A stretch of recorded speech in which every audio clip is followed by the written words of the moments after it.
that are warriors. These guys have been fighting with me, or meaning fighting with me in the proper way, not the bad way. And they're incredible people. John Joyce, Mike Kelly, G.T. Thompson, Guy Reschenthaler. These are terrific people.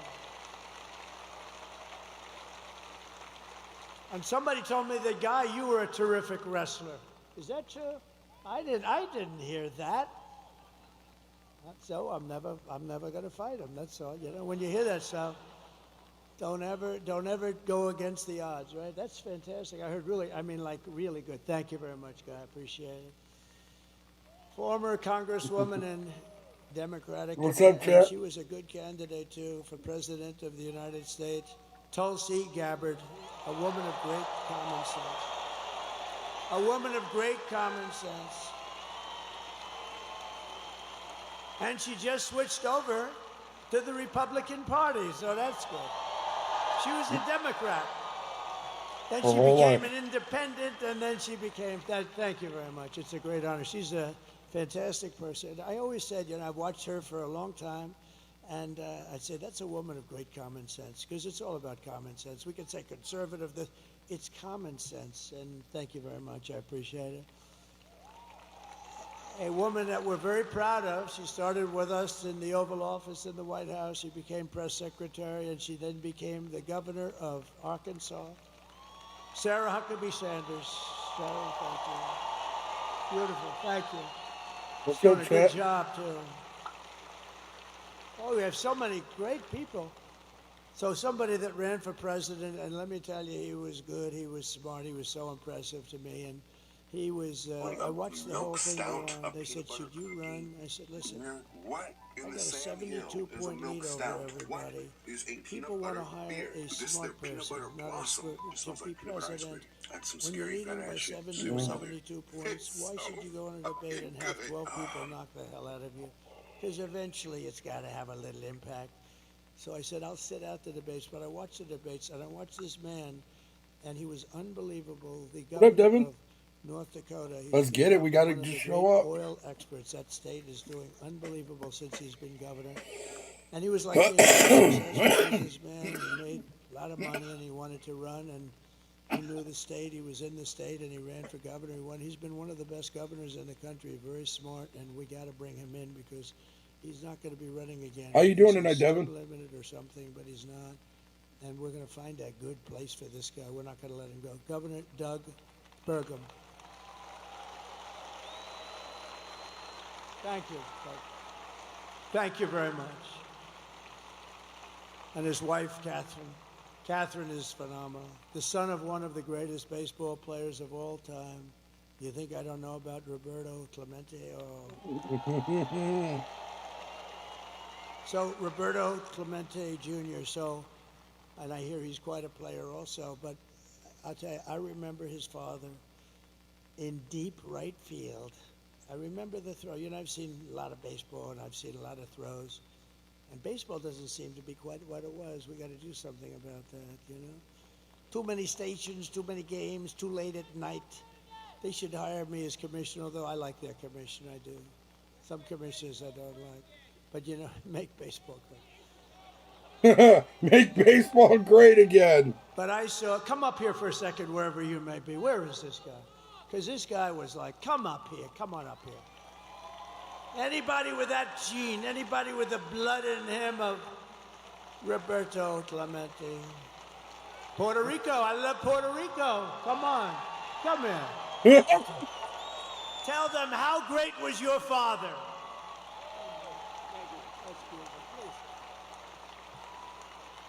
What's up, chat?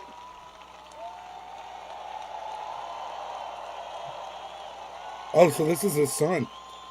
Hello, Pittsburgh.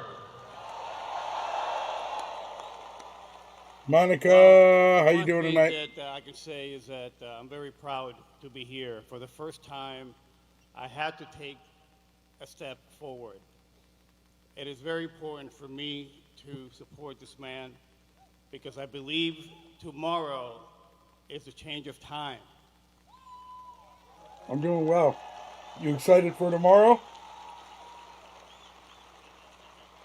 And to answer your question, to be able to talk about my father, the name Clemente, what it means is goodwill and unity. Dude, I can't wait.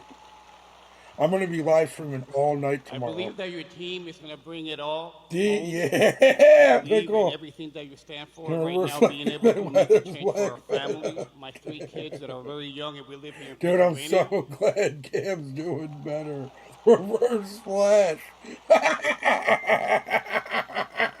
And I told this man that I commit What up, myself Will? to helping RFK Jr. with I with love Puerto with Rico. our kids and making America healthy again.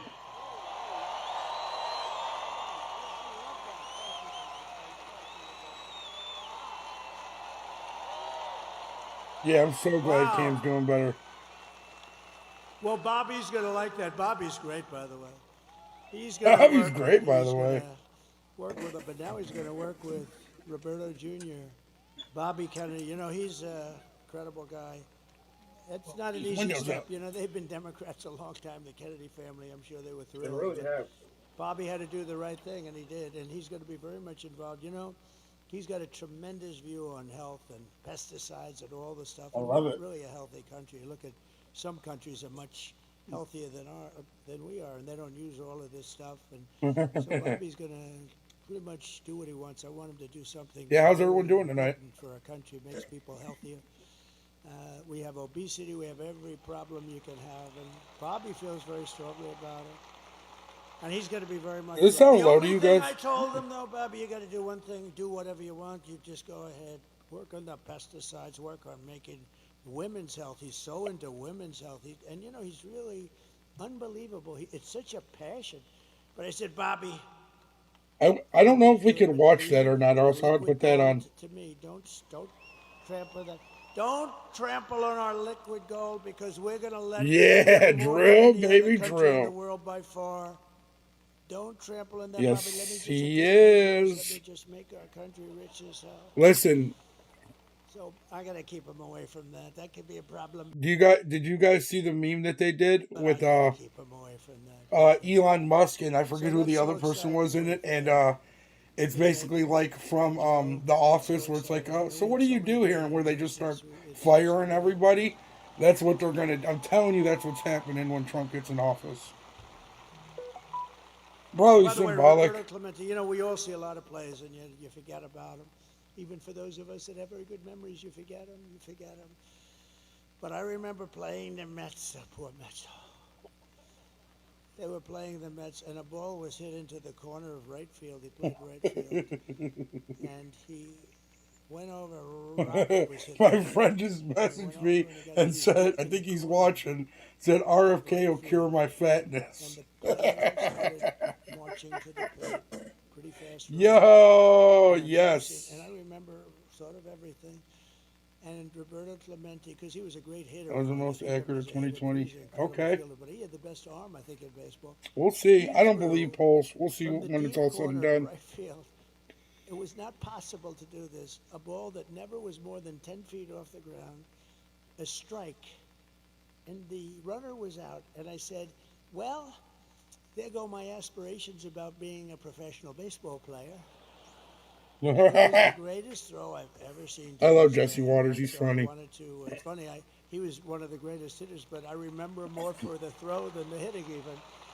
So it's an honor, and Bobby is going to be thrilled. And I've heard so many great things about you, Roberta. We're going to get you lined up. Okay? I love that. Thank you very Dude, the much. guy It's a to the great left honor. of Trump looks possessed. Also, J.D. Uncle is here. Sean Parnell. Thank you, Sean. Thank you, man. Good job you're doing. Good job you're doing. And a couple of friends of mine are here. Steve Witkoff, who's given so much money to North Carolina and any place that has trouble. This guy, I always bring him with me. You know why? Because if there's a trouble, he opens his way with a lot of money. And Why is it gives like away that? to people in places that have trouble. He's That's an so amazing funny. guy, actually, and he opened his wallet to North Carolina, to Georgia, to a woman last night, Carmen, who lost her daughter to a migrant 5 days ago. and he felt very badly. He just helps people. He likes to help people. He's a great businessman, but he loves giving the money away. Thank you very much, Steve. Stand up. Thanks. Steve Witkoff. And another man who's with us tonight, Howard Lutnick. He's working on transition with Linda McMahon, a phenomenal woman. And he rebuilt Cantor Fitzgerald. His whole firm was taken down in the World Trade Center catastrophe. This guy looks like he just tossed a few back. He had the top 3 floors. Cantor Fitzgerald, one of the most successful firms on Wall Street. And he was riding down the road at West Side Highway, and he actually saw this happen. He said, "Oh my God!" He saw it happen. He saw the plane go in. And you know why he wasn't there? He was always there at 6 o'clock in this morning. But for 5 years, his wife. Is this the last one for today? I know he did 4. He's doing 4 of them. And he said, "No, I can't do it. I got to be in the office at 6 o'clock." So one day, he agreed to take his beautiful child to school. He was delayed for 2 hours getting down there because he's taken this kid who turned out to be great because a long time ago.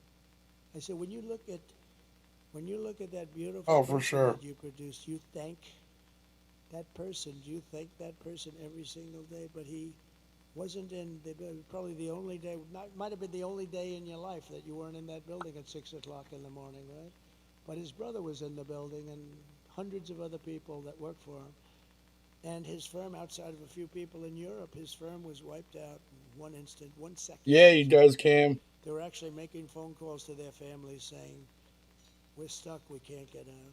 All the fire exits were wiped out and the stairs were wiped out. That would be great. He should have.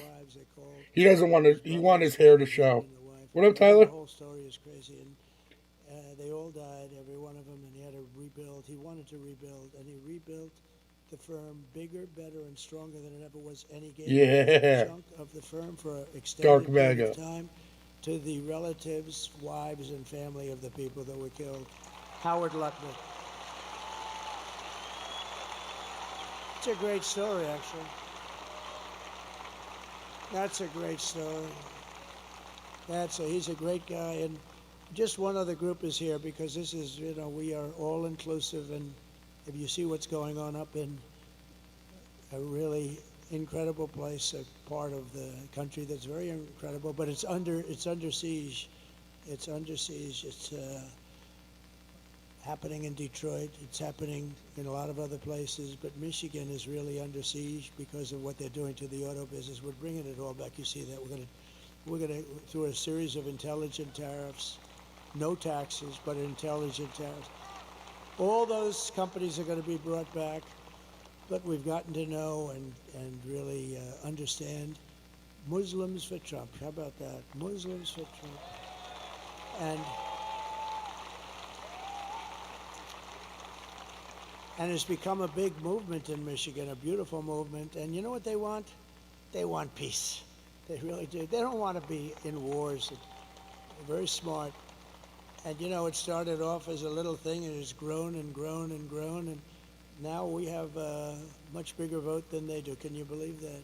Because they said these people are stupid. All they want to do is, they didn't know what to do. Actually, they were in between, and she has no idea. She doesn't know where the hell she is. She can't. And they liked me, and I like them. And let me just tell you, they want peace. They don't want to fight, and they're not involved in the terror and all the things that are going on. They're great people. And it's an honor for them. I don't know where they are, but Muslims for Trump. If you want to stand up, because this was a really great. Thank you very much. Thank you. Thank you. Thank you. And I think there'll be.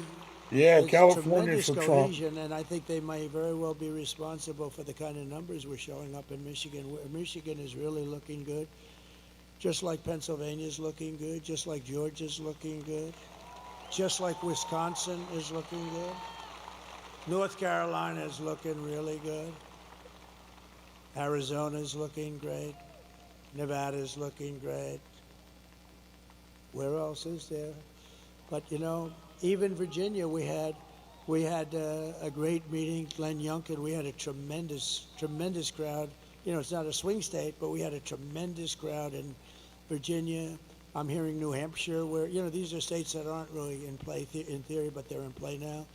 No, I think we're going to have a big day. But you have to go. Forget about the others. It doesn't matter. You have to go and work. We win this state, it's over. We win the Commonwealth. We're going to win the Commonwealth of Pennsylvania. And it's going to be over. So get out and vote.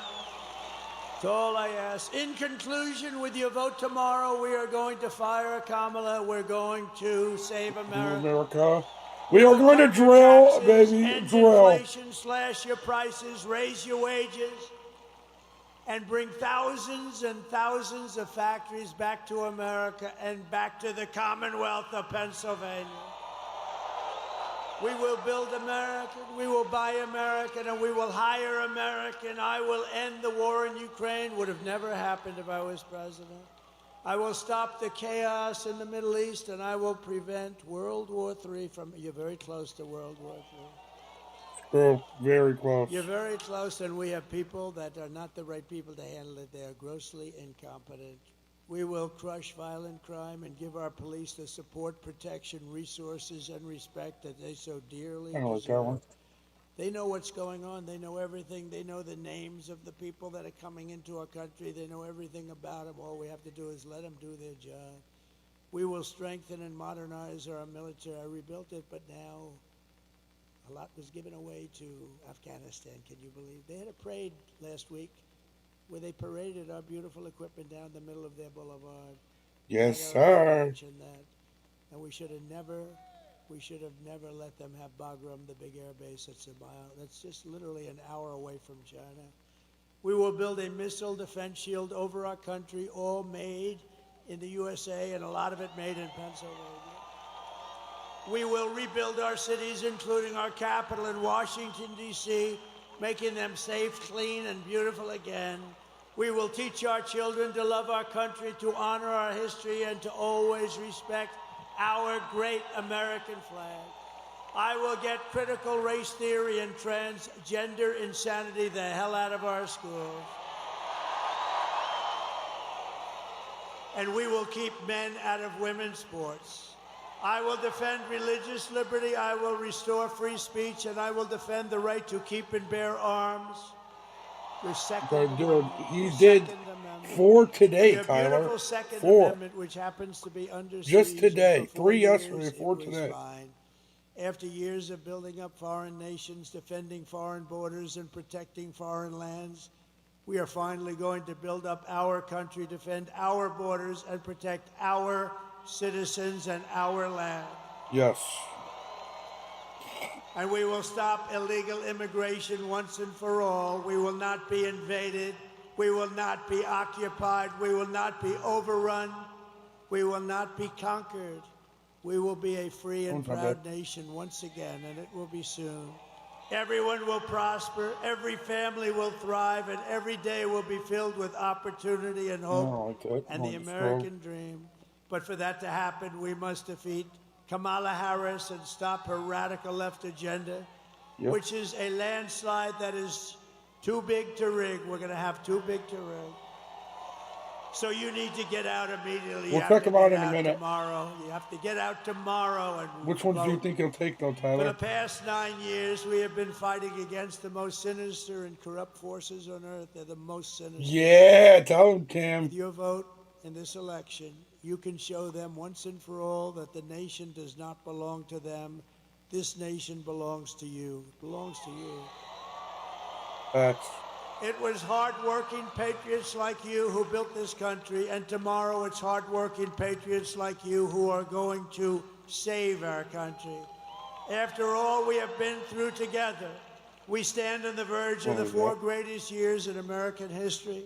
With your help, we will restore America's So we'll look at swing states are like states that are still in the air. They tend to go either way. We're like Ohio used to be a swing state, but we've been leaning more Republican lately. Back. We will take it back. We'll do whatever we have to do. The nation that we love. We love this nation. I mean, I'm doing this. I could be in the most Yes. beautiful beaches in the world getting Everybody hit whacked the like by for me. saltwater waves with sharks in it, by the way. I don't like that. I'd rather be here. I want to be right here in Pittsburgh. I could see him taking Pennsylvania. I could see him flipping New York even. I could see him flipping Illinois. With those big, strong men back there.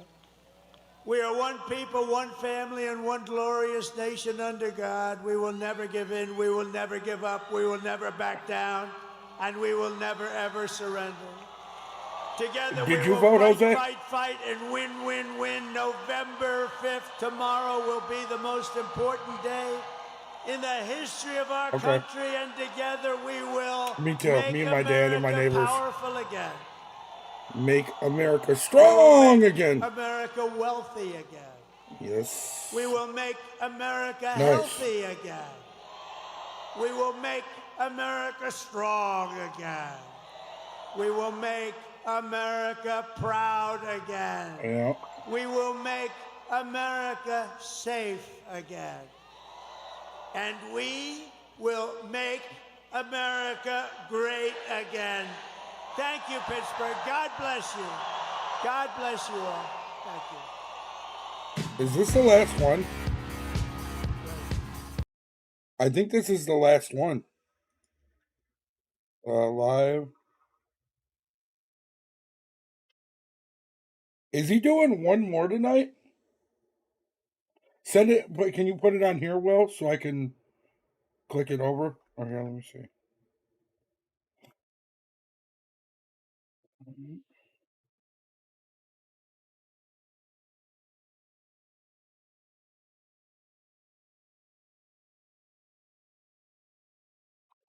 What's up, Kalisha? Yeah, I didn't even know. Why didn't you message me? I would have jumped in for a little bit. Let's see.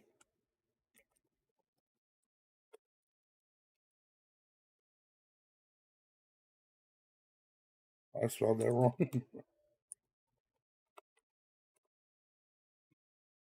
Let's see. What's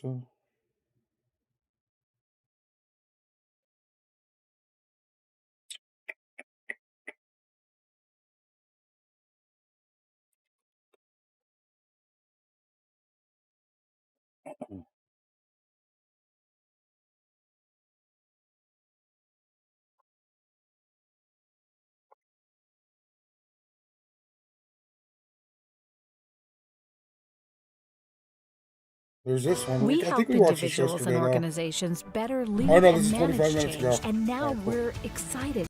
Thanks, Alex. Taking a look at poll No, I didn't. Which one was closings it? tomorrow. The first polls close 6 p.m. Indiana and Kentucky, but we'll see our battleground states start to close at 7 p.m., the 7 p.m. hour. In that hour, Georgia closes at 7 p.m. 2020. We had first results from Georgia just 20 minutes after the polls closed, but remember, it took 2 weeks for Georgia to be called in 2020. Georgia's Secretary of State now predicts a very fast election this year. North Carolina, 7:30 polls close. Also a state expected to dump a lot of votes right away. Oh, I seen that. Oh my God, that shit was so funny. Did you see the one chick like, hey? And she was a Democrat too. She's like, chill out. What's wrong with you?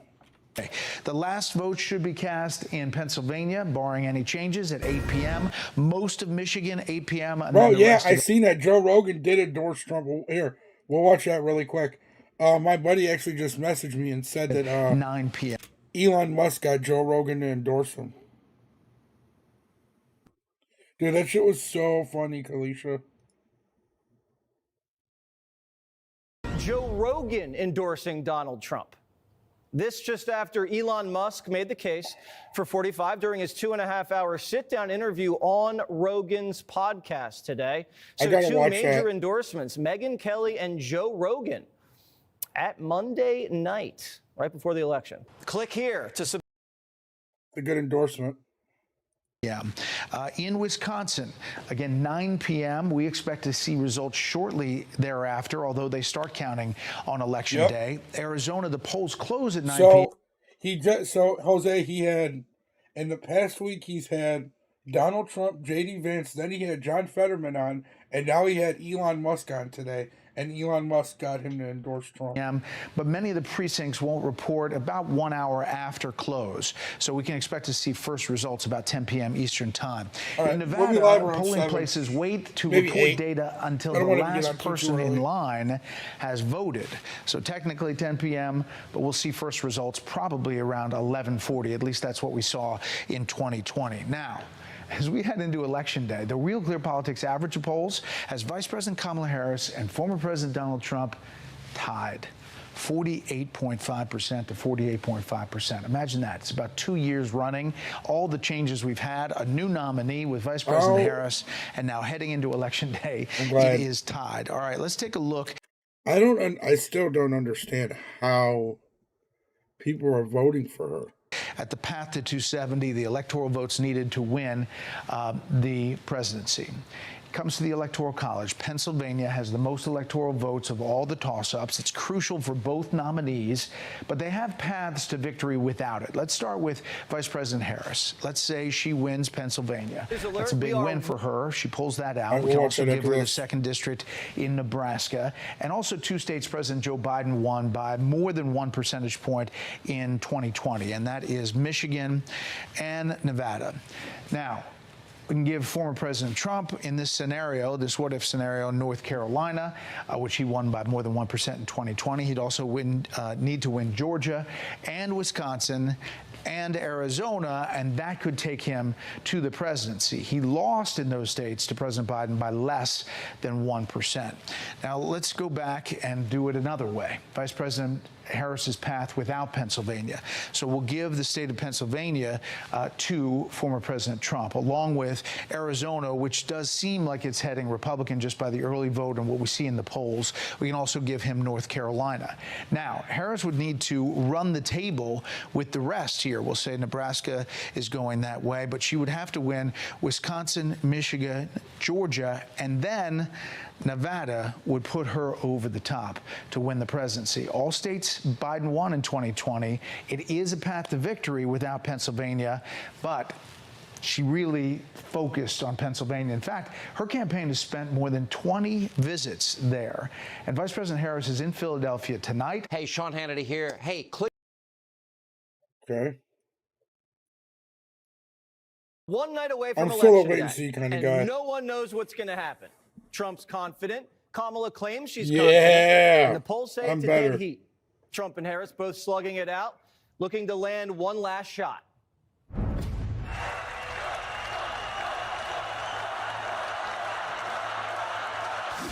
Are you better off now than you were 4 years ago?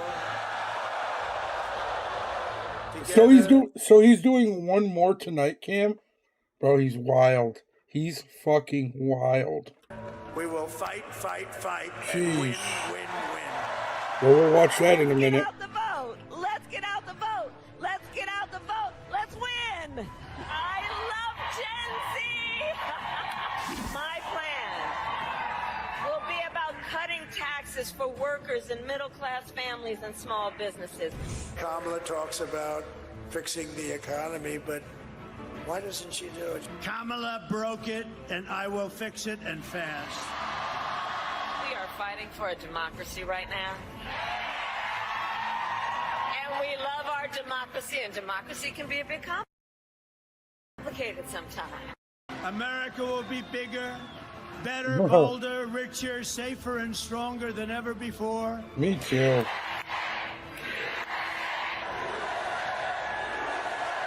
Here's the thing, we like hard work. Hard work is good work. Hard work is joyful work. I've been waiting 4 years What does that mean? for this. Kamala, you're fired. Get the hell out. Get the hell out of here. You're out of here. Trump spent the day zigzagging from North Carolina to Pennsylvania and finally Michigan, where he closes it out before midnight. And because NBC broke the law by inviting Harris on SNL and not Trump, the network This motherfucker's going to do Michigan too. He did 4 rallies today. was forced to give him equal time on another show.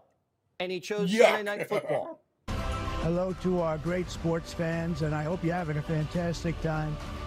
We're 2 days away from the most important election in the history of our country. We've got to save our country, and it needs saving. It's in very bad shape. We have to straighten out our country. We have to close our borders. We have to lower our taxes. We have to get rid of inflation, and we're going to do it. Just remember, Kamala and her friends broke it. I'll fix it. Most important election in the history of our country. Go and vote. Harris spent the day in Pennsylvania. She'll be in Philly tonight with Lady Gaga. Celebrities are the only way she can fill seats. Before that, she was going to door knocking for votes. Watch this. How are you? How are you? Hi. Hi. Wow. How's it going? You know, it's the day before the election, but I just wanted to come by and say I hope to earn your vote. Talk about ending the campaign with a whimper. I almost feel bad for her. Kamala's Both candidates have spent the most time terrible. in Pennsylvania. The Keystone State seems to be the key to victory. The race in Pennsylvania, according to the polls, is tied. It's also tied in Michigan and Wisconsin. Harris can't afford to lose any of these states because Donald Trump's ahead by at least a point or two in North Carolina, Georgia, Arizona, and Nevada. It looks close, but the Trump campaign feels good about where they are because of the early vote. For the first time in history, Republicans are ahead in the early vote. That's In wild. person and in mail ballot combined. They're ahead in Arizona, Georgia, I don't North understand Carolina, it. and Nevada.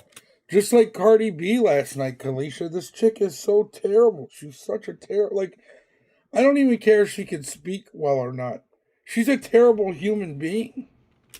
And have cut Democrats' early vote lead in Pennsylvania by half. We'll have more inside information about the early vote later in the show, but the Trump campaign says women and urban voters are down from 2020, and rural voters showing up big. The Democrats are counting on a big turnout on Election Day, which historically rarely happens for them. They're relying on enthusiasm tomorrow, but we haven't seen any enthusiasm so far show up in their early vote. And it has David Axelrod worried. So what I'm worried about is you're counting on some women who are independent Republican women to come out and vote for Harris. Is that going to materialize? Is the gender gap going to be what you need it to be? Are minority voters going to come out in the numbers of African American voters in particular, and are you going to get the margins that you want there? So there are a lot of open questions. This race is filled with uncertainty. Republicans worked their tails off registering new true. voters and putting together a ground game over the last few years. And we're already starting to see the results. The polls say the race is tied, but there's still a lot we don't know. I think the pollsters are getting. Hey, I'll tell you what. I brought a few people over to voting for Trump this year. 1,000%. This wrong. We're all missing something because they're giving us the same poll over and over. A basketball game where every play is a jump ball. Somewhere, somebody is missing something. I think I'm not going to call it a wave, but I think there's a wavelet out there of Republican enthusiasm and registration. Wall Street, who pays guys millions of dollars to know things before they. Do you like having a P.O. box but are tired of wasting time and money driving to the post office? At iPostal One, we can help. With iPostal happen is seeing the same thing. The expectation today is that Donald Trump will win the White House in just a few days. We'll know shortly. Wall Street isn't always right, though. But even our good friend Chuck Todd is predicting a Trump win. This is not the beginning of something nor the end of something. We continue to be in the middle of something. We're about to do something we haven't done since the 19th century, and that is we just finished 2 straight one-term presidents. The likelihood of this being a one-term presidency is high, not low, because we are a country that has been voting against. We voted against Hillary Clinton in 16 and got Trump. We voted against Trump in 20 and got Biden. I think this is another vote against election, not a vote for. Yeah. This race really started with the raid. Biden sending the FBI to turn Trump's house upside down rallied the Republican Party around him. After that, it was overkill. Indictment after indictment after indictment. Even a mug. It's true, though. And anybody can see this with a clear mind, right? That this is all political prosecution. If Trump wasn't running, they wouldn't be doing any of this to him right now. And that's just a fact. Everybody knows it. Whether they want to admit it or not, that's another thing. But everybody knows that everything that's going on right now is all because they're scared of him being president. And it's because the first time he came in, he said he was going to drain the swamp. I don't think he knew how to do it. I think he knows how to do it now. He has the right people with Tulsi Gabbard, with RFK Jr., with Vivek, with J.D. Vance as his vice president, with Elon Musk, dude. Man, oh man. These people are scared because they know they're all about to lose their jobs. Shot. Then unconstitutionally excessive fines and a 6-week show trial. Trump's numbers began to skyrocket. Biden was in trouble, so he gambled and called for an early debate. A gamble he lost so badly he lost the nomination. The Democrats stripped Biden of his delegates and forced him off the stage with a gun to his head. Meanwhile, guns were loaded for Trump, and 45 nearly died in Butler. The assassin was put down by the Biden administration. They stonewalled. Investigators seized the shooter's phones, burned his body, and still to this day, we know nothing. Nothing. Kamala inherited Joe's war chest, and the Democrats forced her onto the party and manufactured a bounce that began to fizzle this fall. The more she exposed herself as someone who couldn't really be taken seriously. That's because all she does is laugh at everything. She doesn't say anything of substance. She doesn't tell you what she really plans on doing. She just lies to you and talks in circles. She doesn't even answer questions. She answers questions with roundabout statements, and that's it. And there's no substance to her at all, as it just doesn't make sense. The more we saw of Kamala, the less we liked her. And when she said there wasn't really anything she'd do differently than Joe Biden, that may have been the beginning of the end. But the more we saw of Trump, in ways which we've never seen him before, McDonald's drive-through window and taking out the garbage, America became comfortable again with the idea of returning the former president to the White House. But the machine kept coming. Oprah, Michelle, Barack, Bill, Hillary, Bruce, Beyonce. 60 Minutes, biased moderators, a list of hoaxes longer than a diner menu. But the October surprise was Scranton Joe. Yeah, dude, it's so annoying. Like, I can't stand that. You can say what you want about Trump, but Trump talks to everybody the same and treats everybody the same. This bitch tries to act like something different if you're like a different color and shit or a different type of person. It's fucking weird, dude. I can't stand chameleons like that. His strange outbursts and oddball behavior reminded America of the mistake we made and the woman who went along for the ride.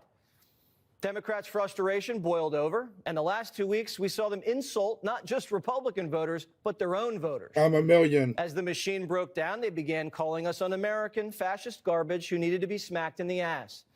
And Democrats who didn't agree were sexist race traitors who should have lied to their spouses and vote for Harris if they wanted any chance of getting lucky in bed.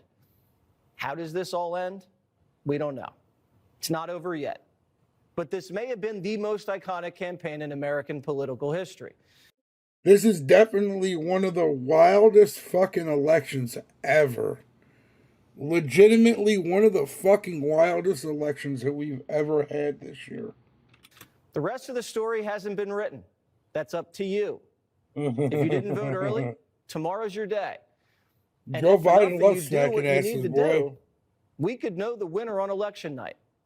Imagine that. Let's That'd bring be in goated. former Speaker of the House, Kevin McCarthy, and former White House press secretary and outnumbered co-host Kayleigh McEnany. We got to go ladies first. Oh, I like it. You know how chivalrous I am. You are. My mom raised me well. I saw my mom today. She's very upset. I didn't rub it in. Not going to predict anything. We don't do that here anymore. She's a Kamala voter. Of course she is.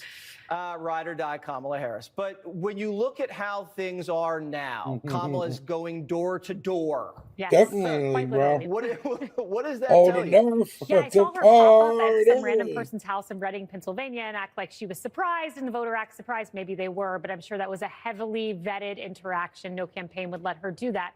Look, I think Donald Trump, there's no doubt, is in the best position he has ever been in.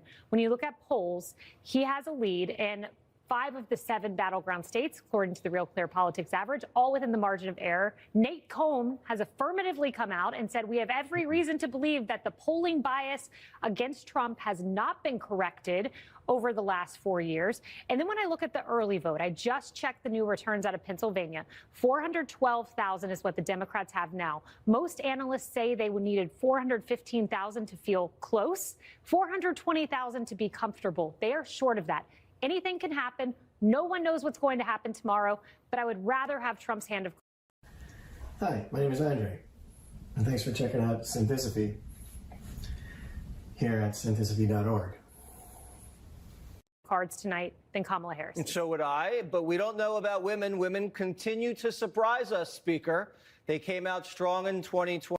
I know a lot of women voting for Trump this year. I'm just saying. I know a lot of women voting Trump. Seriously, a lot. 22. A lot more than I thought I knew.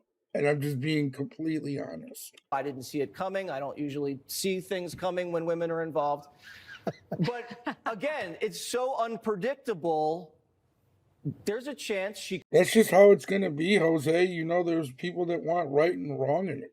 It's just, you know, you believe in God and stuff, right?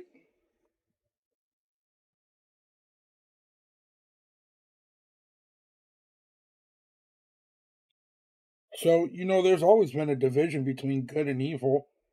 That doesn't mean that you don't wish the evil well, or you don't want to see them overcome that to become righteous, you know? You wish them well and hope that they, change their ways. But there's always supposed to be a division between good and evil. That's how it's supposed to be, you know? It sucks to say, but it's just the truth, you know? He could win. There's a chance he could win big. Yes. Even though the polls are tight, something will break. And if someone breaks, someone can win big. Now, look, I talked to the president. He called me twice today. 7 o'clock this morning, very confident. You look at him up on stage, very comfortable. He calls me before he's landing into Pittsburgh, very confident where he's going. That's not somebody worried about where it is. When you look at the gender vote, I went back because I'm concerned by it. I really am. But if you look at the gender vote today, based upon 2020, Biden was doing better in the gender vote than Kamala is doing right now. It's close, but he's doing better. And it's just what she was talking about. At this moment in time in Pennsylvania, Democrats were up 1 million votes on us in Pennsylvania. Now, I've said this from the very beginning. The one state I'm watching tomorrow night is Pennsylvania. If Trump wins that, it's over. They have been working hard. They've been registering. I hope so, man. Registering voters. They have a ground game. There's a lot of lawyers involved. And there's excitement. You can tell when you're bringing out all these new people for just like men and women that vote. What up, Vaughn? How you doing, bro? the first time. The campaign is saying just like who women are voting for and who men are voting for, basically. People that have never voted before are actually voting early. Yes, no doubt. So Michael Whatley said last week that he thought we would go into tomorrow with leads in North Carolina and in Arizona and in Georgia. Well, Michael Whatley, we can add Nevada to that list. All 4 states, Republican have leads in the early vote. 2 of those, Democrats had leads last time. And the big question, the huge question is, are we cannibalizing our vote? Are these just election day voters that won't show up tomorrow? Michael Whatley has said that he has seen polling that shows 20% of those are voters who didn't vote in 2020, and he believes they voted Republican. That is a... No, not different. I just stood him up. Instead of leaving him flat, I stood him up. I'm not playing any games tonight. I'm just going to do the political stream, Jose. And then tomorrow I'm just going to do political too, and then go back to gaming on Wednesday. I switched up the color and just stood them up upright instead of horizontal. I stood them up vertical. Encouraging sign. Again, you never know. I remember landing in Grand Rapids in 2020 feeling very encouraged, so you never know what's going to happen. You never know. And they do know a little bit, though, because you've seen turnout in the urban centers down. Yes. And as you said, she's performing under where Joe Biden was performing. So Democrats are relying on a huge election day wave tomorrow. And that's what they usually lose. That's what they usually lose. What we were just talking about, That early vote, cool. you can go see, and they call them one of four So look, voters, when I meaning you only talk, they come out one go time and off. only. In Nevada, like 23% Yes. are newly Tomorrow I will. registered. You watching, we are Thank getting you. more people. Will told me to switch it up. Well, no. So, Will, how they're in there is how they were in there anyway. But for some reason, it didn't look right. It looked like instead of like fitting in there, it was like wedging it apart for some reason. So I thought I had it wrong. What about these ones? Let's see. Hello, hello, hello. These are pretty cool though. These ones all are pick up sound and shit. Scene.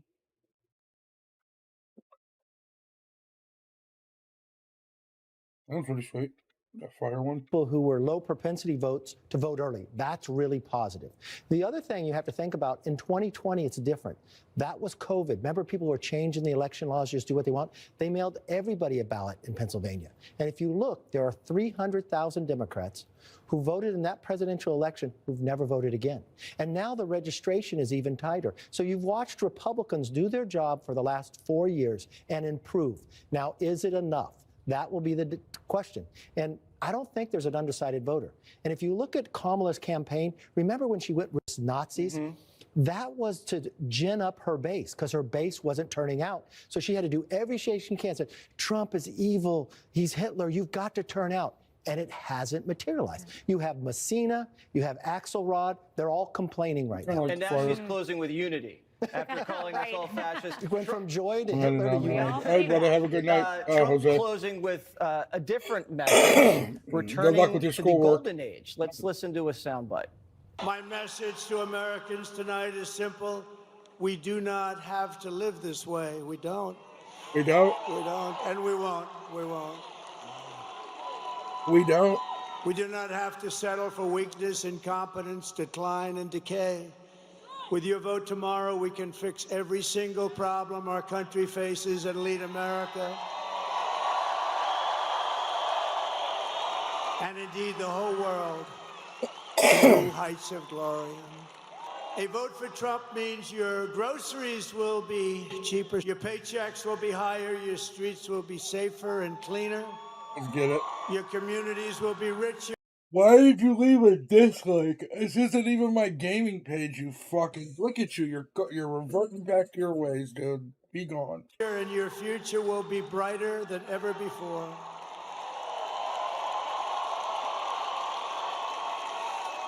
This will be the golden age of America. That's a nice close, Kaylee. It is. Look, Jesse, we suburban women get a really bad rap as we're all going to show up and vote on abortion. And I for Kamala, know. I love what you. you just heard is what the women I All right, exist brother. Have a around are good going night. to be Or voting good day, on. I guess. What It's you still just heard. daytime. I encourage everyone, if you want a reminder of the golden age, go read the Wall Street Journal piece that popped days before the election when I was on Air Force One, the higher wages of growth. 2 times wage gains under Trump versus Obama. $4,379 in your pocket in 1 year in 2023. Read the piece because the golden age is what women will be voting for. And earlier than the rest of us, you should see how much he gets paid Ooh, for that's harsh. speeches.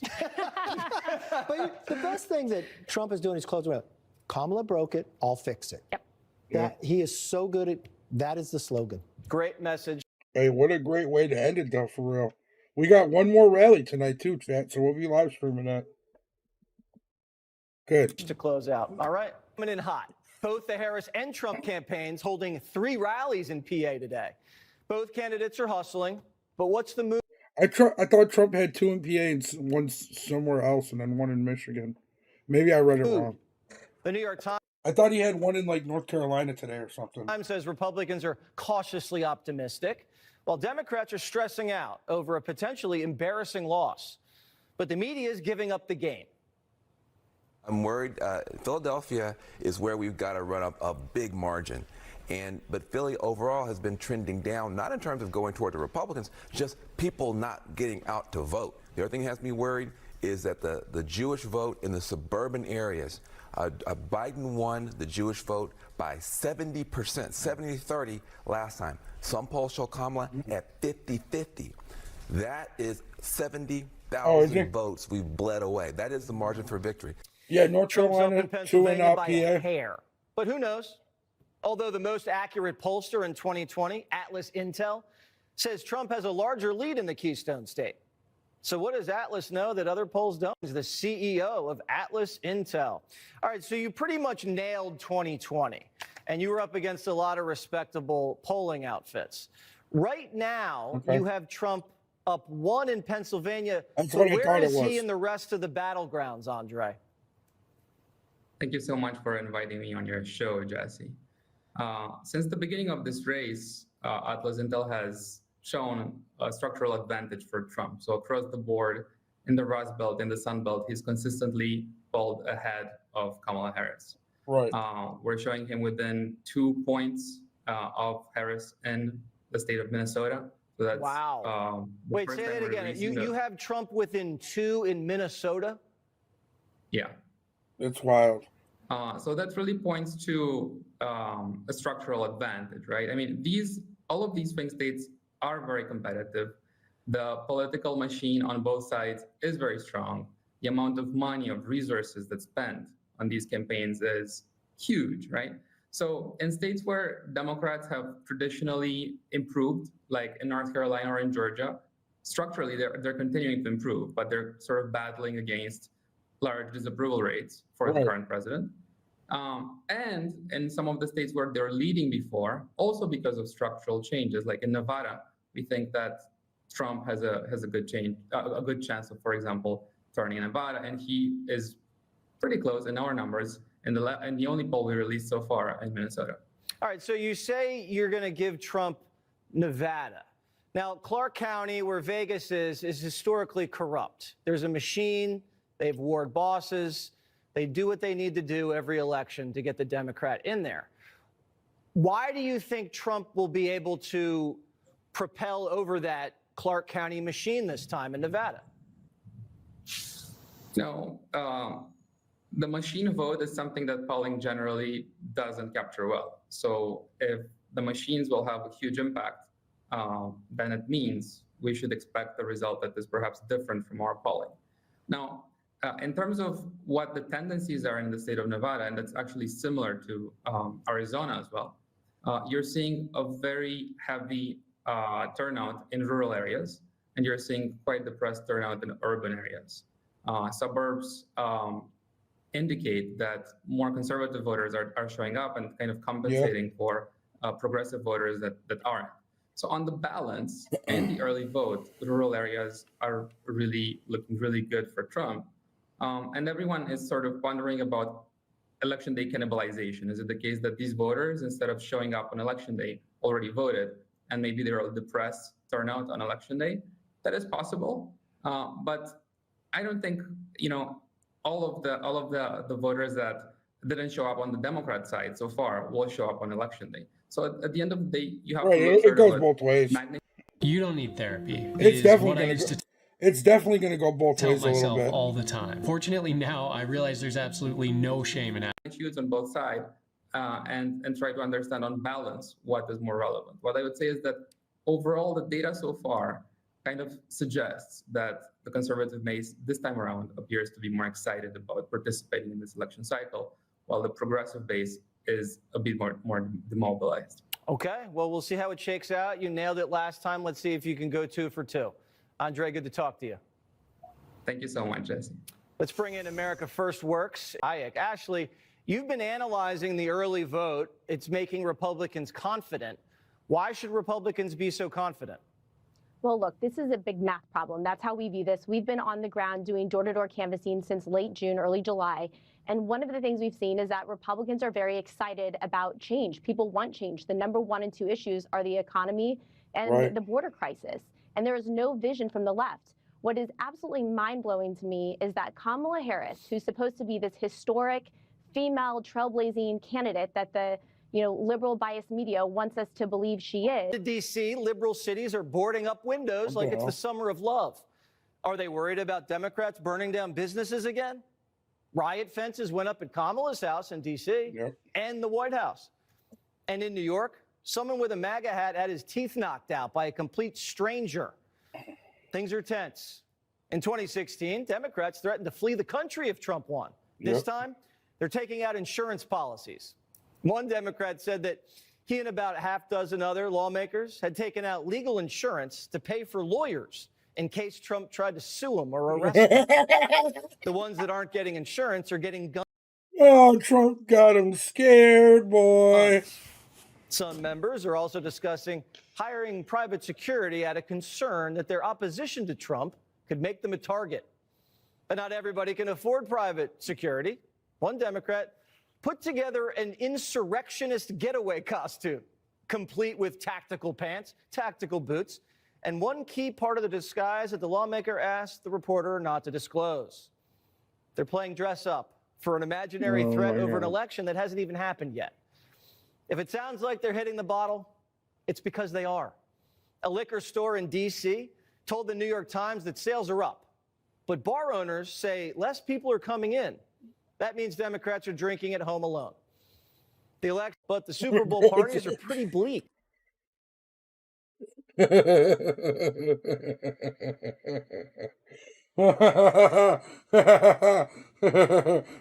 Democrats are at home drinking alone. One guy in D.C. described this party to the Times. It's basically themed around the end of the Republic. Yo, what up, Michael? One last time in the playlist mix. How you doing, brother? It's the end of the world as we know it. I'm getting some coffin-printed plates, so we're trying to make light of it. It's not just D.C. that's sucking down booze and Xanax. There is a revolt going on at the New York Times. Super their reporters democratic. and their readers are upset that the paper doesn't call Trump a dictator enough. And workers went on a strike. They want pet bereavement leave, unlimited break time, and a ban on scented products in the break rooms. That's and awesome, a trigger brother. warning in case anything unsettling comes up at a meeting. But these young reporters actually think Trump's Mussolini. They're getting high on their own supply and tweaking out right before the election. You can't be shooting inside the tent with hours to go. The old Democrat machine would have had this all in line, slinging the same spin. But Kamala's campaign isn't making smart choices. They gave Robert De Niro a mic and sent him to an Eagles tailgate. Watch. Trump admires Hitler and ridicules our American troops who died for us. He mumbles, he stumbles, and blubbers on, exhibiting clear signs of dementia. He promoted the Project 2025 agenda. That's all in 1 week. How come they're allowed to lie like this? That doesn't make any sense. All in 1 week. 4 hoaxes in 20 seconds. That's got to be a new record for Bobby. Right, how come No he's one's allowed buying this garbage anymore. How Normal come they're allowed to Americans lie don't like base their that? votes on what celebrities read off a script. They even started sending comedians out to yell at us. This election is going to be one of the closest in history. Your vote will make Will Ferrell became such a fucking loser when it comes to politics. the difference. That means you, Gary. Oh, blah, blah, blah. I'm just one person. No. Shut the up, Gary. Last time, only a few thousand votes kept Trump out of office. And this time, we will hold you personally responsible. Diddy Gary. boy. For Democrats. He sounds like a Diddy boy. Democrats, this isn't politics, it's personal. If you don't vote their way, you're dead to them. They're not even trying to persuade you. They're trying to insult their way to the White House. MSNBC says you're garbage, and so's your mama. I will ask the question that I think is a fair question to ask. Who raised these people? Yeah. Because they were not raised by anybody in my neighborhoods that I grew up, any middle-class neighborhoods that I grew up in. What are you trying to say, scumbag? These people were not there. They weren't prepared for half the country to like Trump after they told us he was Hitler, and they don't know how to handle it. Trump was never supposed to make it this far. He dodged 2 impeachments, 2 assassins, and 4 indictments. This former MSNBC host blames Joe Biden for that. He says, no matter who wins or loses on Tuesday, I will never stop being mad at Joe Biden and Merrick Garland for allowing Trump to face the electorate this week without having seen the inside of a courtroom for his crimes on and ahead of January 6th. Trump's a free These people are pathetic. man because Biden didn't lock him up before the election. And now the Democrats have to face him at the ballot box. They thought lawyers were going to choose the president, not voters. And that's why they're drinking, because you have the power. Ben Shapiro is the host of the Ben Shapiro Show. So, Ben, how do you think the Democrats are handling the election and the aftermath? Well, Jesse, I must say that I think the Democrats are panicking. They are in a panic and they don't know what to do. Donald Trump is going to win, and I don't know what they are going to do. Their heads are going to explode, Jesse. That's what he's going to say. Did I do a good Ben Shapiro? Well, I mean, not well. And when you're boarding up your stores in preparation for what looks like Trump Passover, right? If you put the proper Harris Walls signage on your store, then the God of destruction will not visit upon you. Right. And that's never a particularly good look. And the levels of panic are off the charts. And that speaks where they think this election is already. I mean, they think that this election is already trending in Donald Trump's favor. If they didn't think that, they wouldn't be doing. Oh my God, I just did Ben Shapiro so good. Doing precisely what it is that they are doing. I might have did a better Ben Shapiro than Ben Shapiro.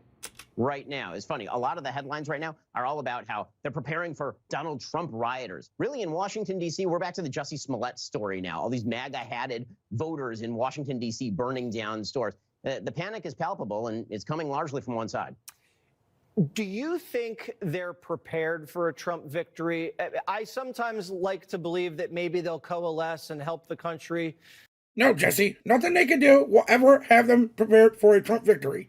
You know this, I know this, and they know this. They will never accept Trump as their president, no matter what. Return to normalcy, maybe restore the borders, maybe stop spending so much money? Or is this just going to be a bloodthirsty ghoul fest on day one? No, Jesse, you sweet summer child, you. What do you think? I know Pelosi's going to raid the Capitol with a spear and nunchucks. I get it. But, like, the rest of the country has to say, we put this guy in there for a reason if that happens tomorrow. No, this is the nothing. Thing. All Americans want, all they want, all Americans want is normalcy. That's all they want. And in fact, in 2020, that's what they thought they were getting when they elected Joe Biden, which is why he started in office with an approval rating in the high 50s. And then he immediately sank because it turns out both he was not normal and his administration was not normal. What they were providing was not normalcy. This is why what they're talking about right now, the American people in electing Donald Trump, is a return to normalcy, meaning a solid economy, no foreign wars, anti-wokeness, a regulatory state that actually makes sense, lower taxes. All people want is not to think about this stuff anymore. So if Democrats make the mistake of running up against Donald Trump's normalcy agenda, and make no mistake, what Donald Trump is running as right now is a normal, moderate candidate. Now, that doesn't mean that he doesn't say things. Everybody knows that he says things. He's Trump. But that's not the same thing. Damn, he got the fucking Michigan quick, boy. Or you got the Michigan quick as fuck, dude.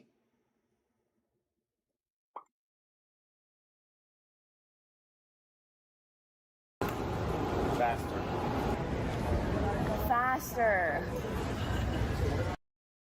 The whole world is standing on its feet, watching and observing what. Okay, we don't have to watch this guy. We'll watch him in a minute.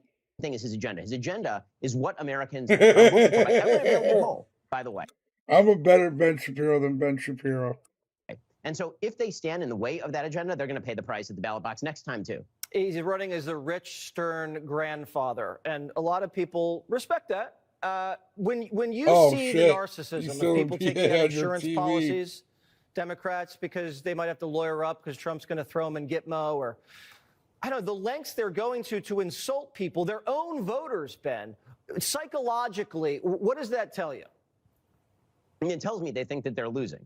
Kamala Harris's team has put out a couple of ads in the course of the last 72 hours. One was to women and one was to men. For women, it was, you need to hide from your husbands exactly how you're voting. You need to secretly vote for Kamala Harris. And then, in case you missed it, they said to men, you need to hide from the other men that you're voting for Kamala Harris. What does it say about a campaign when they're saying to their prospective voters, guys, we know you have to keep it a secret. We know everyone wants you to vote Trump, but secretly you're allowed to vote for Kamala. Here's the thing. I've heard a lot of people in this election make a case for Trump, right? I'm one of them. I've heard many people make a case against Trump. I have yet to hear anyone make a case for Kamala Harris. Anyone. No one can make a case for this woman. She has not made a case for herself.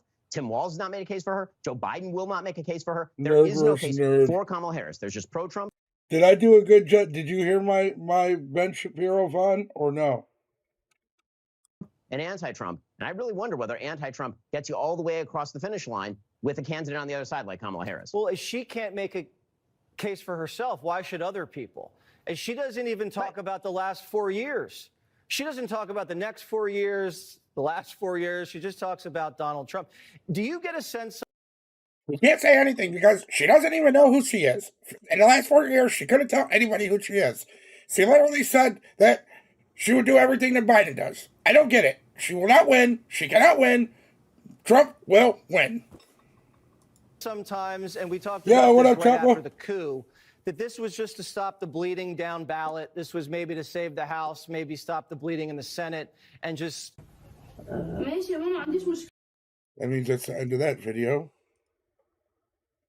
To all the Americans, your cities or your communities, whose campaign kicked out some of the Arab and Muslim activists after they invite them with special guest invitations, and who refused to meet with any of the Arab American leaders, and between President Trump, who showed so much respect and appreciation to the community, who visited our...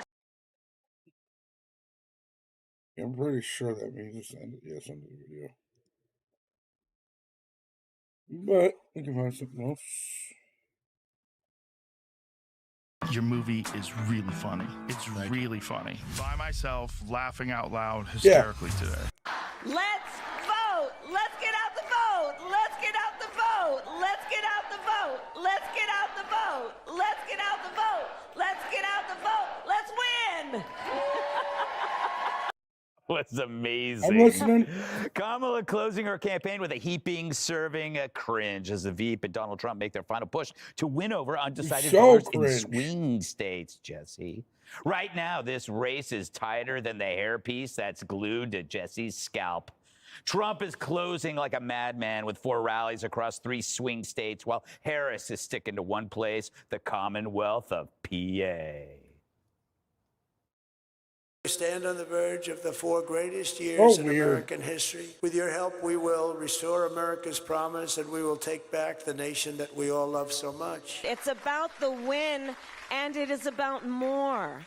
It is about more. It is about just strengthening our country and reminding each other we are all in this together. We rise and fall together. I've been waiting 4 years for this. We're just one day away from what will be the most important political event in the history of our country. People are so It weird. is time for a new generation of leadership in America. And I am ready to offer that leadership as the next president of the United States of America.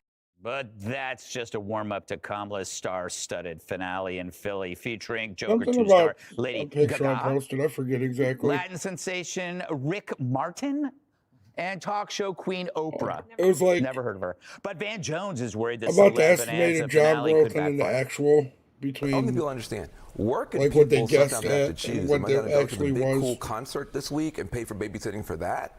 Or am I going to try to figure out a way to get to the polls? I don't like these big star-studded events. In fact, probably helped us lose last time. I don't want people going to concerts. I want people knocking on doors. I want people out there fighting for this thing. I'm just nervous. All right, Dana, I have to come to you first because you seem to understand the coils and the engine of this whole system, and I don't understand. As we add more experts and analysis, the election doesn't become more transparent. It becomes more complicated.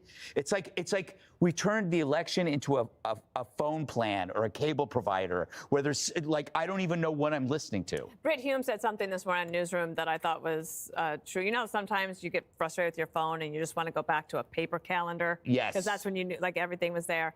He said back earlier when he was reporting in his beginning of his career, you would, as a reporter, go and actually talk to people and get the feel for it. And now everything is so overpolled and social media is distorting things and you just don't necessarily have a good feel. So no one really knows exactly what's going to happen. I do want to add one thing, though. It's smart for her to stay in Pennsylvania because if she doesn't win Pennsylvania, she's not going to win the presidency. And Van Jones, who we just showed from CNN, he also said during that same hit that he said, nothing is making me happy about Pennsylvania. He said, I'm nervous all the time, but he said, Philadelphia is where they need big numbers, but it's been trending down. And it's not in terms of people, of just Republicans, it's just people are not going out to vote. So we started this with her chanting, let's get out the vote, let's get out the vote. I don't know if the chanting is going to do it. I don't know if Cardi B is going to do it or Lady Gaga or Oprah even could do it. Because if people don't feel Not Lady Gaga. Lady Gaga. motivated to go out and vote in Pennsylvania, that's going to be really tough for her. Lady Only she Gaga. had put, Shapiro on the ticket, but she had to keep the Jew off the ticket, Jessica. My favorite game. Yes. Isn't it an interesting microcosm of America? Lady Gaga endorsing Kamala, but Lady Gaga's dad endorsing Trump. So who has a closer grip on reality of everyday Americans? The one who feels the effects of a bad economy or crime or immigration, the restaurant owner in a crime-plagued city, or the pop star, his daughter. Shouldn't she listen to her dad instead of her friends? I think she's listening to herself. She was born this way, and she has always lived this way. And I don't think we need to pit families against each other. He has had success, and she has obviously had wild success and is an incredible talent. And there's no reason to minimize her for this. There is reason. Wasn't she just in Joker 2 and didn't it do terrible?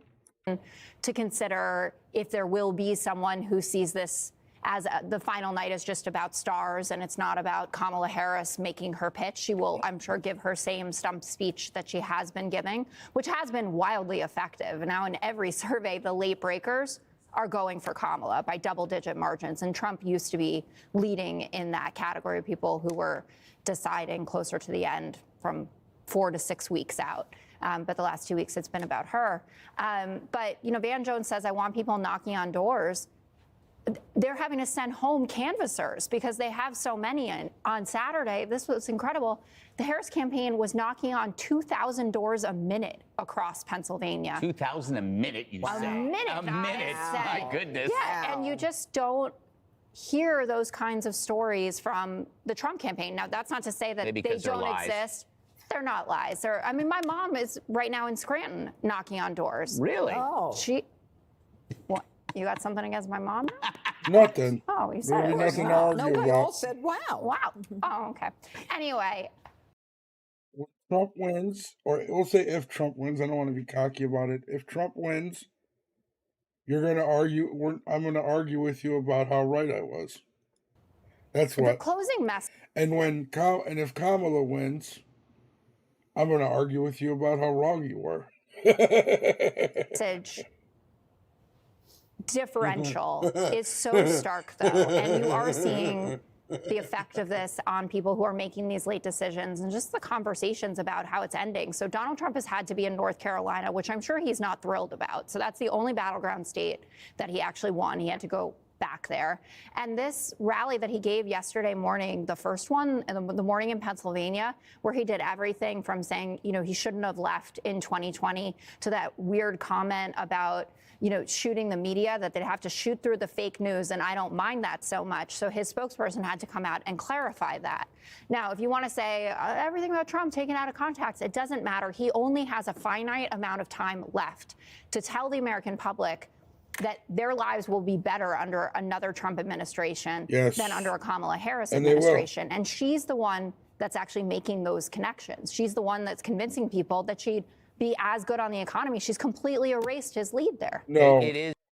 I'm going to still go live. I'm going to still win. I'm going to still make my videos. I'm going to still do this. So we will get into that in the B block. She seems to be actually not talking about any policy at all, Judge. Yeah, so I'm curious, when people go knock on doors, what do they say Kamala's policy is? Other than, you know, she's this great person who wanted to decriminalize the crossing of the border by illegals and who wanted to ban fracking and confiscate guns and eliminate private health insurance. When they knock on doors, I'm curious as to whether they have answers. Yeah. Look, Let's hope not, though. That was my dog. But here's the issue.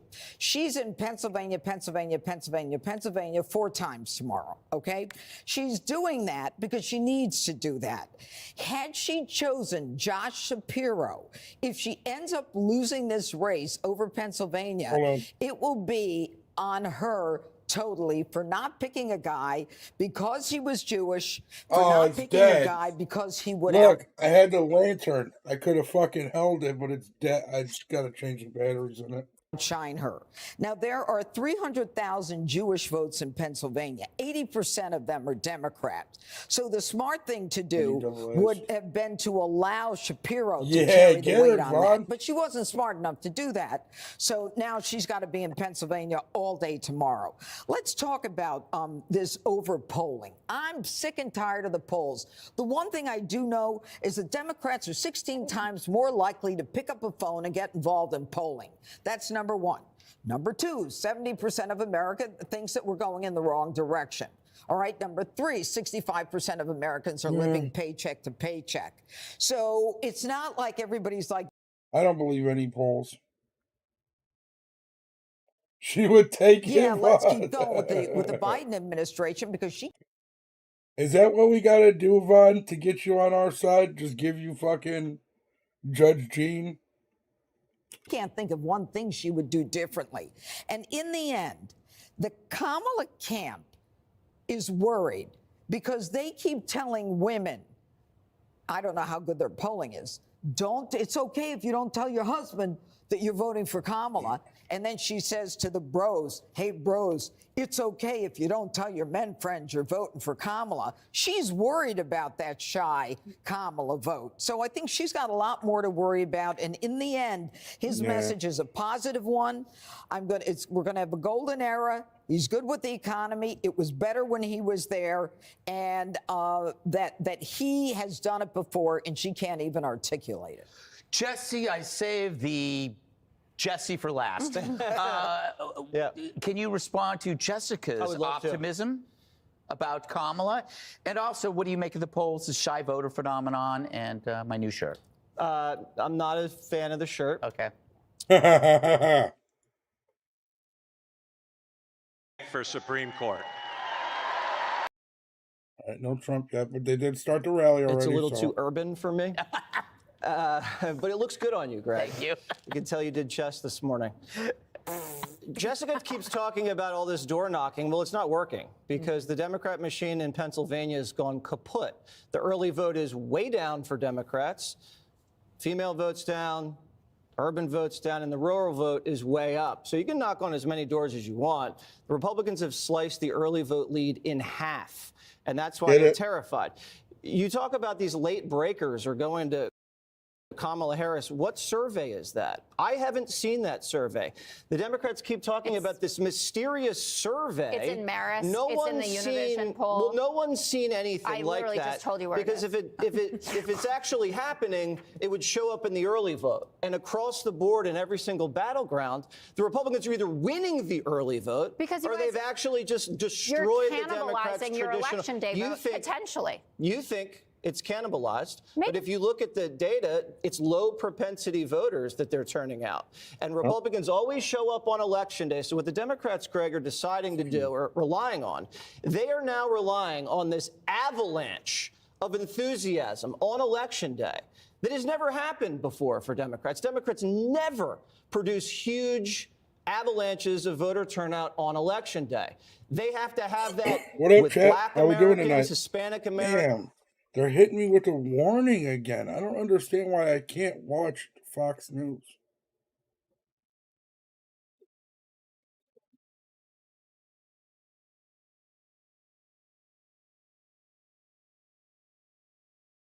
Liberty Mutual customized my car insurance and I saved hundreds. With all the money I saved, thought I'd buy stilts. Hi, honey. Hello. Hello.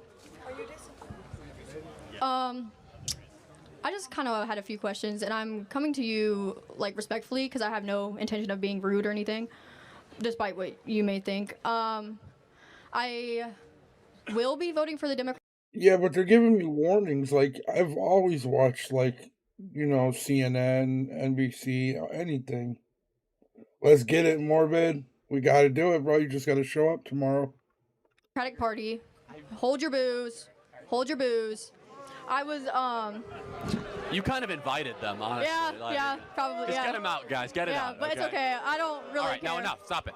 Yeah, no, but I don't really care. Because honestly, I feel like I honestly feel Be like nice, guy. the only way to unite the country is to unite the parties. Even though you disagree on some things, you're not gonna get anything better unless you come together. So I kind of don't understand why y'all turn against each other. But that's not the point I'm trying to make. I have multiple things. Because like 3 days ago, I had no intention of voting whatsoever. Because I had heard what my friend said about the Democratic side. Can you please shut up while I'm talking? He's not paid by Russia, dude. Just don't let it get to you, please. Continue. Okay. Because it's just disrespectful, but. Oh God, you're the. So I had people telling me about the Democratic Party, like different stuff. They were like, "This is good because of this," and. If he was paid by Russia, he'd be pushing for Kamala to win. Vladimir Putin literally came out and said that he wants to endorse Kamala. And then I had my family. They're Or like, that he wants Kamala to win. Hello? Huh?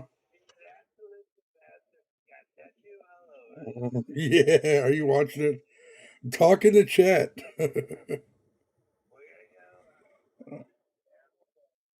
You're not that gullible. No, I'm Alright, I'll call you back. Bye.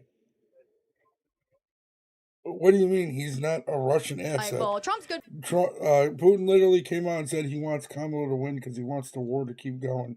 He knows if Trump wins, the war's done. Because of this. So then I just started researching literally 3 days ago. And I fell down this whole like rabbit hole. Believe what you want, so I'll much believe what I stuff. want. That's why I will be voting for the Democratic Can I Party. ask you, and it's not your question, what did you find persuasive enough to convince you to vote for Democrats? Well, so you talked about Trump creating safe cities, safe streets, just a safe country, but you know about his rally where he said that he wants 1 full day of police retaliation to eradicate crime. You know about that? Are you familiar with the Night of Broken Glass? Kristallnacht? World War II? Are you familiar with that? Well, I'm intimately familiar. I'm trying to understand the connection. Are we doing the Nazi thing again, or like are we, like? There's honestly. So crime was lower under Trump than under Kamala and Joe Biden. So I'm not like much lower. Violent crime was substantially and sizably lower in every major metro area and every major state. Okay, I'll give you that one, because. Like I said, I just started researching like 3 days ago. For sure. I'm not like everybody else here where That's I've just been plotting this all. But tell me what, you know. it's not your question. I just want to know as someone who does this for a living, because then I can get better. What did you find that you're like, now I'm voting for the Democrat Party? What made that click? Okay, so the thing with me was my mom kept telling me, oh, go look at the websites. You have to look at the political party websites. So I'm like, okay, fine. Like, I'll look at those too. And so I did, even though those are the most biased sources you're going to get because they're, you know. I was looking under economy because that's everyone's main argument about Trump. They're like, oh, well, I don't like him, but I like his policies. So I wanted to look at his policies. So then I did, and they were a little too strangely similar to the ones I was looking at the Democratic Party. So I'm like, how am I supposed to know which one to believe? Like you're saying. Good question. It's a great question. So which one did it better for 4 years? Kamala and Joe or Trump? Are we not under Trump's tax policy right now? Till 2025? Well, first of all, tax policy is a small part of economic policy. I mean, Joe Biden. We're going to go into $2 trillion in debt by 2028 because of his tax policy. That's actually not true. It actually is true. No, actually, so what the tax cut actually did is spur economic growth. And what you're talking about is not annualized deficits. You're talking about cumulative debt over 7 to 8 years. But you know what the tax cuts did? It actually cut your taxes. It was the largest middle class tax cut in American history. Now, I just want to ask a question. It's not a trick question. 75% of Americans say the economy was better under Trump. Were we not under Obama's tax policy? And So plus the pandemic, that's not really normal. So of course the economy is going. Well, hold on. You got to stop with this like Obama, Trump. You have to take ownership of your administration. So Trump will take ownership. He had the lowest unemployment, wages were going up, no inflation, housing boom. Why is that? He kept energy prices low, cut tax for middle class families, got rid of stupid regulation, and we saw an economic renaissance. And American people remember how good that economy was, guys? He didn't cook it was much. amazing. And we don't have that now. So would you say he's a good businessman? Yeah, I mean, he's a multi-billionaire. What about his multiple businesses that have went into bankruptcy. Yeah, I mean, look, What's you're going to business? fail sometimes when you do businesses. But 10 times? Yeah, maybe. I mean, he's 78 years old. I mean, how many billions have you made? You know, he was also born into it. Well, he was not born a billionaire. He was given a couple $1 million, but turning a couple $1 million into $6 billion is like the greatest ROI in the history. And by the way, not only that, he helped redefine the Plaza Hotel, the Grand Hyatt, the Trump Hotel, the Trump Doral. I mean, some of the greatest properties you could imagine. It's a pretty impressive business record, I would say. But that doesn't matter. Was he a good president? Of course he was. Okay. So another thing that also is kind of Are you sure she's cooking him still? like skewing my vote. So everyone keeps telling me, oh my God, like everything he's saying is being taken out of context. He doesn't really mean it. Okay, so he didn't mean it when he said that he wants generals like Hitler had. He never said that. Did he not? He did not. It's been completely Interesting. debunked, and 3 people around him said that is a complete fabrication. Those definitely. Let me ask you a question. Another- What do you want? No, it wasn't a hoax. It was just over exaggerated and unnecessary for everything that went on. To do with your life? Honestly, I haven't quite figured it out, which I know you're gonna. They actually probably killed more people under ventilators and putting people in old people in nursing homes or sick people in nursing homes with a bunch of old vulnerable people. Probably killed a lot more people that way than actually from just COVID itself. Say college is a scam. You What don't are know you what you're studying? doing. Clinical laboratory science and psychology Trump with a minor in said criminal it was justice. a So hoax. you want to be able to No, he didn't say it was a hoax. He said it was exaggerated. own a home? Of course. Yeah, I mean, under Kamala, it requires $135,000 a year to own a home. Under Trump, it was $75,000 a year. Interesting. Are you sure she's cooking him? I kind of just don't. You care about ending war? Yeah, war's bad. Did he like actually end war? Yeah, it was the first president in 32 years for no new wars for 4 years. Interesting. New remember war him under saying Obama, that. new war under Bush, new war under Clinton. But people are going to say what they want. I think it was way over exaggerated, and it wasn't exactly what they said it was. But New war under I'm not going to talk about that because I don't know about how they do with shit like that on YouTube. I've known people to get like their channels deleted completely for saying shit. So I don't want to say too much. Unless we could talk about it, then I really don't care. Wrench me up, I'll give you the link, Broski. It's not a big deal. I'll look it up later. Or we can look it up now. And like I said, I don't care if he said it was a hoax. That's fine. Maybe it was. He knows more about it than I do. I know one thing. It wasn't nowhere near what the fuck they made it out to be, and they probably killed more people with their fucking terrible policies than the virus actually would have done itself.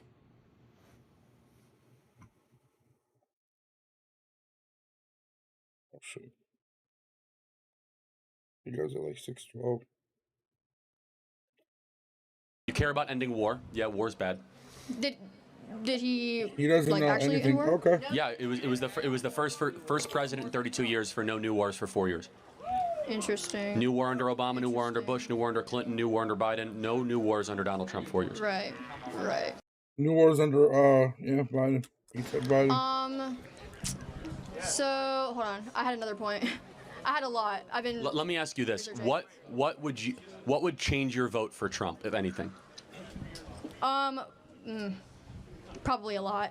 It would probably take a lot, because I mean the fact that he hasn't won the popular vote. Yeah, I'm chilling both tonight. terms that he ran. I'm going to vote in the morning with me and my dad and my neighbor. All right. Yeah, all good. It's. You know what You know that's what I like mean? saying? That's like saying, well, I know the Chiefs won the Super Bowl. I totally get that. But did you guys know that the Ravens, they got more yards? It's a completely irrelevant criteria. You run to win the electoral vote. It's like, no, but we kicked more field goals. Yeah, but did you have more points? So the Electoral College is the ultimate tally of points, not how many yards you get. Right. Which I mean, I'm still. Like 10 in the morning. I'm gonna message my neighbors in the morning when I wake up. Kind of follow up on all that. For sure, I get And that. my dad, Yeah, and I mean, we're all What's your gonna name? go. Michaela. Michaela, I want to get to the next question. I want you to think about what we said. Try to follow some of our accounts. If not, that's fine. There's a lot of propaganda out there. Try to bring down the noise. And I will say this. Donald Trump has people around him, 2 former Democrats that ran for the presidency, Bobby Kennedy and Tulsi Gabbard. Do you know who those people are? If not, that's okay. No. You should do research. They're former Democrats that ran for the presidency. Just make sure you go. And they're behind Trump because Trump is a ticket that's unifying the country and will make the country great again. What about the 13 different people that worked alongside of him, including his vice president? Yeah, the people he fired. I think it's awesome. That No, they are not with him. No, I think it's awesome they're against him. That's what I'm saying. No, So you know why they're against him? Good. Because he's a threat to the system they represent. Because we're actually going to have a voice against the warmongers and the neocons and the corporate interests. Okay. And you know, over 300 former generals and military officers just endorsed Trump. So, just the other day. Thank you very much. Appreciate it. Okay. Thank you. Hey, there we go. Kind of cooked her run. Nah, I'm voting. I always vote. Even if I don't like either candidate, I still vote. I thought that was Bill Belichick for a second. Yo, I legit thought that was Bill Belichick. By the way, I'm not a Trump supporter in any way, shape, or form. I've had the opportunity to have him on my show more than once. I've said no every time. I don't want to help him. I'm not interested in helping him. The night is still young. We'll see. If I have him on, the night is still young. Yeah. You think I'll have him on? I think you'll have him on. Really? Yeah. Why do you think that? Because you'll have Putin on? And you're competitive as fuck. No. I think ultimately, I mean, you've had a lot of people that I think you may otherwise be skeptical. Would I have a good conversation? Yeah. Which I think is your metric. You don't care about politics, so can I have They a good really are. conversation? And I think you had like people like Kanye on, for example, and you Yeah. had a great conversation with him. I think I think Yeah, but Kanye's an artist. But Kanye doing well or not doing well doesn't change the course of our country. Yeah, but do you really bear the responsibility of the course of our country based on a conversation? I think you can revitalize and rehabilitate someone's image. 2 years later. Oh, wow. I have some more big news, Megan. I'm just getting this right now. So somebody that's very, very respected asked me to do his show 2 weeks ago, and I said, why not? And to me, it's very big because he's the biggest there is, I guess, in that world by far. Somebody said the biggest beyond anybody in a long time. And his name is Joe Rogan, and he's never done this before.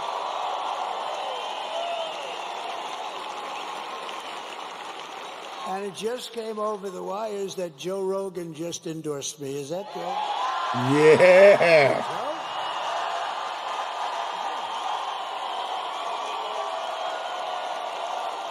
That's so nice. And he doesn't do that. He doesn't do that stuff.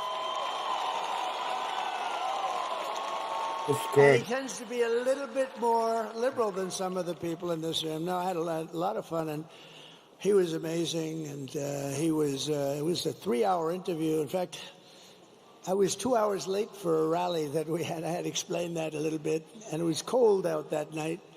We flew, but we had. I think I am not worried about Ukraine or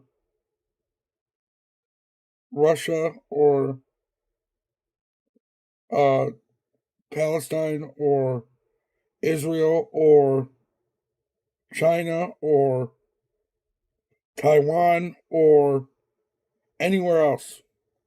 I'm worried about America. And I think he will be a better president for America. Yes, 1,000%.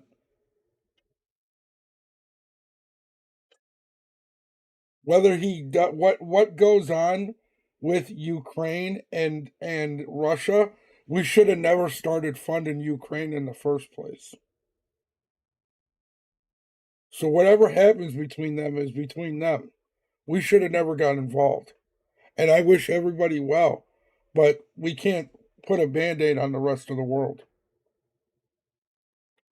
How to make Yeah, it. I like it. I like We're that more pink than 2 one hours too. late, For the girls, it's and sweet. they understood. I said, I just was This interviewed is by a that one very guy. interesting guy, and he just kept going on. They called it a long form, and it could have gone a lot longer, but he was great. And he's not a person that does endorsements, but he did an endorsement. So I just want to thank Joe Rogan. That's fantastic. I get it, bro. I mean, I get it, but Boy, oh boy, oh boy, oh boy, oh boy. We gotta we're getting ready to enter World War III. We're literally on the brink of it. And when Trump was in office, he had no new wars on his watch. So you can think what you want, but we have a track record of him and a track record of everyone else. He's the only president with no new wars. You cannot blame him for Ukraine and Russia. If anything, blame this current administration for Ukraine and Russia because they are funded they're funding the war. We're funding two sides of a war between Israel and Palestine. Like, I don't care about history, bro. History is history. We're supposed to learn from it, yeah. But what's going on right now has nothing to do with Trump. What's going on right now has to do with the corruption of this administration and these Democrats and these rhino Republicans. Dude, do you not understand? I want Trump to get in here and fucking get rid of every fucking politician, bro. And just revamp the entire government and make it a working system for the people. Because this system doesn't work for us. It works against us. You know what I mean? So I don't know. I think America will be a better place under Trump, 1,000%, without a doubt. Well, he's going to start by making us a powerhouse of what we're supposed to do, as in drilling, being a manufacturing powerhouse. That's what he wants to do. I don't listen. We'll see, right? We can go look at Agenda 47. Here, let's look it up. This is his agenda.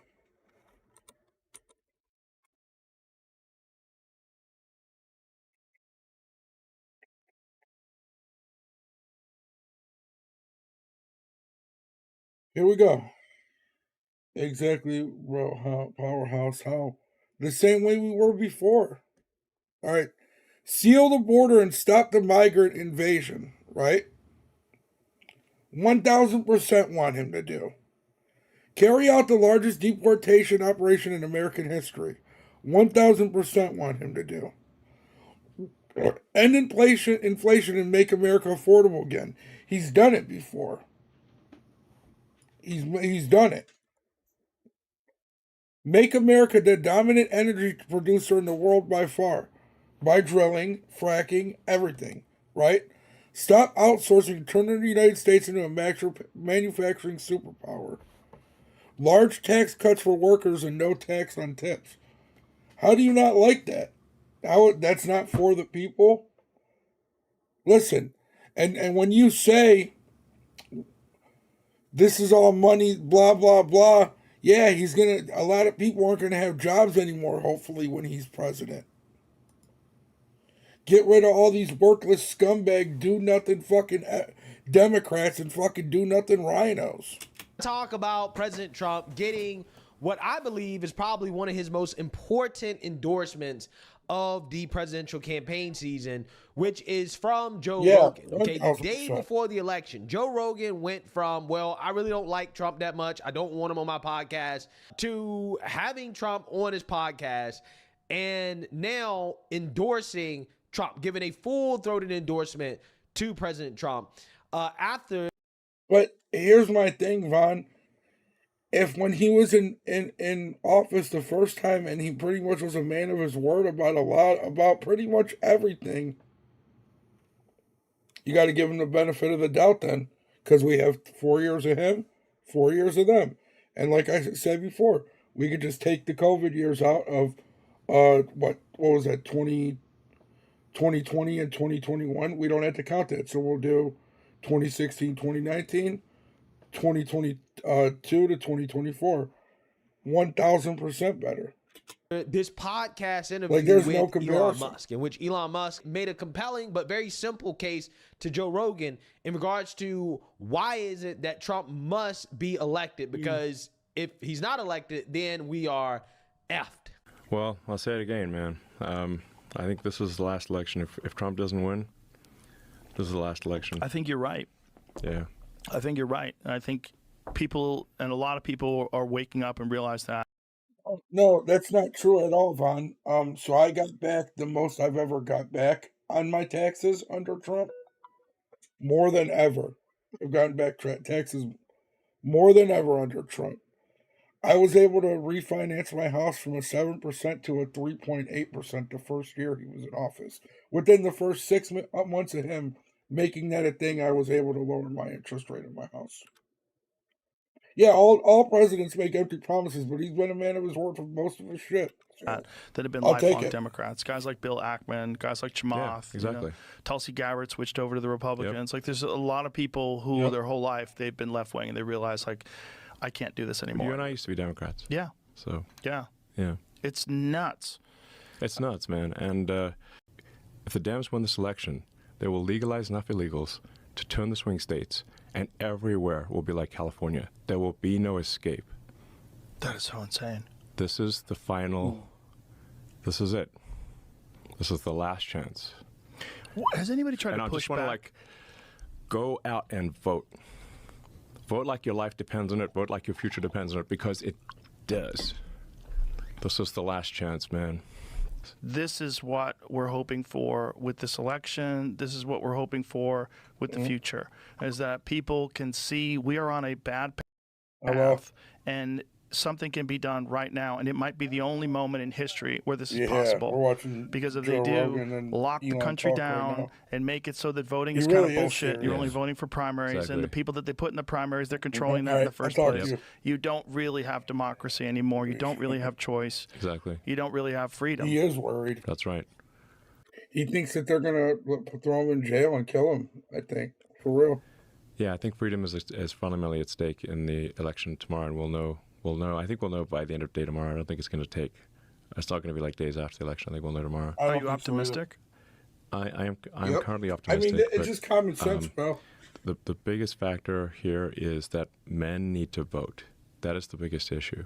So, I don't know what the reason is, but men just vote at a much lower rate than women. I think it's like 9%, right? Someone just told me that today. It's a big difference. I'm just like saying, this is a message to the men out there: vote like your life depends on it, because I think it does. Vote tomorrow like your life depends on it. Nothing is more important. I agree.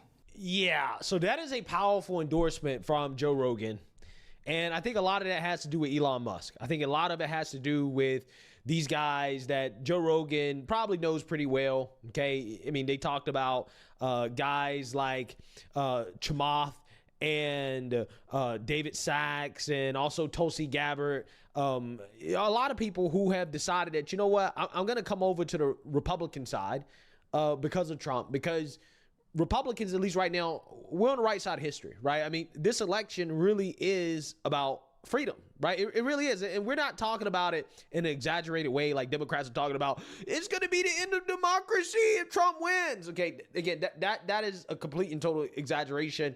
There's no real basis in reality for Democrats and their fear-mongering, right? But when it comes to conservatives, though, I mean, we have actually been on the receiving end of the authoritarianism that Democrats really want in this country, right? I mean, the Democrats, for as much as they want to talk about Trump loving autocracy, again, this is just more projection from them. They're the ones that actually love autocracy. And in this interview, Joe Rogan and Elon Musk actually talked about one of the viral stories that kind of highlight the insanity. Yeah, but look at it like this, Vaughn. He lost money when he became president. He's the only one to not take money from us. What's wrong with that? I think that's a great thing. And the authoritarianism of the Democrats, which is the story about Peanut the squirrel. Now, I haven't really covered the story, but again, it's a viral story that MAGA is rallying around because I think it does represent the authoritarian left, okay, and how their priorities are out of line, okay, and the type of dystopian future that we could be facing in the sense that they don't actually really solve the real problem. Are you voting for Kamala tomorrow? Or are you really voting for your neighbor? Right, but they will waste government time and resources going into people's houses and killing their pets, right? Which is what happened in this story that has galvanized a lot of people in this country and reminded them of how crazy the authoritarian left actually is. Take a look. Somebody killed your squirrel. Yeah, John Wick. Yeah, the fucking squirrel thing is bananas. Yeah, that squirrel thing in the New squirrel York. thing. So here's the thing about the whole squirrel thing is that how can it be that we live in America, supposedly land of the free, and the government can barge into your home with guns, so if you resist, you're going to get shot, and then take your pets and execute them. And if they can do that to your pets, what do you think they can do to you? I know that's not an exaggeration.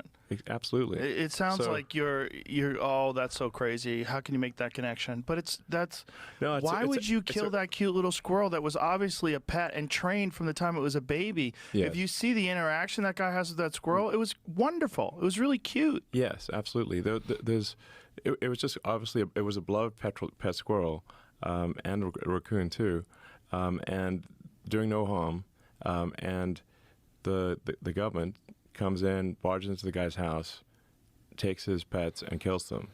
And wild, yeah, that was wild. I think this should really get people out there mobilized. Fucked up, and they shouldn't have killed that squirrel. They shouldn't have killed that fucking that squirrel. I mean, it's like how many cases have we not heard about? Oh, look at that little guy.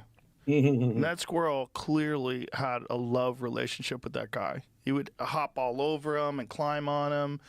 I mean, that was his pet. That squirrel thought of that man as his protector, as his companion. Yes. There was nothing wrong with that. And in Texas, it's totally legal. You could have a fucking zebra out here. You could have whatever you want. And that's the argument for freedom. Yeah, that is the argument for freedom. And I think that story is a reminder of what's at stake in this country, right? If you let authoritarian leftism get too out of control, right, that is the type of story that you're going to see a lot more often than we would all like to see, okay? Because, again, if the government can come in your house and kill your pet. I don't know if we can watch Joe Rogan's podcast on here or not.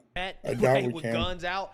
Yeah, that opens up the door to a whole lot of other things that people don't want to see. And we already know, based off what happened during the pandemic, that Democrats are willing to do anything to maintain their power and control. Okay. And one of the other things that happened during the pandemic that I think we should really thank Elon Musk for is fighting back against the censorship that came from the government via pressuring social media platforms to censor on their behalf. Elon Musk stepped up and bought Twitter. And ever since then, he has been public enemy number 2 for the Democrats and the establishment. Okay, they've tried to bankrupt Twitter. They've tried to boycott Twitter. They've tried to exodus Twitter. None of these things have worked, okay? And Elon Musk has transformed Twitter into X, which is now a free speech platform that I think has done an amazing job at helping the right push back against the mainstream liberal media and the establishment narrative. I think is one of the main reasons why Trump is so strong now, because people can speak freely, again, and push back against the propaganda via X, via Elon Musk's platform. And I think that we should all be thankful for Elon Musk sacrificing his $45 billion to save free speech in this country. But if it wasn't for you buying that and changing Twitter, I don't think we would be where we're at right now. I think it was a pivotal moment. I think historically, when people look back on it, it's going to be a pivotal moment in this very bizarre fight for the freedom of information. Yeah. Well, I mean, at the time I said, I think, look, I think this is existential to the United States. It's existential to democracy, because if you don't have freedom of speech, Find You it. don't Well, have I don't think democracy. Trump's out yet. Okay, because if you don't have freedom of speech, people No, he's cannot not. make an informed vote. If they're just being fed propaganda, and there's no freedom of speech, democracy is an illusion. Freedom of speech is the bedrock of democracy.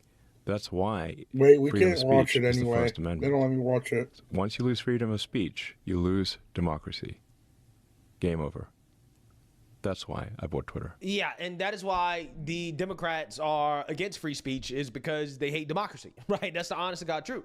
The Democrats do not want the people to decide anything. This is why they go out of their way to subvert democracy, even in their own primaries. And we've seen them do this over the years. And they're still so upset with Elon Musk for standing up for free speech that they are calling to punish Elon Musk if Kamala Harris wins by having the government essentially take away all their contracts from his amazing companies like Tesla and SpaceX. Even if Trump doesn't win, the Defense Department and NASA are going to need a new arrangement for all their rockets and for all the multi-billion-dollar contracts Elon Musk's companies have with the U.S. government.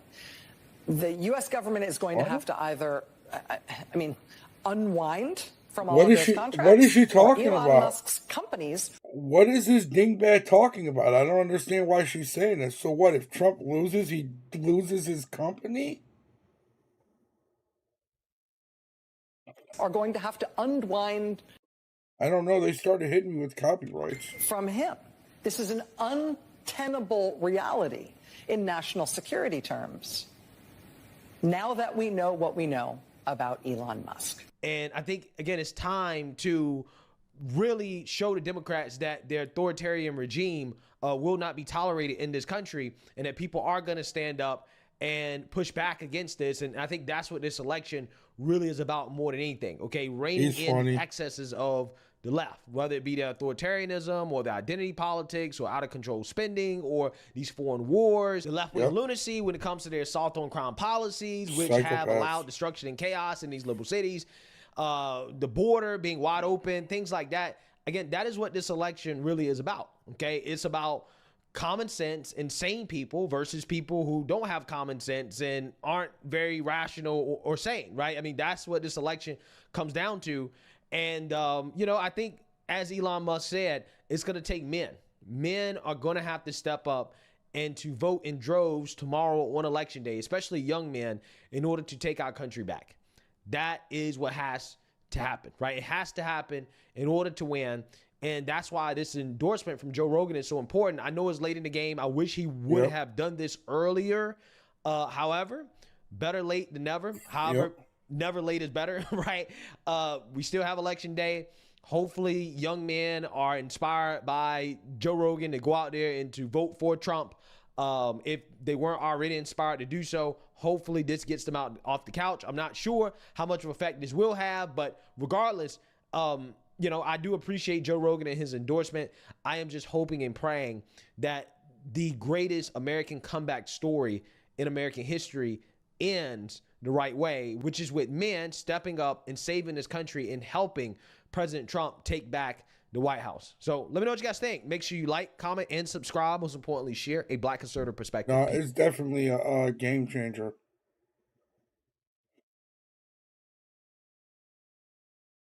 Cut a steak with this weird-looking knife. Maybe we can watch it. We'll see. The Joe Rogan Experience. Join my day, Joe Rogan podcast by night, all day. But if you want to sort of see like a vision of the future, it's like basically the top 20 and or even the top 100 is like totally dominated by China. It's really? Insane. Yeah, there's like China and a little bit of Korea and Taiwan. So are you in the top 20 in the world or top 20? Wow, in Diablo. Yeah. I don't know if I want to watch it because I feel like I can get in trouble. It's happened to me with Kill Tony before, so we're not going to do that.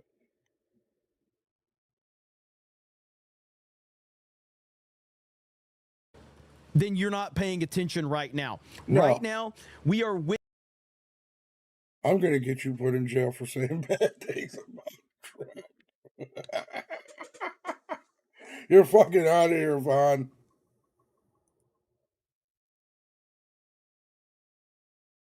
Drill. I repeat, this is not a drill.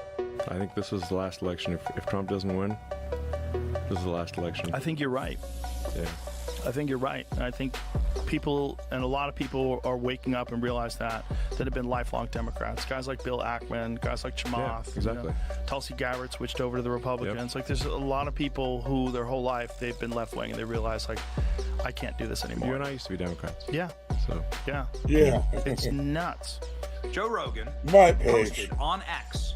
For the record, yes, that is an endorsement of Donald Trump. Oh, wow. I have some more big news, Love it. Reagan. I'm just getting... That's awesome. 16, guys. This is not 2020. When we go to the door of black men in Philadelphia County and the Collar counties around Philadelphia, they do not like Kamala Harris. They hate her, quite frankly. They are pissed off. They don't like her when it comes to her policies, and they've had time to compare a Trump administration to a Harris-Biden administration.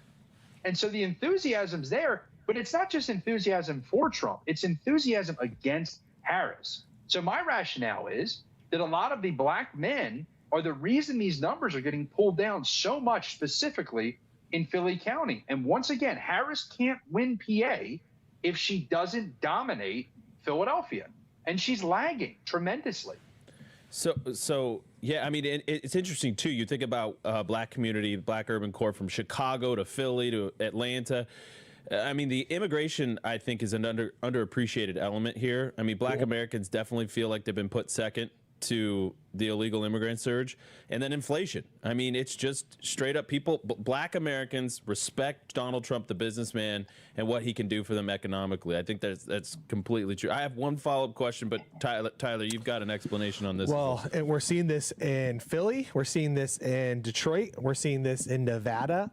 And it's the same thing. And the one of the conversations that will probably happen with a solid Trump win coming out of these three states is that the union bosses need time to prepare their base to get out the vote. Interesting. It is a year in, year out infrastructure that they built. A lot of people don't know this, and so we'll share this on here, but we'll be talking a lot about this over the next 2 years, next 4 years, is that the spouses of union leaders typically run C4 operations that exist in these cities. And so what happened this election cycle that's really unique was that they had years to prepare for Biden in 2020. They had years to get everyone ready. COVID happened, and it was like a dream scenario for union members. Why? Because it was easy to go out and harvest those votes. It was easy to go out and collect everybody together, get everybody on board, because everyone was just sitting there, and they make extra money that way. This election cycle, everybody was ticked off at Joe Biden because they did all that work in 2020. They hated the guy, and then nobody knew who's going to be the candidate. And this was a background. Dark and light are two sides of the same. Can't have one without the other. Yeah, you're my Magneto, and I'm Professor X. You don't think he's going to win, Mike? Why you say that? I think we got to have optimism and hope. Brokering deal over Kamala, and no one was really bought in that much. And so guess what they don't have this time? They don't have the long-term, multi-year infrastructure of the union chiefs that are putting they could not slap together fast enough a save Kamala Harris in the union-esque environment. Right. And that is the reason why they're not turning out early ballots. Well, and part of the reason. Cliff, back to your point as well. You said you see that spike in the summer. Well, Joe Biden drops out in July 2020 or July 21, right? Almost to August, right? They tried to manufacture a hype around Kamala. I think for all of us, it felt astroturfed. I don't know if it was effective or not. But basically, I mean, maybe that just switching horses in the middle of the race really affected them. I mean, but here's my follow-up. And actually, this is from Kane. He just sent me this. He said, "What are the data points to watch tomorrow morning to know if we are turning out?" So it's a good question. Yeah, you mentioned this briefly. What are the first indicators that you're going to be looking for? What's up, Roland? That's true. We're not just for, and that our it's audience not should, just Cliff. Trump. It's all of them. They're like the real life fucking Avengers, Mike. Yeah, well, let me just, Charlie, you had texted me about something. I'll get back to that question. I think that's great. So I'm pulling the numbers right now. My team is on this day 4 years ago. What was the change? Because we were expecting this huge boom. And Charlie, I just want to confirm on your show, Democrats had a net gain today of 2,000 mail-in returns. I just, like, Rich Barris is right to react the way he did, which is like, that's got to be a typo. And I want to see the number from last time, because I think when we show that, you're going to be like, there's, you know, what is the change? Because 4 years ago, I'm sure it was a massive surge in the final 24 hours. But that number is confirmed. They had a 2,000 net gain, even though in previous years we're talking about thousands and thousands of ballots. They're like the real life Avengers. Well, you're talking about Obama. You're talking about Obama visiting, yeah, right? Because they deployed Obama's entire delegation, including Obama, to go try and hype up PA, correct? Yeah. And that's all they got. Well, and to that point, it's crazy because they can't even turn out after these Obama visits the equivalent amount of people who are allegedly showing up to these rallies. Yeah. Whoa. Yeah, exactly.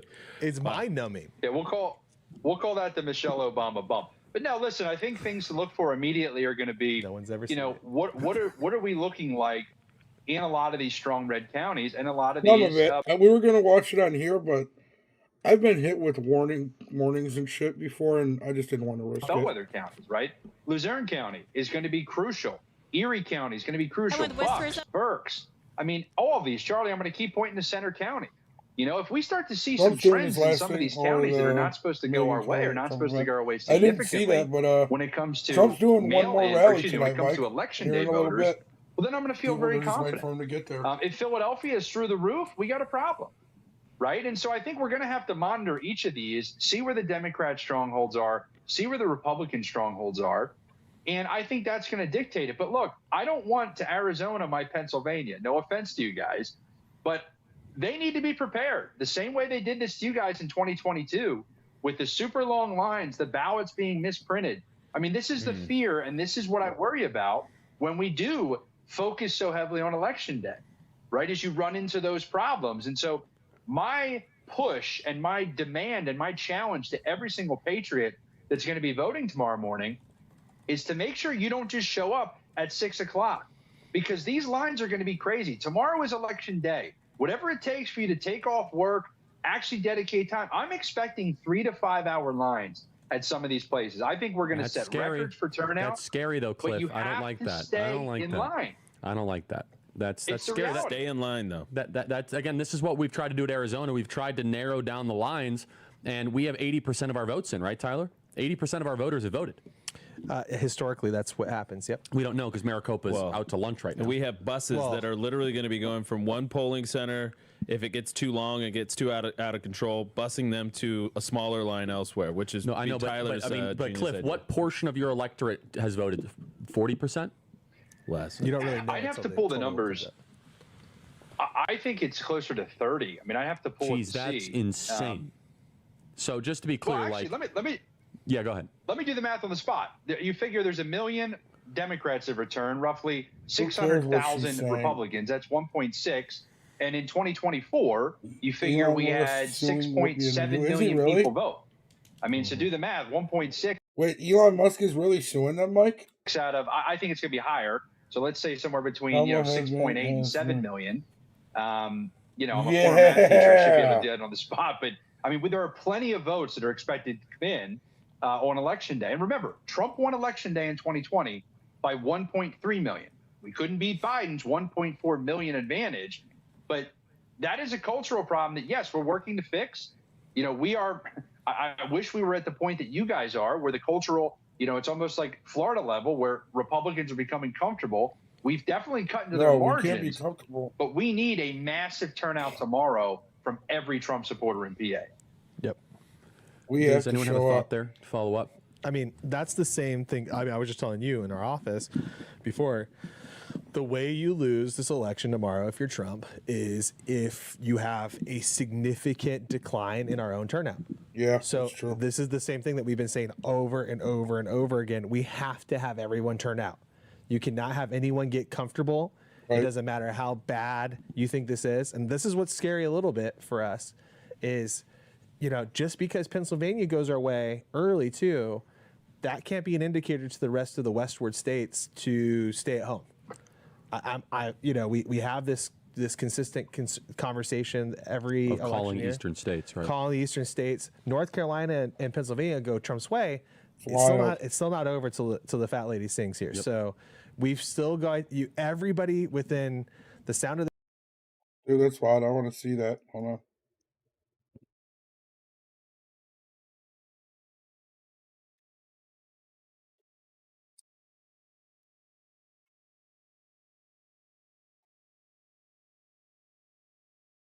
I just reposted it. So, all right. So, Elon Musk files an $80 million lawsuit against Whoopi Goldberg and The View claims they are lying about me.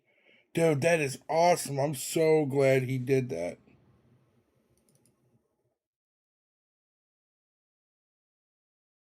Though this looks like in some convention center here. Game. And it was with some former great NFL greats that played for the Steelers. And we asked for a headshot from Cliff, and he sends over the headshot of him wearing the Eagles hat. And we put it on. Listen. We put it on the graphic, and on the graphic that was tweeted out, Antonio Brown and Le'Veon Bell still retweeted it. Listen, I do take my hat off when I go past Harrisburg, but I got to stay true to my Eagles. And Philadelphia is, well, we need Patriots across the state. That's my roots. And Cliff, speaking of which, though, Pittsburgh, how is Pittsburgh, for the unaffiliated, how is Pittsburgh, from a voting standpoint, different than Philly? Are we looking for different Nothing yet. trends? Trump will be out soon. Does it fall in line as Philly goes, so does Pittsburgh? Explain.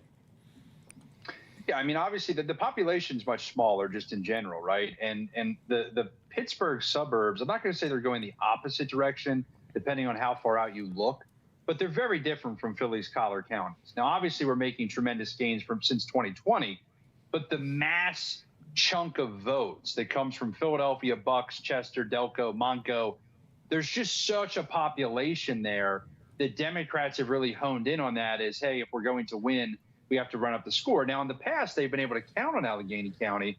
They're going to win it, but we've been cutting into that because of the Trump effect. I mean, seriously, first it was Obama. A lot of the blue-collar workers that weren't really, they were Democrats, but they were pro-life, pro-traditional marriage, pro-gun, right? I went to school out in Johnston. I met a lot of these people that had no correlation with Obama or the National Party, but they were lifelong union families, right? Mm-hmm. Obama started to chip away, but Trump really started to turn and move the momentum. Yeah. And so Democrats, they didn't abandon Allegheny County at all. It's their second most important county. But they realized that the Philadelphia County and the Philadelphia collar counties, there's just so many more votes there. And so when you look at their staff, when you look at where they're spending money, when you look at where they're doing events, yes, it's Pittsburgh and Philly, but it's really hitting those counties. I mean, they've been in Delco, they've been in Bucks, they've been in Chester. That's where they know they have bodies. They have actual ballots they can target. And so if I'm them, which, by the way, this doesn't mean they've been successful. He does kind of look like Shane Gillis a little. The score there, and they're just not seeing the returns they did in 2020. Cliff, we are awaiting the final rally here. Just final marching orders here for someone that has extra time on their hands in Pennsylvania. Where can they be most helpful tomorrow? And can people bring ballots to voting centers? How does that work in Pennsylvania? What state so number one, if you have not voted yet, make sure you vote tomorrow. You cannot request a mail-in ballot at this point. The 29th was the deadline. Happy Monday, everyone. So I voted earlier today, and this is a sticker that poll workers gave me. Very cute. Here in NYC, this is the sticker they're giving the Venezuelan gang members. Check it out.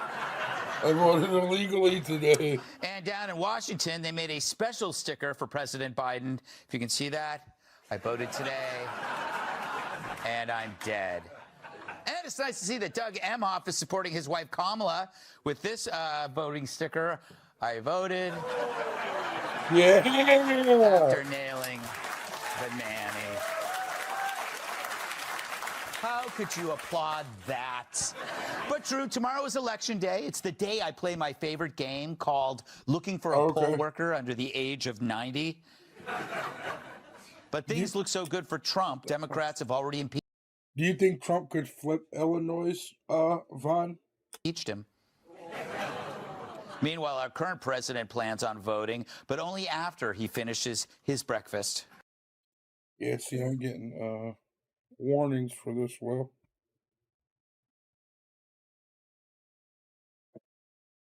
You don't think he'll flip Illinois? Yeah, hold on. We'll try and play it again. I don't know why I can't watch that. For some reason, it's just not letting me. No? Okay.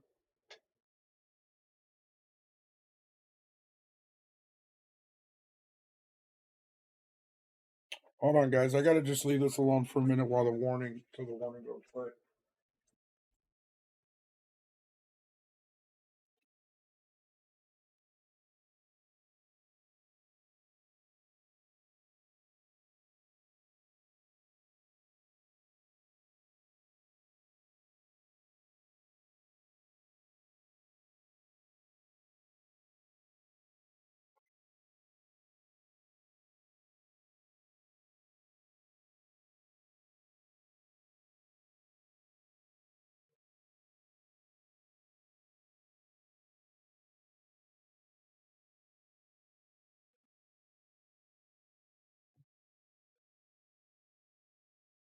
Oh, okay. I see what you're saying.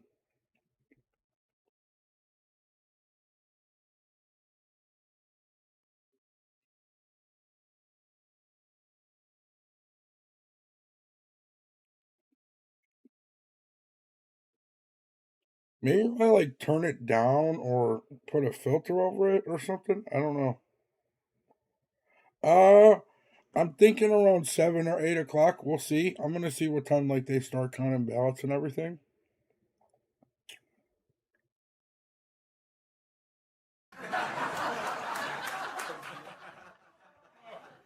Speaking of Doug Emhoff, he campaigned for his wife this weekend, saying Kamala did what she always does. Quote, she put her head down and went to work.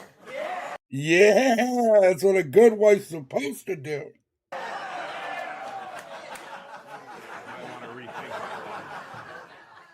And that's exactly what we need in the Oval Office, said one man.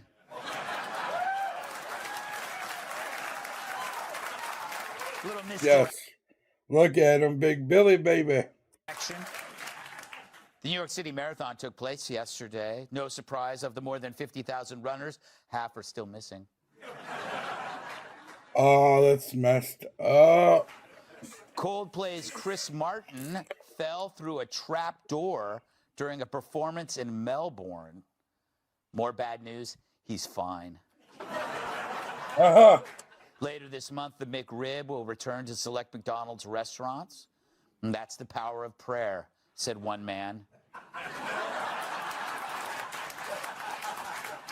And a new handheld device may soon cure insomnia by turning off your mind. I think we have a picture of it here. All right. Why not? I'm off for 2 days, rip him. So one of the key differences between the left and right is one side's willingness to leave you alone. Budget. Sure, all politicians want power, but clearly one kind is more invasive than the other. So meet public enemy number one, Peanut the squirrel. Apparently the most sinister rodent since Adam Schiff. Or he was until the state of New York decided he had to go. His crimes seem to have been something to do with living indoors, unlike half of New York City. I guess if he had a tent and smoked meth, he'd still be with us. But last week, agents from the New York State Department of Environmental Conservation unleashed a 5-hour raid on the home of Peanut's owner, Mark Longo, and took Peanut into custody. 5 hours. Probably took that long to put on the little handcuffs. But thanks to a full 10 agents prepared for heavy resistance, Peanut was apprehended with minimal injury. They must have spent the full 5 hours patting down his nuts. But for these brave agents of New York's environmental conservation, this was their bin Laden. Clearly, Peanut had to go, a rodent Nazi, a nutsy, if you will.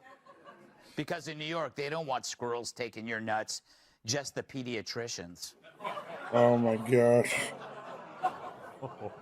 Now, Peanut had a co-conspirator, Fred the Raccoon. Obviously a criminal because he was always wearing a mask. Fred was also removed in the raid and, like Peanut, executed. Wow. No trial, no...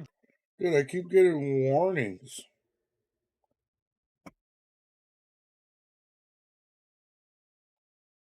Gosh, why, dude? Why? Maybe...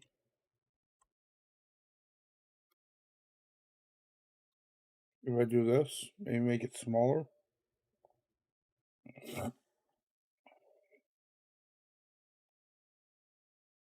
Sorry, guys. I don't know why it won't let me watch it.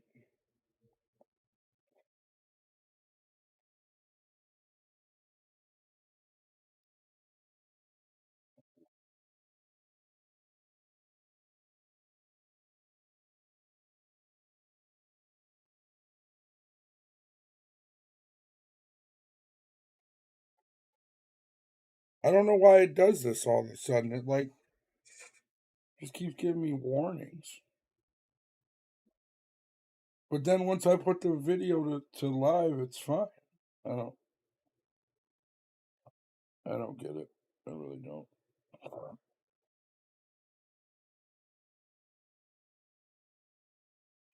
Give me 1 second. I'm just waiting for the thing to go away.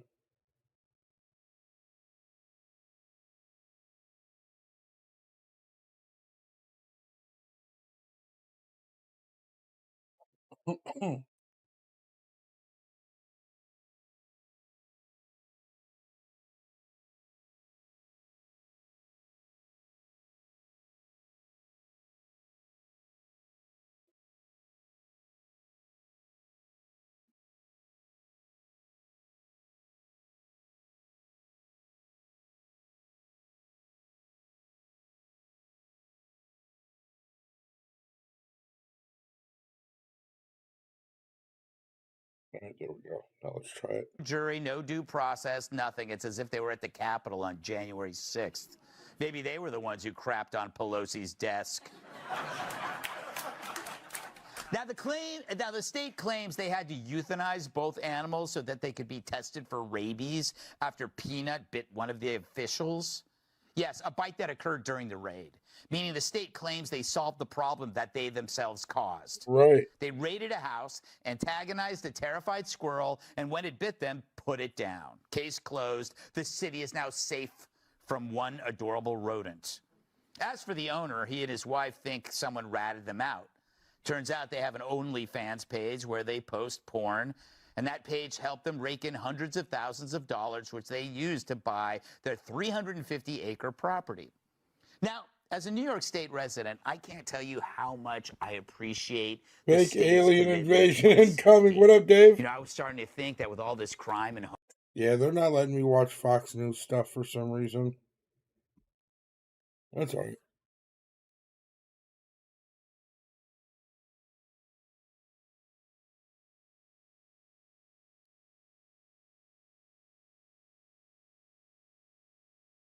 You see, Pete Butt Daddy?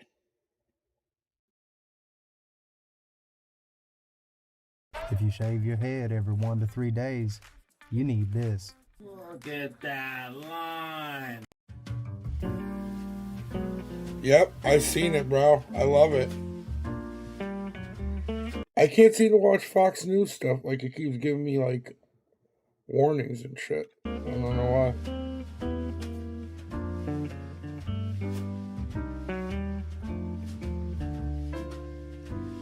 Give me a hand here, will you, Glenn? The way of the future. The way of the future.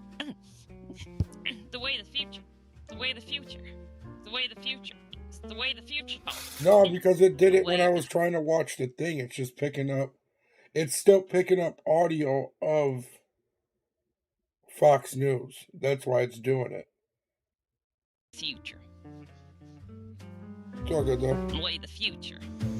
What's up, guys? Your boy Benny. The problem with having a campaign that is fake and totally artificial, propped up entirely by the sugar rush of a diabetic corporate media, is that when push comes to shove, there's no way I just got a warning for this. And you actually need to shove people into the ballot box to support you, or to shove people into your campaign rallies, they're not there. You have no support. And it's pretty obvious if you have any type of clout or any type of swagger behind your campaign, because people will show up. They'll fill massive arenas for President Trump from coast to coast. We've spoken in sports arenas with Donald Trump. I tried that. The rafters are filled all the way up to the nosebleeds. Kamala Harris, not so much. And we can prove it scientifically, actually. There's this dude who has a cell phone data company. He tracks data devices and where the devices are located and where they're from. And you can find this kind of stuff. You can get this data from major cell phone service providers. Yes, sir. This guy has been tracking Kamala and you think that'll Trump work? Campaign This one seems to be attendees. fine so far. And for these rallies, he's able to show how many devices are inside of the rallies. Like Donald Trump's packing nearly 12,000 people into a rally in Green Bay, Wisconsin. That's a lot of people. There's 7,000 people outside, and 62% of them have never been to a Trump rally before, right? Because you can geofence these things and go back in time spatially and see where people have been, right? And a cell phone is a really good tracking device. He does the same thing for Kamala rallies, like these massive rallies that Kamala threw in Washington, D.C., in the middle of the swamp. This is Kamala's biggest rally in the middle of the nation's capital. Of course, you could effectively call this a mandatory meeting that your boss calls on Friday afternoon, because all of these people presumably work for the executive branch, but then so it they cuts had to it go off. suck It up to cuts their my boss, stream off. which would be Kamala Harris were she to win, but I don't think she will because her support is all fake. This dude found that there were 31,000 people on the mall. The campaign live, they said there were 70,000, so it's half that. But still, that's a pretty good number of people to get to a rally. 91% of them had attended 3 or more Kamala Harris rallies. Okay, either people in D.C. have a ton of free time, or these are rent-a rallies. They're not real. These are not real crowds. These are people that are being paid to follow Kamala Harris around in a bus and go to her rallies. Just over 11,000 were from Atlanta. They'll cut my stream off. Like, they'll make it to where my stream's not visible. To Georgia, followed by 6,500 from California. So tens of thousands of the people in Kamala Harris' rally in D.C. are from California or Atlanta. They were bused or flown in. Are they even like American citizens? Super creepy stuff. It's wild.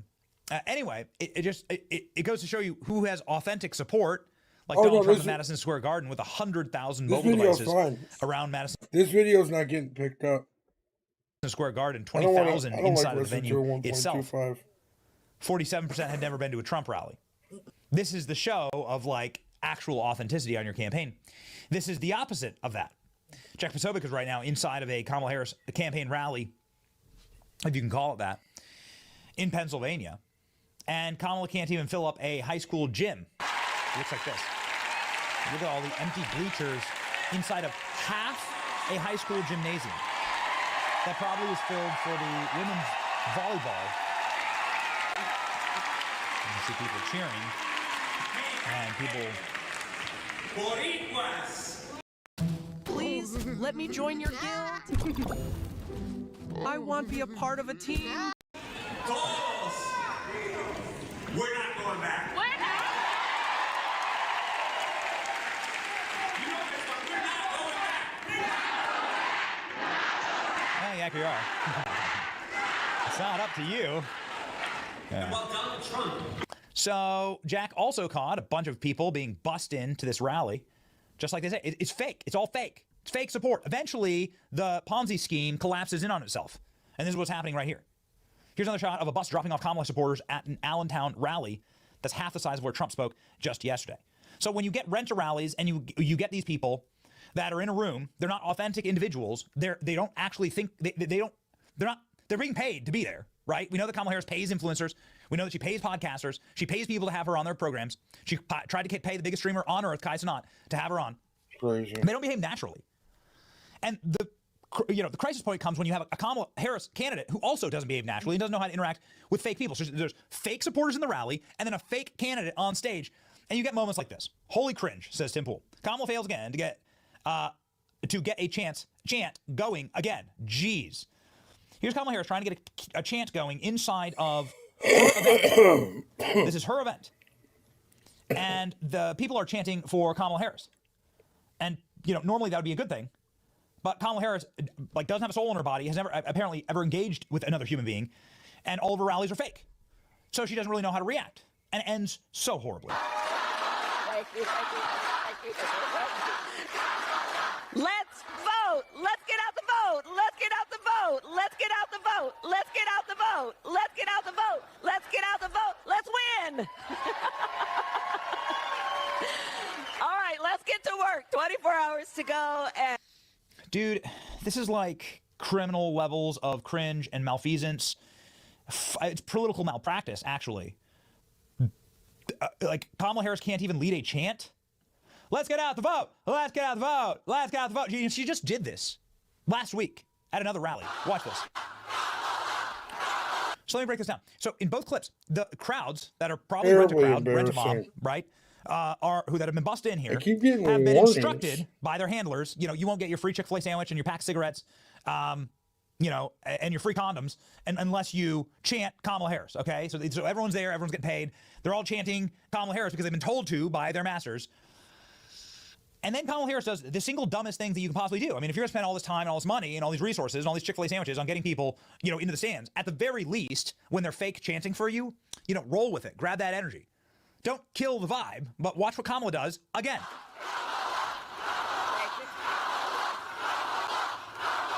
Okay, now I want each of you to shout your own name. Do that. Because it's about all of us. It's about all of us. And listen, I have fought my whole career to put the people first. They're losing this race. They're so losing. They know they're going to lose. They know they're going to lose. They're embarrassed for themselves. Look at her face. Look at her desperately try to get back to the teleprompter. Look at this. This is her. She's not making eye contact with anyone in the audience. She's looking directly at the teleprompter. Okay.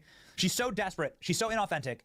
This entire campaign is all about saving face now, as the embarrassments pile on. Kamala's installed speech program is glitching. We found out that Kamala was just Hillary Clinton in a skin suit. Oh my goodness, she is so awful. Nails on a... And I guess I can't watch Benny Johnson either, like I always do. Are they trying to make me not stream or something? I don't get it.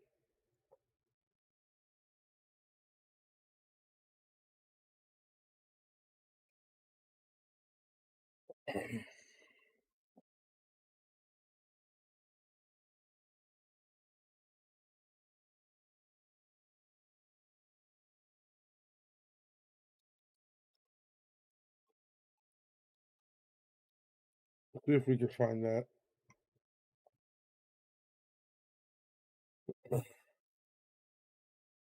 There we go.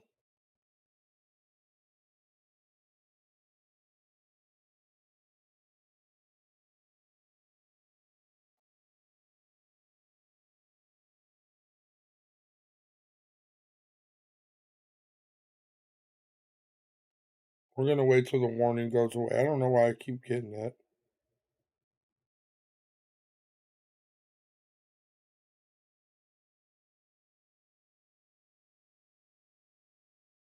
Big supporter of former President Trump, introduced the former president at the RNC, did a very good job, and spoke at his recent MSG rally as well. He is the CEO and president of the Ultimate Fighting Championship, Dana White. Dana, thank you very much for joining us. Thanks for having me. Haven't met you before, but I am a huge fan of the UFC, and I appreciate what you've No. added to the culture What up, in Wheelie? that regard. Those are Now, my when you likes I listen got. to Mark Cuban, I can do you different know things. economics as a businessman, but also in relating it to what you see in the people around you and what you're hearing. What do you believe his argument, how it lands with the voters, Dana? Well, a lot of the things that I've heard, since I've been on here, this election is about competency. It's about competency. When we were talking about diamond out your boss earlier, this isn't about your boss. This is a world leader. This is the guy, this is a leader of the free world we're talking about here. Trump has already proven he can build a strong economy. He can secure the borders. And he is somebody that allies and adversaries respect.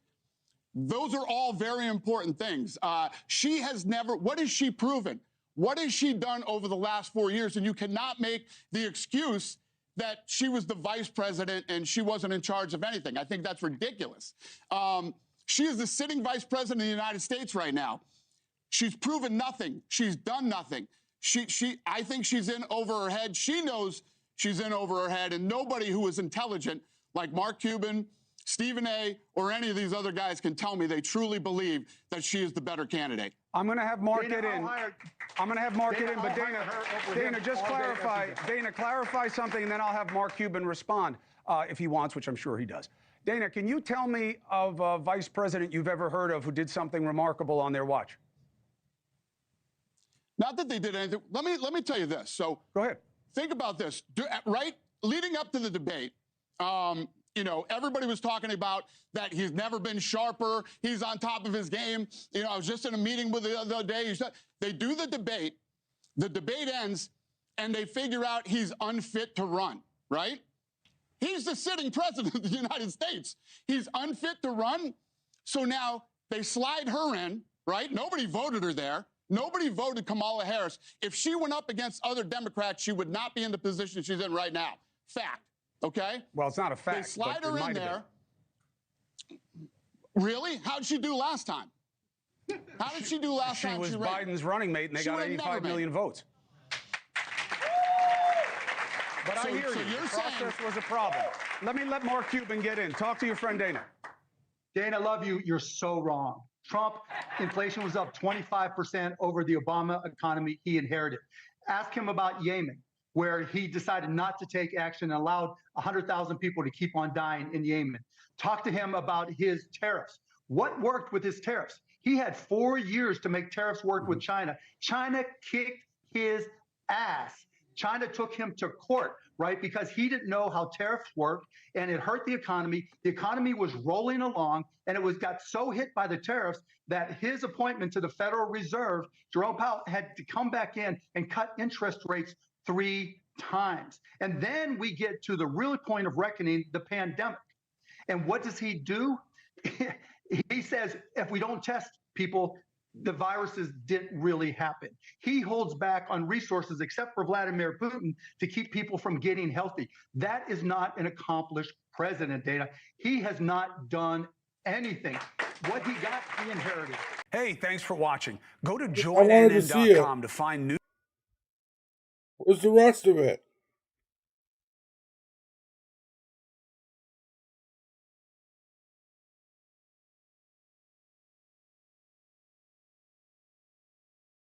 Dude, it tore up in the comments.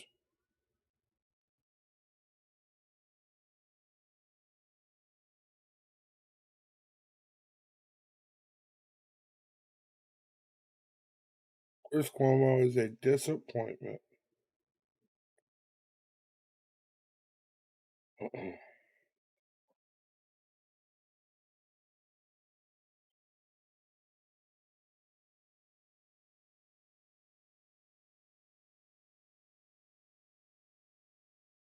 Dude, Charlie Kirk's the only thing I'm allowed to watch. Out of 3.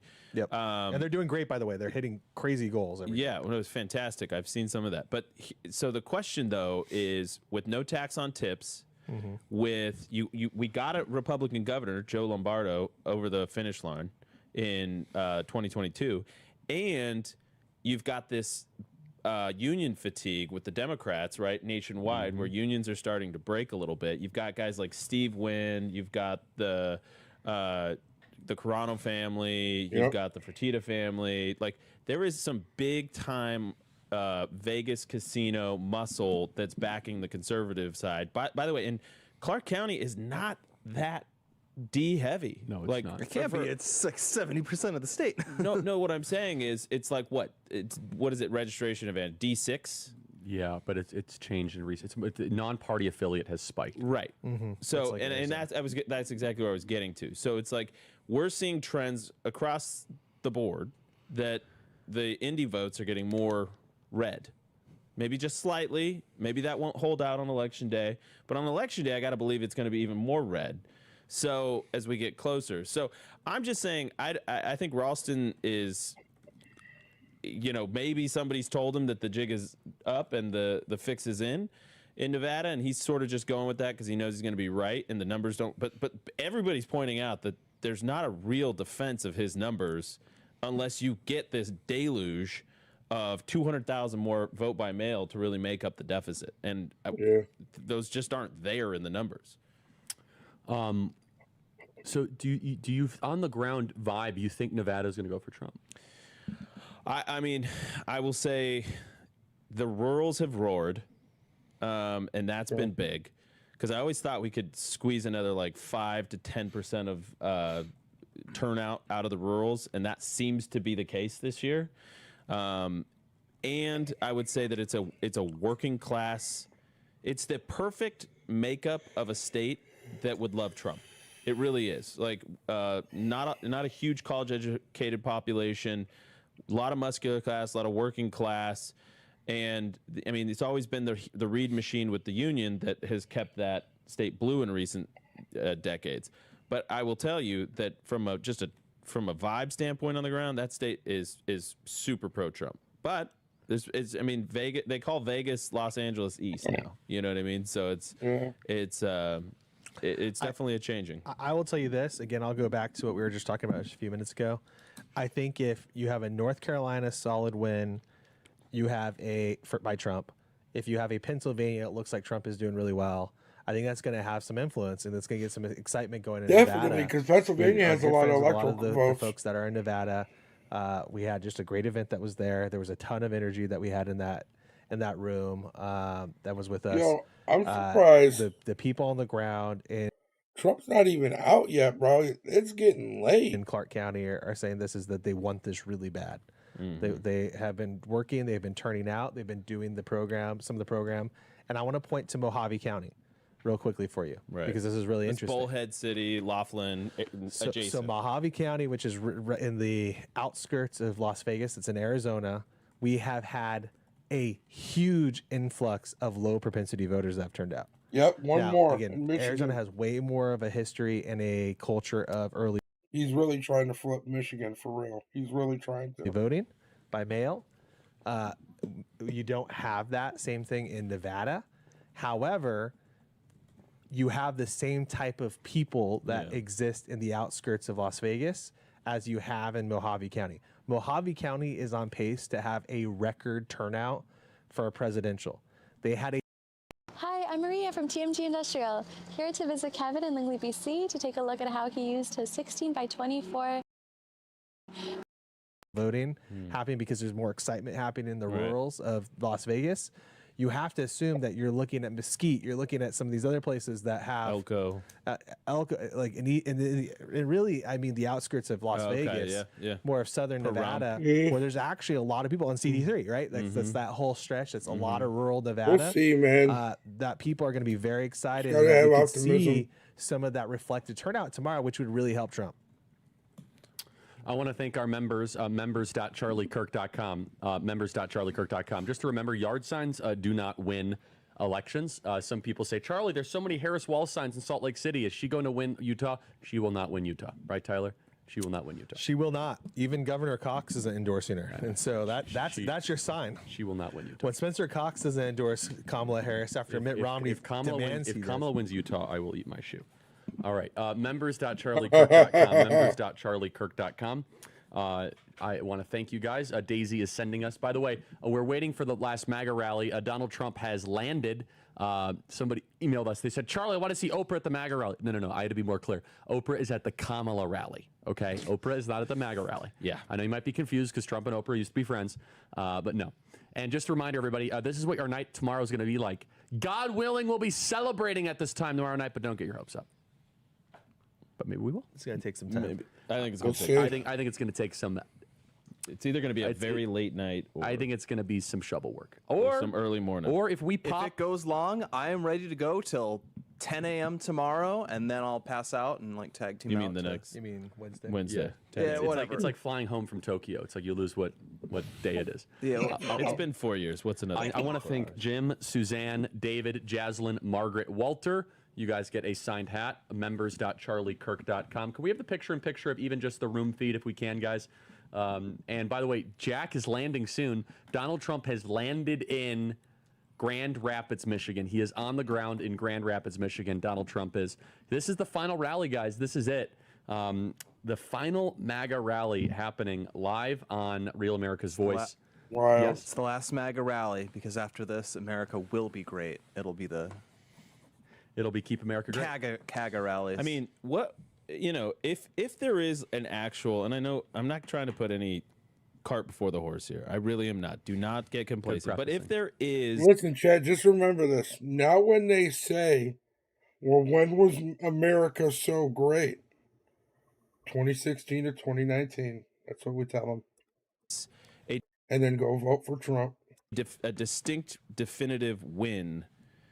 What do you think? I mean, that could mean for the country. I mean, do you think people will rally behind it? Will there be a moment of peace? Or do you think they still riot and screech like banshees? I will say thank you, God, and we'll enjoy what happens. I'm going to tell you this. If fans riot in their own streets when their team wins the World Series, Dodgers fans, whoops, I think it's to be expected that when their candidate that was not of their choice wins, they're probably same types of personalities are probably going to riot. Well, I think they will. I think you're right. I think they're ready to. But you remember that Molly Ball article where there was that one very telling piece, which I always thought should have been an absolute indictment of the American left. People literally should have been indicted. No, they should have. But what happened was, because it was close, the sort of gatekeepers, the puppeteers, called all their foot soldiers and said, "Don't riot. Be peaceful." And there was this moment of calm after the election in 2020 where we were expecting something crazy to happen. And guess why it didn't? It's not because the Republicans or the conservatives told their people not to riot. No, because that wasn't even a thing. It was because the Democrats told their foot soldiers not to riot. And I always thought that was the most damning admission from that Molly Ball article in 2020, how they did it. The cabal. That's right. We are getting so many emails, by the way, of first-time voters that didn't vote in 2020, and they're old. They're not like newly registered 18-year-old voters. Hey, listen, my dad's voting for the first time ever tomorrow. I'm talking about thousands and thousands of first-time voters. The electorate has changed to favor us, guys. A lot of people sat out 2020 and saw the destruction and have come back into the ranks. A lot of people. There are a lot of people who expose themselves. What I like about this election that we haven't talked enough about, and I hope we'll talk about it a lot, the people who were frauds in 2020, who pretended like they just kind of sat back, they didn't really do anything, and they were secretly helping Joe Biden in the background, they were forced to come out in public this time. And this is a really interesting piece to this election versus 2020. COVID and the hidden politic that was happening in the background in America was not exposed. It forced so many people to come out of the dark spaces, and people who claimed that they were Republican or people who claimed that they were like either or now came out as pro Kamala people, and most people that are common sense went, wait, what? Really? That guy? This? What? No. And that has forced a lot of the people who were not sure or they didn't really like Trump or whatever, I think, to actually come back and say, you know what?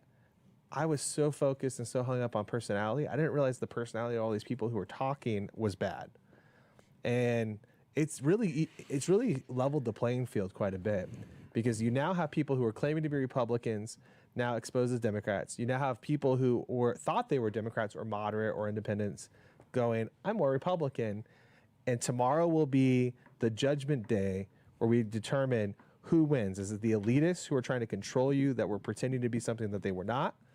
Or is it going to be the American individual that this country, this republic was founded upon? They're going to speak up and they're going to elect a president by the good graces of the Electoral College. That's going to be, that means we're dependent on these few states.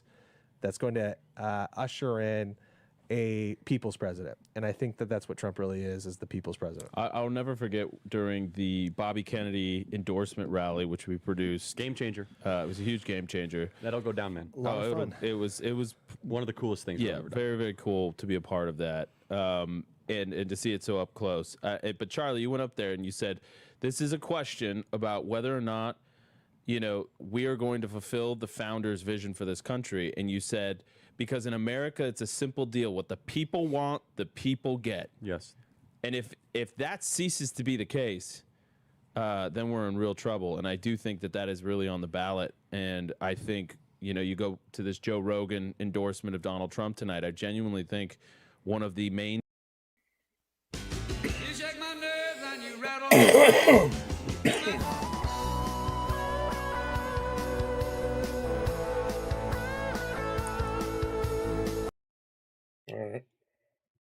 things for Joe.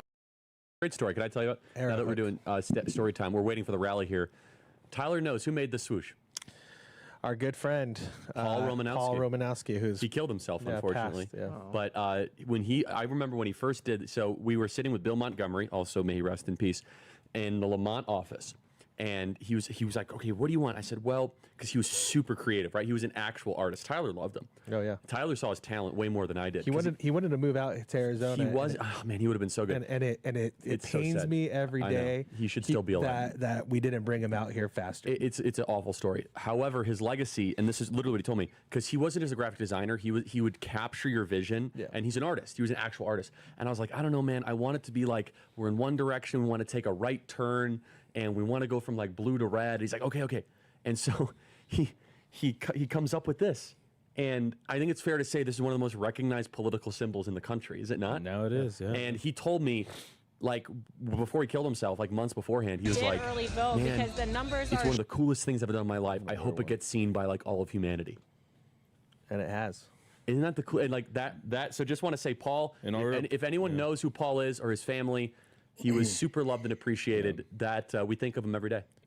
All the time. So in honor of Paul, if you become a member, you get the exclusive Turning Point MAGA hat, which I think is super cool, actually. And I wish we had like the Benny videos because it was great seeing everybody we posted it today. Yeah, it was great seeing everybody wear that in downtown Atlanta.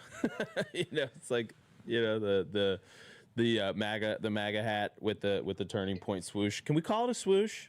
It's the Nike swoosh. By the way, you know what's so funny is I got a tip from somebody that they're changing the Nike swoosh. Yeah. It hasn't been reported publicly yet. No way. How do you? Where are they That's changing it insane. to? That would be an insane That'd thing be to do. lunacy. Whoever does that should be. I mean, but here's the thing: like, executed. Wasn't the Apple lady that changed came up with their it like logo a little she was bit. paid like $15 for it? Or something? We'll see if my sources are any good. I mean, Apple By changed it. the way, another thing that's going to happen at midnight to watch for if Trump doesn't is Dixville Notch will vote at midnight. So I'm told there actually will be a Trump voter at Dixville Notch. I've seen there is one Trump voter. Explain to the audience Dixville Notch is. By the way, Trump should be taking the stage any minute. I need to go to New we'll Hampshire take again. it. I haven't been there in a while. So Dixville Notch is a very tiny hamlet in northern New Hampshire. I think it's in there's like a ski lodge there. And people just live next to it.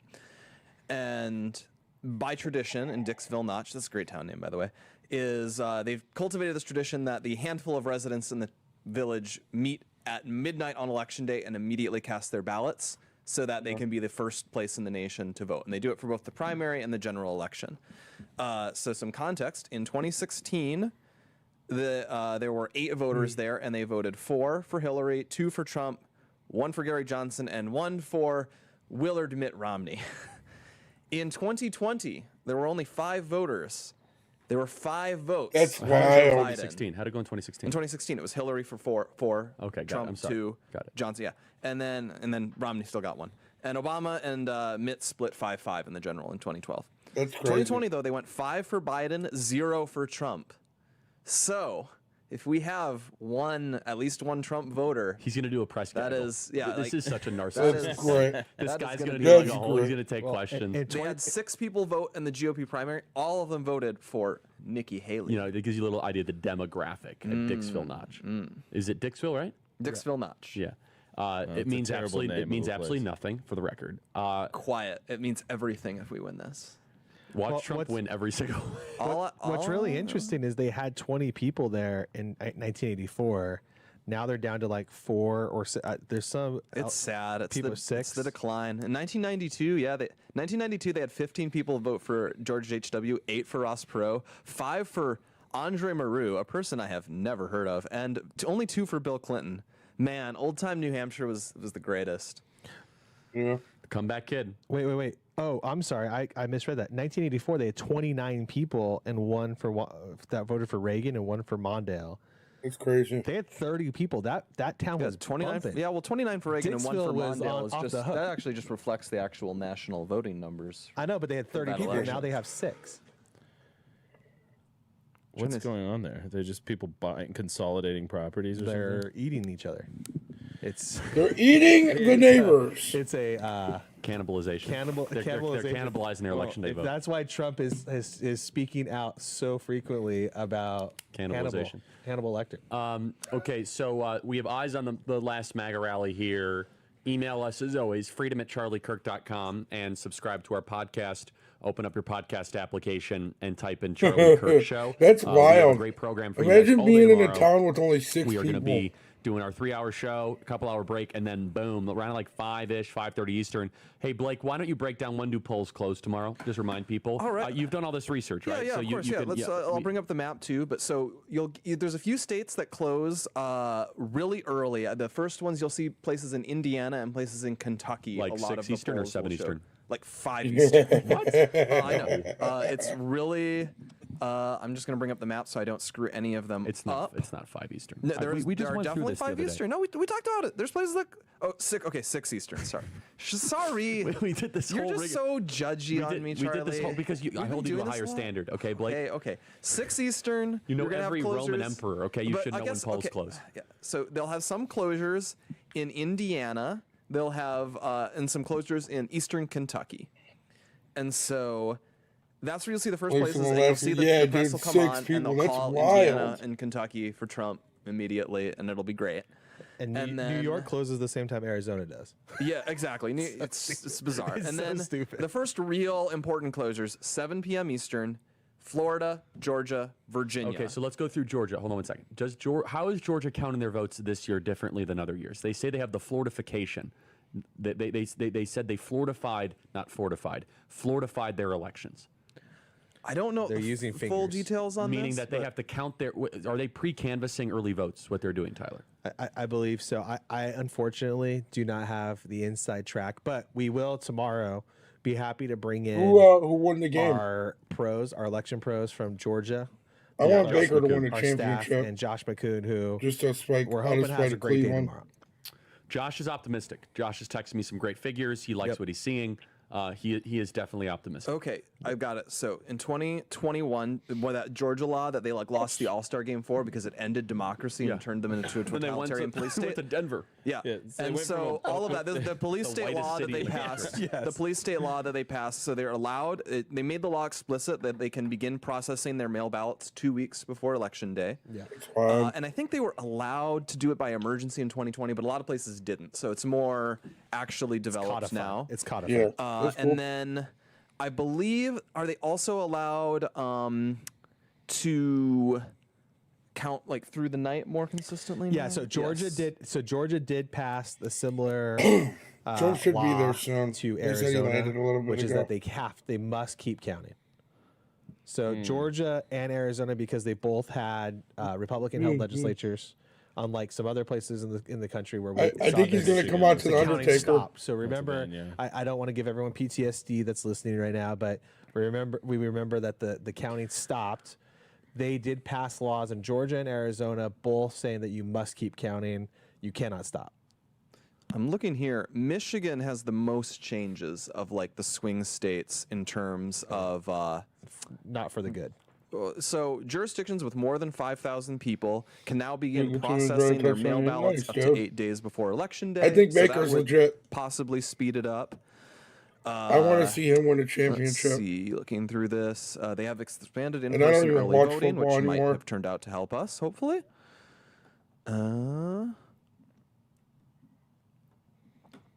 And I guess they could feed, they made it so their early ballots could go directly into like a scanner rather than having to be stored. So we'll make it results faster from Michigan, if nothing else, even if other changes are stuff we don't care for.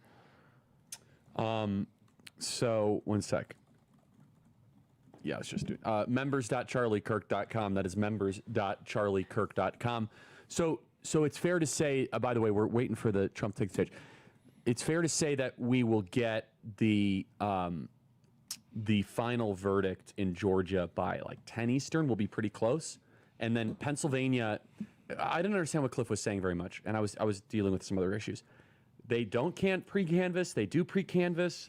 They don't. They do. No, they don't. They canvass. Well, canvass is a different word. Canvass has a different meaning. Count. Do they pre-count? They pre-count. Yeah. They count. They start counting during the day tomorrow. Yes. Okay, that's different than pre-canvassing, though, where... In Arizona, it's a full canvass. Whoa, no. Canvass means that's the final stamp on. But in Arizona, they're pre-counting, meaning that... Pre-counting. So that it's all, like, They're right now, pre-scanning. Stephen Richard knows who's That's winning. That's correct. Dude, You that'd just be can't amazing. release- Wow. But it releases, like, as soon as polls close, That's right? correct. So, like, at 8:15, So he and just uploads the data this... I will legit smoke the biggest fucking joint ever tomorrow if we win tomorrow. Secretary of State's website, and it populates all the websites. That's correct. So I voted on Friday. He has my vote in his system. Yeah, and again, just for everybody's, canvass means that's like No, for sure. I got it. the official tally. Yeah. So, but in Pennsylvania, they don't start opening envelopes till tomorrow. That's what Cliff said. Okay, which means, what is the order of operations then for counting in Pennsylvania? Make So America they should white have a more again. similar type of a situation where at least a good Mawa. because remember Pennsylvania is in better shape because they have far greater counties. So part of the reason why Arizona's a mess Are you guys reading is the because we chat have at far all? fewer counties, and Maricopa County is huge. Part of the reason why Nevada's a Oh mess, my Clark God. County is huge. Part of the reason why, so you have in Pennsylvania much greater spread. Same with Wisconsin, where it's easier for the counties to process all those ballots in a timely fashion. Okay. And so that is happening where the counting is starting tomorrow early, which just in a few hours, really, probably they're starting that process. So that hopefully by the time that the polls close, they will have an initial tally of how many votes have been cast. However, I am sure, and I don't know this, Cliff could probably tell us, and we'll find out tomorrow. I'm sure there will be some counties that are not done processing votes by the time that polls close. So just to be clear, That would be my guess. I remember this story when it came out because the Washington Post tried to blame Pennsylvania, and we had Sean Parnell. I do remember this. Yeah, come on. So here's how it works. This is according to the Washington Post. The count officially begins at 7 a.m. on Election Day. Yep. So this is like if they've sent in their ballots week before and drop boxes and mailboxes. Pennsylvania allows early voting by mail, so thousands of ballots sealed in double envelopes arrive days or weeks ahead of time. In Philadelphia, for example, they store them in a 230,000 square foot brick building on the northeast edge of the city. Workers send the envelopes through a sorting machine, which separates them by precincts, stamps the date, time, and scans for signature. It says in most states, workers would then continue to process those mail ballots that arrive early, open the envelopes, unfold the ballots, and in some places, scan the votes without reporting the results. Pennsylvania, however, is one of 7 states that does not allow mail ballots to be processed before Election Day. The other battleground is Wisconsin. Yep. Okay, so in Arizona, like at 8:30 local, we'll have all the early votes that happened from Monday previous. Yeah. In every county, is that right? Yeah. So Fontes has collected every county at this point. It gets reported, yeah. So Okay. Fontes at 8 p.m. By 8 p.m., we should have that. Okay, and then Election Day votes will begin to trickle in. But that comes at different frequencies. Yeah. So, like, but the counties don't aggregate those. They just send them in as they have them on election day. Yeah, they give a report basically hourly. And then drops come after that. And then what do you mean the by drops? That's people that showed up to a polling place and put their ballot in a box, because those have to be driven down to the central county place. Right. Not So, counted in the precinct So or the voting center. That's different than like if you actually in go and person. vote in person, because they're actually counting your votes on an SD card. Right. Well, So and that's if you fill your ballot out at home and you go to a polling center and drop it off. That gets counted later. Yeah, and not only that, but late mail too. Right. So you Which, have late. and there's a lot of illegality with late mail. Well, the late meaning when I say late mail, I mean I'm pretty sure we have paper ballots where I go. mail that was received before 7 p.m. on election day, but that was delivered over the weekend that they still haven't processed. Right. So there will be late Pima mail. There will be late Maricopa mail. There'll be late Pinal mail. The late Apache Pima mail. mail, the late Pima and a late Apache mail is what Carrie's got to look out for. Where they just lie on postmark stuff. Yeah. I'm just being honest. Like that's. Well, yeah, we'll get into it. We'll save some of know. the fun Yeah, that's surprises. But anyway, so then in North Carolina, what is the reporting procedure in North Carolina? Does anybody know? We can find out. So what we do know is that they close. They're one of the 3 states that close at 7:30.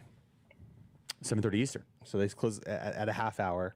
So West Virginia, Ohio, and North Carolina all will be closing at 7:30 p.m. Eastern. Yep. 7:30. By law, polls close at 7:30. So they're on the half hour. So you have the East. Dixville Notch is voting these narcissists. Yeah, it's kind of fake because like It's you so basically fake. like it's like people realize that This and there's, guy's like, doing none a of them- press conference. You can just like buy their You're just like a crap. random guy in your Canada. I Like hate- you're not yeah. that important. I'm sorry. It's like nothing is predictive or determinative. Like, Andrew, You know what? I think they should pass a law in New Hampshire to force Dixville Notch to, vote by mail. Like that's not the first freaking. No, that is true. That's not actually the so first smart. Ballot. I know. Someone voted yesterday in New First Hampshire. ballots cast in Dixville Notch, New Hampshire. Like, Which, get by the way, a life. we should recognize it is now on the East Coast. It is election day. By the way, We have been waiting Hold on. 4 flipping years for today. Hold on. I just want to make one point. Well, in technically, North because Carolina. it took them 3 months to count the election last time, it's really been like Dixville Notch 3 is going to years and take 9 months. it's going to take them 4 days after the election to count all their ballots. Yeah, It's also, like a third world country. this narcissist. Oh, I really think Trump's a threat to my. Shut up. There's like 6 of you. Like, who cares? You guys are a threat to I know, like exactly. geriatrics. Okay, All right. So here, go ahead. just really quick. We just said this, so I just want to make it very clear. If you're listening in North Carolina, if you are in line at 7:30, by law they have to let you vote. Okay? So if you get in line by 7:30, That's correct. You are allowed to vote. There's a lot of funny business on what it means to get in line. Well, and there's been a lot of lawsuits on this. This is more funny business because the state board there has the authority to extend voting hours beyond 7:30. Now this is where we see a lot of shenanigans late too, right? If it's close, different counties are holding back their vote. All of a sudden they'll extend. They're gonna you can count on this. Take it to the bank. Yeah. They're gonna extend voting hours in Fulton County or DeKalb, right? Yeah. in Well, Georgia. also They're gonna sue Also, you. we should sue in Maricopa to have extra hours in Maricopa and Pinal if there's any funny business. Well, I'm happy to tell you, I believe that if there is any funny business, there's a lawsuit drafted there somewhere. is a lawsuit ready to go. Good. Yeah. So we don't have to like fiddle around all We day don't long have for that. people. We're not going to be Good you for know, Josh. It took us 12 hours to get a lawsuit. talking Good for Arizona. Arizona. McCoon. Arizona. Oh, Arizona. If the machines and the Josh printers is- don't work, we have a lawsuit ready to go. We have a tremendous lawyer who Good. is in constant Let's communication. not bury the lead there. But, Let's not spoil anything. We'll save it for tomorrow. Yeah. There's a lot. We got to keep everyone on the edge of their seats. We have so much fun people stuff. are asking Charlie, or why are you not? Can we please have the rally in the upper right hand corner, guys? The RAV logo is over it. There are no speakers right now at the rally. People say, Charlie, why are you not showing the rally? There's just been, if you want to listen to Fan of the Opera, we'll put that on. Okay, that's what's going on right now. It's Where's Bobby McNeely? this is not. Oh, that's right. No, that's the different channel. All right. How about this? All right, In North Carolina, members.charliekirk.com. I want to keep on signing hats for you guys. Andrew has them right here. Andrew, give them to me. What's going on in North Carolina tomorrow? What can we expect? Well, so basically, I'm looking up the rules here. It says No ballots Trump yet. that will be Still counted not on and that. reported by the end of election night include ballots cast by voters during the early voting period. This does not include provisional ballots, which must be researched during the canvass period to determine voter eligibility. So in 2020, 65% of North Carolina voters cast their ballot during early voting. All absentee ballots received by the County Board of Election before the start of Election Day. Third bucket. All ballots cast on Election Day from the state's 2,600 plus precincts. This does not include provisional ballots.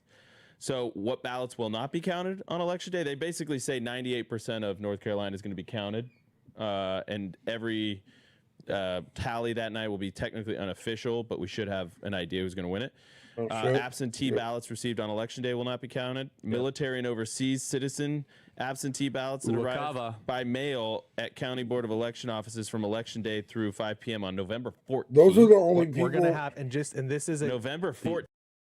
Those are the only people that should have mail-in voting. The Uokava votes could end up being very determinative. This is a very important thing for those listening at home that we're going to be discussing a lot over the next coming Don't even get days, into it now, but just a little bit. Is Uokava votes, which are our uniformed Which is officer. Tyler has been obsessed over. You were flagging this like 8 months ago. I was pulling the alarm, right? And our No, Rumble, very few the people green listen. alarm, and begging the RNC to take it seriously. And this is something that we're going to be talking a lot about. So get used to hearing that term, Uokava vote. Uokava. Thankfully, the requests are really down this year. Though. They're way down from COVID, though. They are down. They're down by like 70% versus COVID. But if you guys want to talk about how we could win states in the future, we could ballot chase in Israel. We could ballot chase in Germany and find a bunch of conservatives that live there. That's a separate issue. Well, though. here's something that's more newsy. Well, and I'll just say this to pin this. Uokava stands for Uniformed and Overseas Citizen Absentee Voting Act, because Foster Freeze would shoot us if we That's right. You have to explain every acronym. Uniformed and Overseas ballots. Yeah. So that's what it stands for. Sorry, go ahead. No, it's good. For 2024 only, certain absentee ballots dropped off by voters from the 25 counties affected by Hurricane Helene, I always forget. Yeah.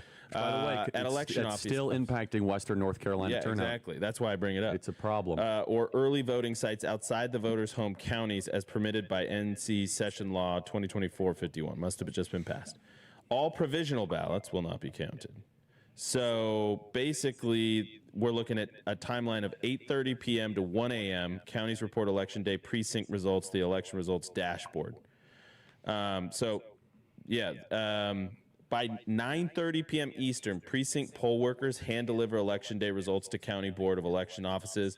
Between 8:30 p.m. and 1 a.m. Eastern, counties report Election Day precinct results. So, in theory, we should have 98% of the vote counted in North Carolina with an unofficial tally by no later than 1 a.m. Eastern, which would be 11 o'clock Mountain Time, Arizona. Basically now. I mean, look, we're going to know a lot very quickly. Wisconsin, Tyler, what is the order of operations for Wisconsin?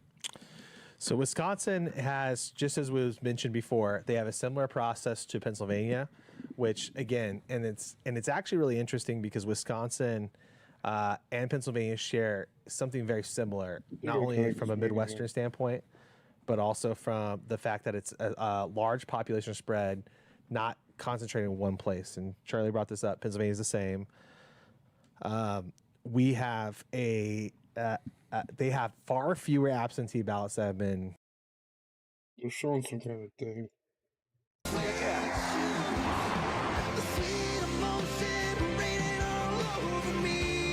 I come to you today as a former Democrat. I will be a first-time Trump voter tonight.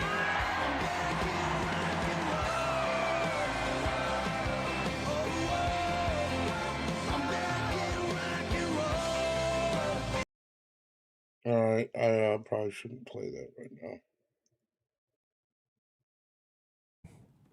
So that's small town Wisconsin culture, and there's some Wanna get rural flagged places for in it? Wisconsin that are extremely blue. There's some rural places in Wisconsin now that are extremely red, and then there's some really purple areas that are all dependent on turnout. Yeah. And southern Wisconsin right now, where we have all eyes on what's going to happen in the southern part of Wisconsin, that corridor that comes from Chicago up to Milwaukee. Racine is right in there, right in the mix that we have all eyes on. You have, can the Republicans turn out just a little bit more, or Democrats turn out a little bit less around Madison and Dane County? And then what's going to happen in what we call the Milwaukee Wow counties, which is which stands for Waukesha, Ozaukee, and Washington County, which all surround Milwaukee. So you have Milwaukee County, Waukesha, Ozaukee, and Washington. I don't know any I of have these spent places. literally half my life there. I have missed, again, in another year, so many of my kids' games and milestones. And Honestly, milestones. Like, God bless you. All right, Trump is walking out. This is the final MAGA rally. Become a member guy. Members.charliekirk.com. Members.charlie.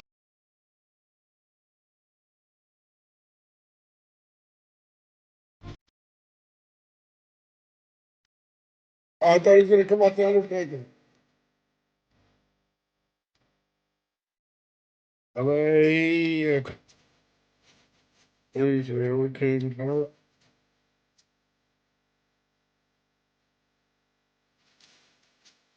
I'm proud to be an American, or at least I know I'm free.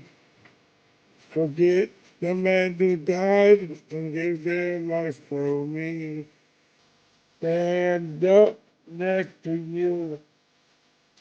Till the day, there's no doubt I love this land. USA. I could be the next Lee Greenwood. Bird Leewood.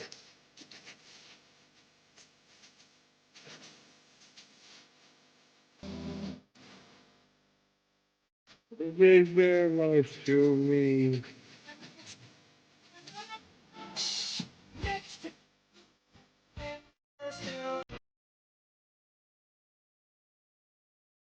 On this land, yes, the USA.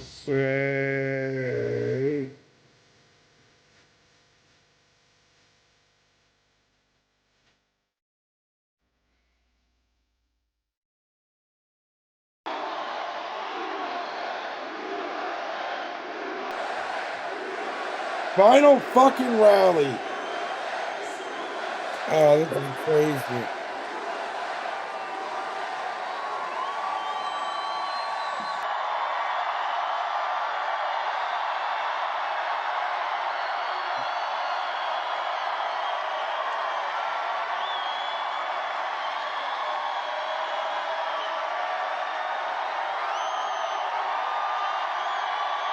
Wow, look at him. Whoa. Last one, chat. This is the final one. Oh, it's crazy.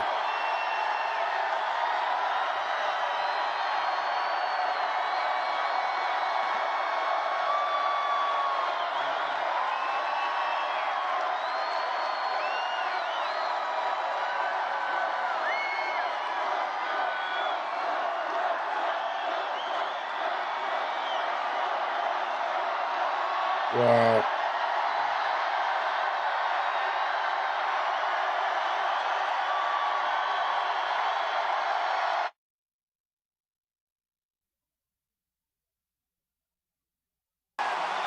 What do you mean you detected audio in my stream that belongs to someone else? Calm down, bro. It's a fucking rally. Why are they trying to fucking suppress me so much?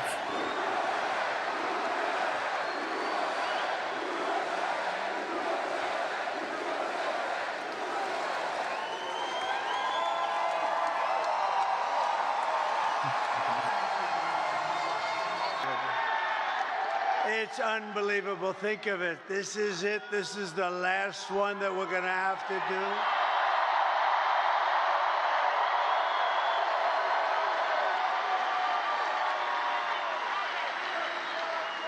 And doing 4 of these in one day is a little difficult, but not really, because the love in every one of them has been incredible, just like this. So it makes it a lot easier.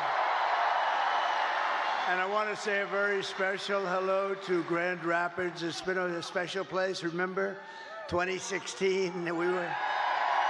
How is this the audio in somebody else? We were given a 3% chance. You remember we came to Grand Rapids, I said, how the hell are we going to lose? It was just like this. And I said, how are we going to lose? We're not going to lose. And It was a 3% chance, and then we won a little place called Florida, and it went to about a 7% chance, and then it went to an 11%, and then it went to 17%, you remember, and went that way, and then it went to about a 62% chance, and they had somebody in there going totally crazy. The woman, she became she was going crazy. Not on our side, on the other side, she was going crazy. But we're in very good shape. I have to tell you, we're way up in terms of the vote. You know, the Republicans are never up like that. Get it. Dude, they're going crazy. And I don't want to talk too much about it because I really want you to just assume that it's sort of. Why am I getting hit with a warning? Before we go, we're leading. Maybe We're I'll put on leading Charlie going Kirk. in by hundreds of thousands of votes, but just pretend we're tied or losing by a little bit because we want to put on a display tomorrow of unity and everything. The progress that this party has made is incredible. It's very inclusive. It's inclusive of everybody, including our great mayor right back there. That is our great mayor, and who came through for us. But I want to thank everybody, and a very special hello to Michigan. We're going to do some great things from Michigan. We're going to do great things from Michigan. We're going to bring the car business blazing back. You're not going to remember what was like. We're going to make Detroit. We're going to make Detroit greater than it ever was. You know, I've been hearing about Detroit for a long time. They've been talking about that miracle in Detroit. Well, I mean, look, we got to be honest. It hasn't happened, but it's going to happen now. It's going to happen, and at levels that you never dreamt possible. So for the auto workers who have been so incredible, you've been so incredible. You're going to be very happy with the things we're doing. We killed the plant, as you know, in Mexico. The biggest plant in the world was going to be built in Mexico, and I absolutely killed it. Beautiful. But I'd like to begin by asking a question. Are you better off now than you were 4 years ago? Because over the past 4 years, Americans have suffered one catastrophic failure, betrayal, and humiliation after another. Kamala has delivered soaring prices and true economic anguish at home, war and chaos abroad, and a nation-destroying invasion on our southern border, invasion of some of the greatest criminals in the world that are pouring into our country. And we're not going to take that. We're going to end that, like, immediately. Yes. And I happen to think it's bigger than the economy, and I think, you know, every poll shows the economy and inflation, and then the border and the horrible things that are going on, and I don't agree with it. I think we have to focus on all of it. We do it all one time, but to me, when you allow thousands of murderers into our country, to me, when you allowed the drug kingpins of the world into our, and terrorists into our country at levels that we've never seen before, to me, that's the bigger problem. We're going to solve it all, but that's the bigger problem. And we're going to have it taken care of very quickly. But my message to you and to all Americans tonight is very simple. We do not have to live this way. We don't have to live this way. We're not living good. 4 years, what did they do that was good? Can you name one thing? I said to a group of people, what have they done? Everything's a disaster. What is it? Nobody even knows how to. Supposing President Xi of China wanted to call to ask a little question about war or Taiwan or anything, who the hell does he call? We got a little problem in America. There's nobody to call. You know, they'll probably end up calling me. Maybe they'll call me. But, no. But who do you call? And remember, they ripped that presidency away from Joe Biden. Say what you want. We're not fans of Joe Biden. No. You know, I spent $150 million on him. We went through the convention. We never mentioned Kamala. Nobody knew who the hell she was. And all of a sudden, they picked Kamala. Who the hell is She was in last Kamala? place. She came in number 13. They had 12 plus Kamala. She was considered the 13th. But then they wanted to be politically correct, so they picked Kamala. And they called her Harris. And nobody knew who Harris was. Like, call Harris. Who's Harris? Weird. You know, it's a very nice name, but it's a strange name because nobody knows who she is as her, so we have to call her Kamala. But she was the least popular. She got no votes. She lost in the primaries to Joe Biden and everybody else. She was the first one out. She quit the first one, 22 people. She left. She never made it to the great state of Iowa, never made it. And now we're running against her. But she's been exposed, you know, she's been exposed. She's a radical left lunatic who destroyed San Francisco. But we don't She's have a liar. for weakness and incompetence and decline and decay. That's a nice word, decay. That's what's happened. That's a nice word, decay. Can you imagine? And nobody will question it because it's true. With your vote tomorrow, we can fix every single problem our country faces and lead America, indeed the world, to new heights of glory. But indeed, think of that statement, how beautiful that is. New heights of glory, that's what's going to happen. When we win the election and we're really, well, look, the ball's in our hand. All we have to do is get out the vote tomorrow. You get out the vote, they can't do anything about it, we win. Okay. They keep hitting me warnings. I don't care, though. If they cut me off, they cut me off. One of their top people just got on television. I was coming in, and they said, these are not looking good, these numbers for them. This is very troubling. At least he was honest. No, all we have to do, if we get out our people, it's over. There's nothing they can do about it. It's nice when you have that, right? You know?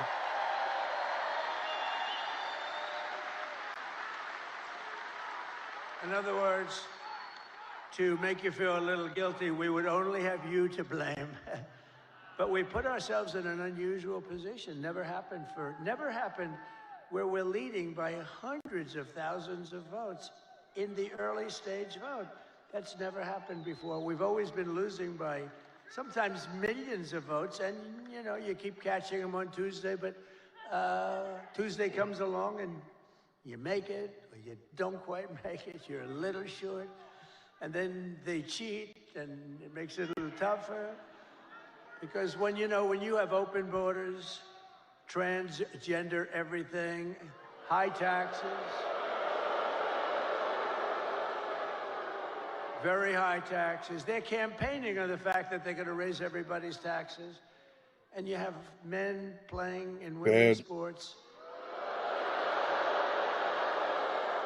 You have to cheat. Who the hell is going to approve that stuff?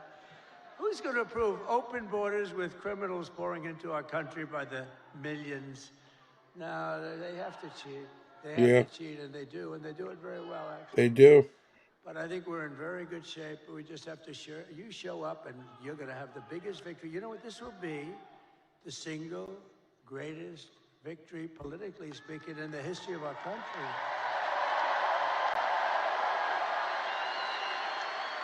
And when we win the election, only one day from now, do you know how that sounds? I started off saying, and when we win the election 4 years from now, that was terrible.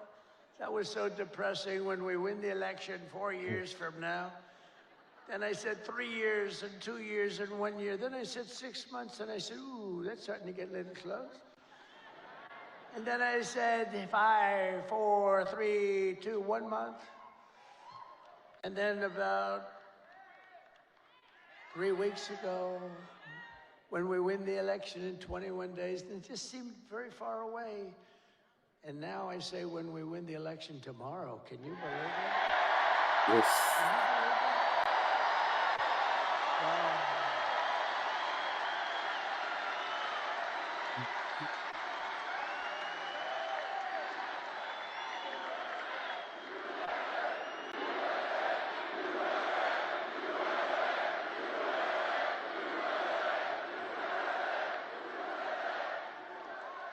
And what we've done, this is a sad occasion in certain ways, because I think we did like 930 rallies from the very beginning.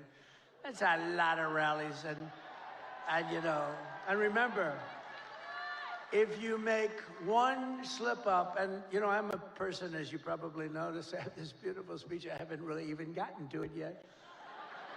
One of these moments, I'll start to produce some beautiful things to listen to, and honestly, some terrible things to listen to. Terrible.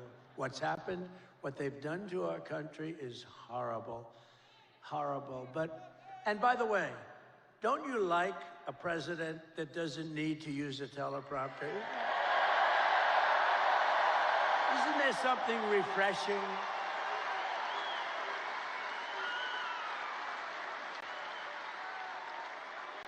But I think I heard somebody say it's like 900, maybe a little more than 900 rallies. And, you know, rarely do they ever catch me making even a little mistake. I go through rally after rally, 10, 20, 30, and then I say the wrong.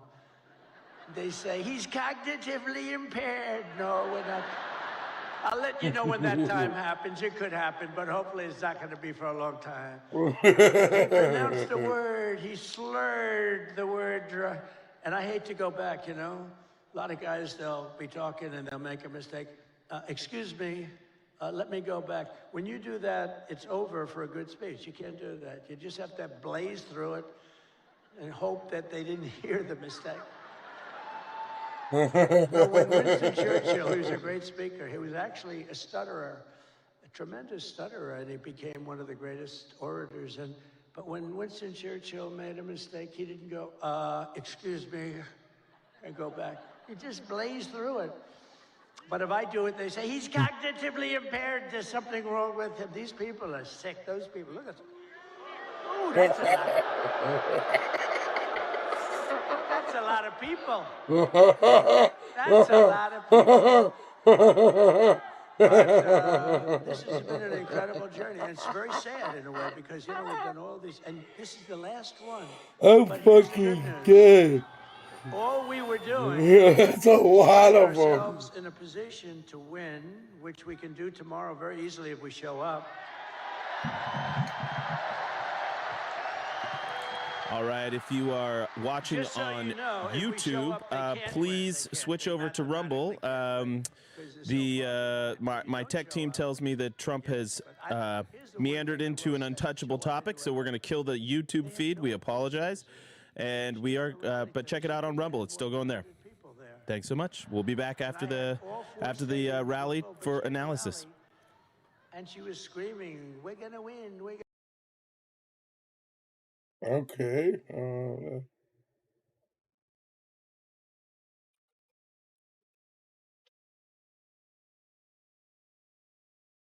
Screaming, "We're gonna win! We're gonna win!" And they wouldn't follow her. They wouldn't say it. Did you see that clip? I'd like to put it up. The problem is I don't put up too many clips. I have the most beautiful clips. The problem is the press won't follow them. I had a friend a couple of weeks ago. We made these gorgeous clips, and actually gorgeous in one way, but horrible in another, showing the death of children and all the damage that they've caused with the open border. And all they have to do is take those cameras, look at all those cameras, and all they have to do is move them like an inch over and an inch up. I have oftentimes, well, not too many. That must be why. I have oftentimes screens right behind me. All they have to do is just move it up 2 inches like this. And they don't do it because they're fake news. They don't want to show what's on the screen.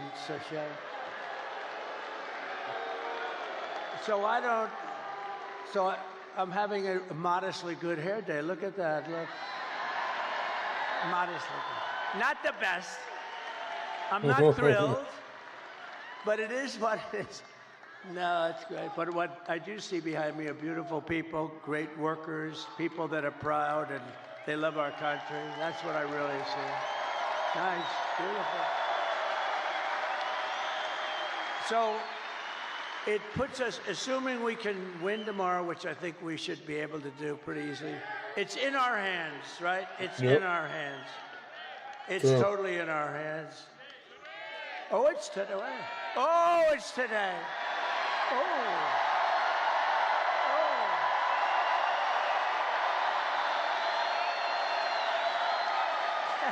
Thank you. That's today. Wow. Can you imagine a crowd like this at like 1 o'clock or some ridiculous time in the morning? On a Monday/Tuesday, right? Think of that. What a compliment. And it is, sir, she had nobody at these rallies. That's the poll. Look, Mr. Wall, look at Mr. Wall over there. This guy. It was always my ambition to buy a suit like that and wear it one time. Well, I came in a sanitation uniform last week, and that worked out pretty good. Because Joe Biden, in one of his crazy moments, said that we were all garbage. He did. But they've shut him down. They took the election away. They walked in and they said, you're not running anymore. You're out. Can you believe? They stole the election from a president. They stole the. Can you imagine that? They said you're not. They use the word coup. I think it's worse than a coup in a sense, because a coup there's a little back and forth. They said, Joe, you're out. That crazy, horrible human being, Nancy Pelosi, who cheats like hell. She sold. She sold. You know what she said last night? She said, and there's another guy, the guy, how do you explain that guy? They say, well, we'll get ready to start impeaching him. Now, how bad are people like that? They're just trouble for our country. They're bad, sick people. They took 2 impeachments and they wasted all that time and money and energy when we should be focusing on making America great again. They're horrible people. I mean, Nancy Pelosi started with nothing. She's worth $200 million. You know, she had a big position in Visa, and she sold it. And the day after she sold it, the Justice Department announced that they were under this massive investigation. You're a stock guy, right? They're under a massive investigation. So I don't know what happened, but I don't imagine the stock went up. History would tell you the stock went down. Did it go down a lot? It went down a lot. So they have this big position. She sells her stock. Hours after she sells her stock, they announce that Visa's under massive investigation. The stock goes tumbling down. She's a crooked person. She's a bad person. Evil. She's an evil, sick, crazy. Oh, no. It starts with a B, but I won't say it. I want to say it.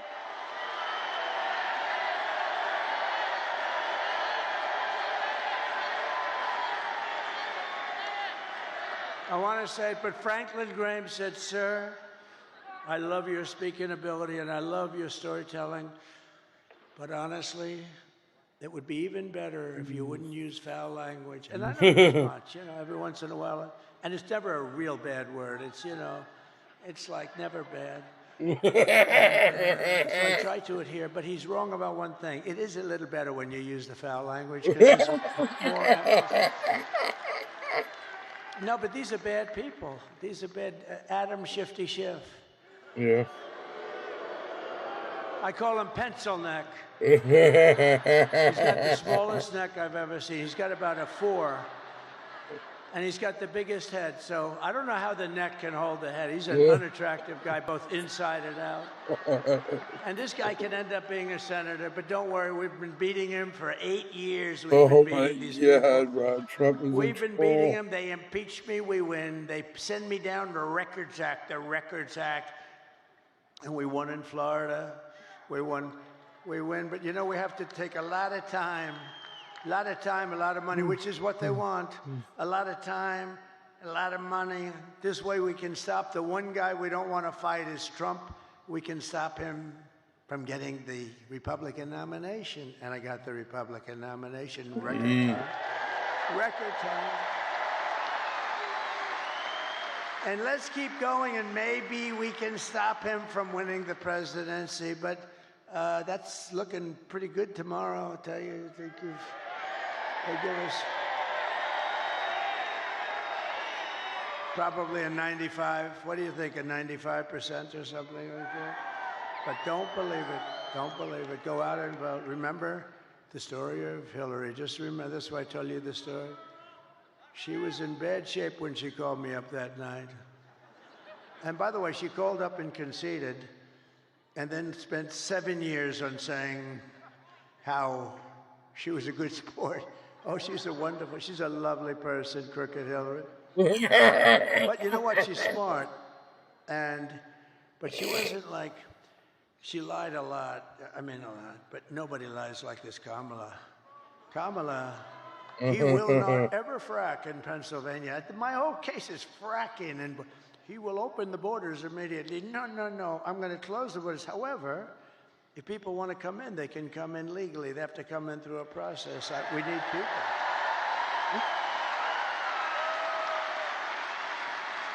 But Kamala is, I mean, this is known. She's a very low IQ person. And we don't need a low IQ individual. We've had that for 4 years.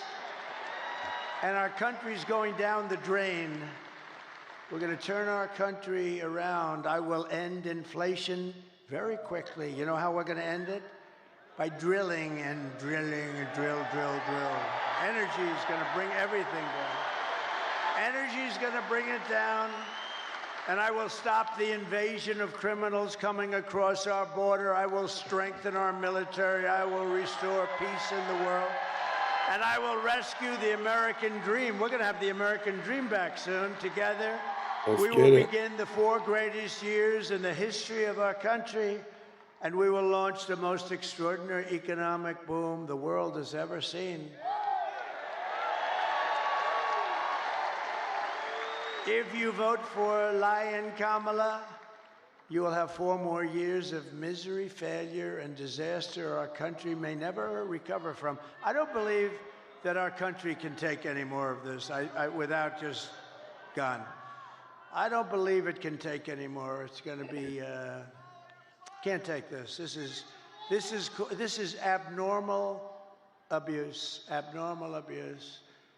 And I heard somebody said the wall. I built 571 miles of wall, which is much more than I said I was going to build. And you know, it really worked. Walls work. 2 things work. What are the 2 things? Walls and wheels.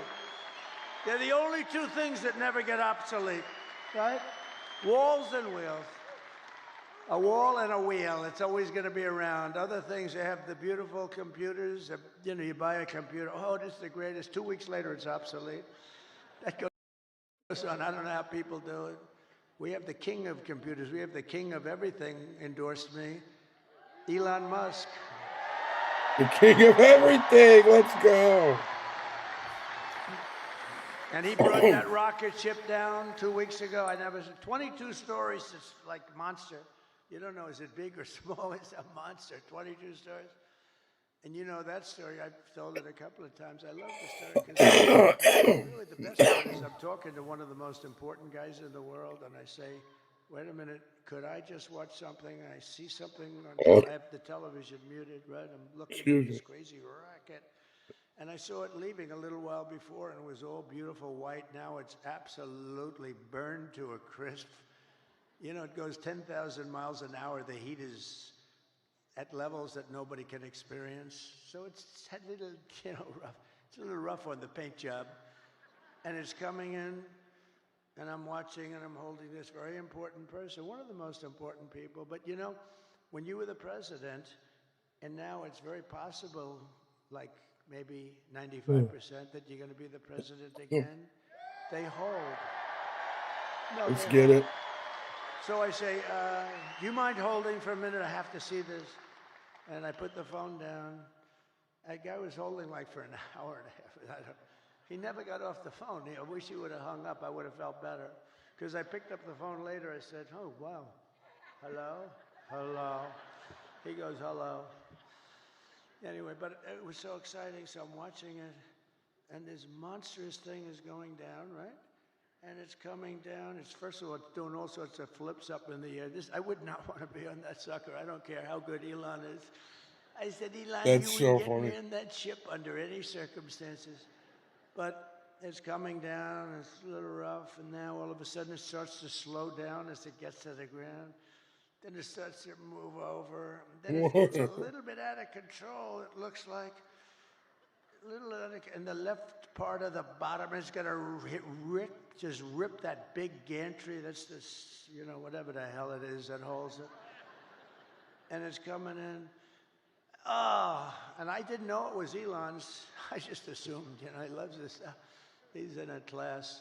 But it's coming in and it's going to rip the gantry. I say, oh, this is bad. This is going to be bad. I close my eyes. All of a sudden, wow, you have this massive flame coming out of the left-hand side of the bottom. It was this big jet engine. It pushes it away, and it's coming down, and then it settles into a plate, and then those arms grab it like you grab your baby, just like you grab your little and it hugged it and just put it down, and there it was.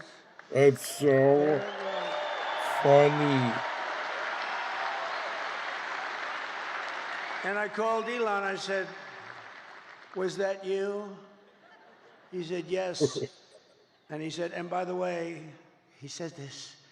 And by the way, this is something I'd never said because I didn't even think of it before when I told this story.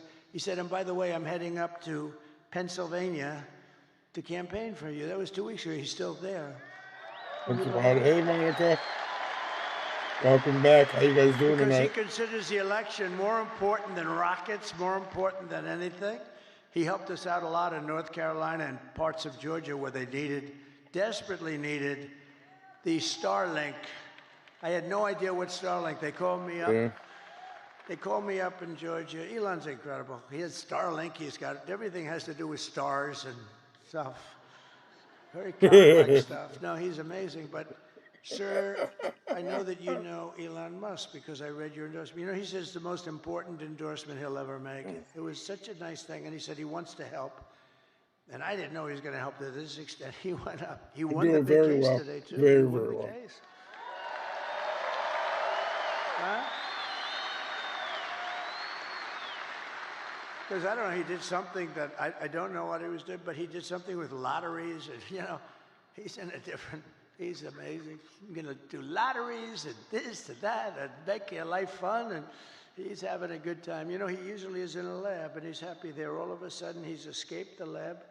And now he's out, and Listen, I'm not nervous. It is he's what. a great guy. At the end of the day, we still got to live. But the man you from know. North Carolina, great guy. North Carolina was hit so hard with the water. The hurricane was essentially a massive pile of water. It was a big water hurricane, I'm the not biggest nervous. we've ever had. And they were so flooded. I'm just Areas hoping that we had show never out. virtually seen water were turned out to be lakes. They ripped houses, trees. Everything was ripped down by the power of the tides that were going back and forth. It was terrible. And this man said, if you could ask him for help with Starlink, we cannot get it. It's very hard to get. And I called Elon, and he got it immediately for them. He got it so much that he had it there immediately, so much that they couldn't even believe it. He said, this has saved a lot of lives. They had no communication in North Carolina, which, by the way, we're leading. In fact, somebody said they picked up stakes. There's no more ads. There's no more anything. It's usually a good sign. It is very It's true. usually a sign that they're not going to win. But one of the reasons they're not going to win is because FEMA did such a bad job. So FEMA, we had a great FEMA. We did good. But they spent most of their money, as you know, on illegal migrants coming in. They spent so much money that they didn't have the money to take care of the people from North Carolina. But we will be there on January 20th, because on January 20th, that's when you assume it. But they pulled up stakes.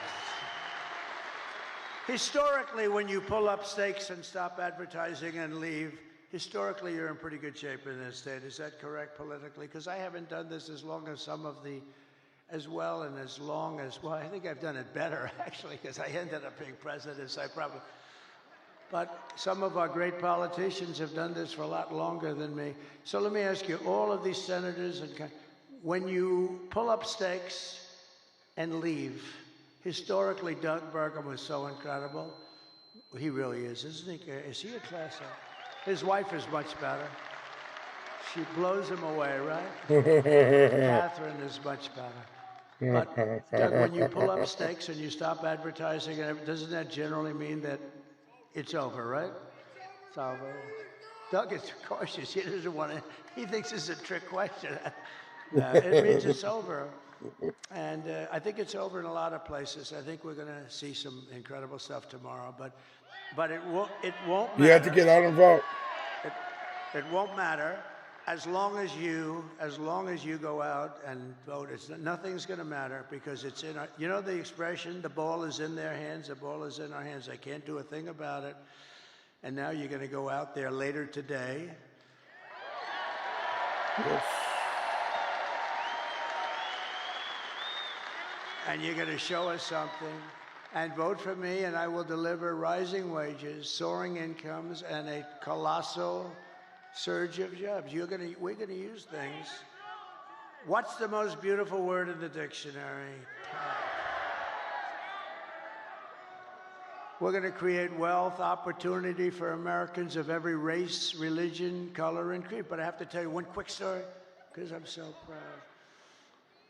They're going to build this great big plant. They're building it. Mexico. They're going to build it. China's going to build a plant, and it's going to destroy Michigan, destroy it, destroy Detroit. Everyone's going to move out. And I heard about it through a friend of mine that builds plants. That's what he does. He builds plants. He builds them better than anybody. John, let's just call him John. And he was sitting there, and I was at the Economic Club of Detroit a couple of weeks ago. But I told John a year ago, I want to see a plant. And he said, well, I'll have to take you to Mexico. I said, I don't want to see a plant. I want to see a plant here. I want a big one. He said, we don't really do too many big ones in the United States anymore. I said, what is that all about, Mexico? He said, well, China's building some of the biggest plants anywhere in the world. They're building them in Mexico. And I said, well, I'm not happy about that. I don't want to see the damn plant in Mexico. It wouldn't look right if I'm in Mexico looking at plants. Do we agree, sir? It wouldn't look right. And so he said, all right, look, I say, forget it. Then I thought about it, and I was making the speech in Detroit, and I said, a couple of weeks before, I said, if they want to build a plant in Mexico owned by China so that they can save all of the costs associated with bringing their cars and all of the things, I'm going to put 100% tariff on every single car coming out of that plant. And if that's not enough, I'll make it 200, 300, 500, 800. I don't give a damn what it is. And they're not going to have one car made in that plant that ever crosses that border, which is right next to them. Anyway, so I see John in the audience, and I gave them that notice a little before, and it was public. And I see him, and I send my people. I say, after I speak, make sure he comes to the back. I want to see him backstage. So I see John. I say, John, how's that big monster plant that's going to rip apart our country, but it's going to hurt South Carolina, Tennessee, and all the other places that do a lot of cars. It's going to hurt everybody. It's going to hurt the country. How is that plant doing? He said, sir, they've given it up because they think you're going to win, and they think you're going to tariff them, and they think they're going to lose their share. And sir, they've given up that plant. It's not going to be built anymore. So I saved Michigan and I saved Detroit, and we're going to let them build that plant. But you know where we want them to build it? Right here we want them to build it. And then they won't have any tariffs to pay. They won't have any tariffs, and they're going to use you to operate that big sucker, and they can build as big as they want with no tariffs. I said, let them know we'd love to have their investment. They're going to build it right here in Detroit, or at a minimum, they're going to build it someplace in the United States, and they won't have any problem. So that's the So I saved Detroit and Michigan a lot. That alone, and I did that without even being president. How about that? Yeah. They said he's going to win. They told John, we think Trump is going to win, and he's not going to let us make anything, and he's going to do things that we don't know. This guy is crazy. Because, you know, I charged China hundreds of billions of dollars in taxes and tariffs. They paid us, not one other president. And, you know, we're going to get along great with China. We're going to get along good. I want to get along with them. President Xi was great until COVID came. Then I wasn't so thrilled with him. But we did a great job in that. You know, we went back. Nobody knew what the hell it was. We did a great job. We get credit on our military. No wars. We did no wars. I had no wars.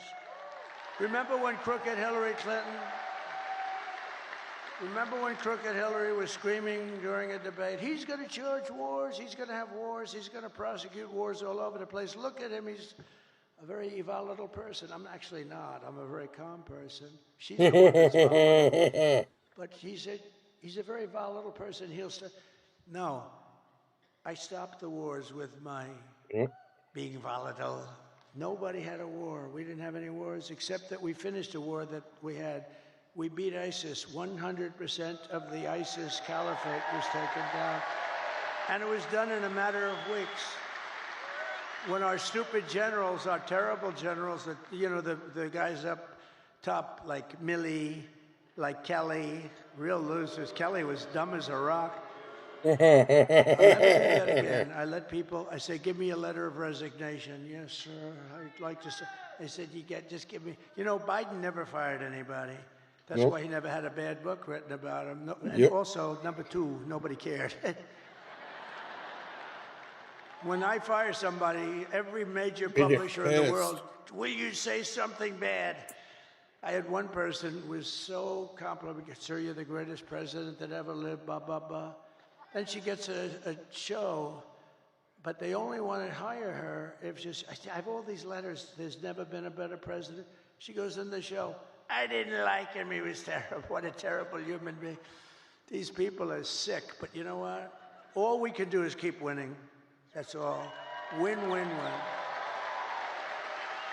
But a vote for Trump means your groceries, such a word I hear all the time, because I do like to mix it up with people, more so than my consultants. I think the people are much smarter than my consultants. My consultants are good, but I get much better. Like, people say groceries, right? I haven't used that. You know, such a sort of an old term. They say my groceries are so much more. I haven't, you know, the term is just like an old term. And it's a beautiful, but they say about my groceries were so expensive, they'll be cheaper. Your paychecks will be higher. Your streets will be safer and cleaner. Your communities will be richer. And your future as an American will be much better than it ever has been when I get in. Because this will be the golden age of America. And that's what I'm calling it. I'm telling the press. I hope you put it in. Isn't that a beautiful phrase? The golden age. I like to brand things like I brand Pocahontas, and you know, I do a lot of branding. I'm one of the greatest branders in the world. A lot of them were Republicans, but they're all now friends of mine, so I can't talk. Some of my greatest branding was on the Republicans during the primaries, but they're all friends I'm one of the mine, greatest branders in the world. Some of them, yeah, most of them are. Most of them are, but you know, I don't talk about that. Once the battle is over, I take those words, I put them away permanently in some cases. On occasion, I'll bring them back out. But just a few months ago, in a beautiful field in Pennsylvania, an assassin tried to stop our great movement, greatest movement in history. But that brush with death did not stop us by any means.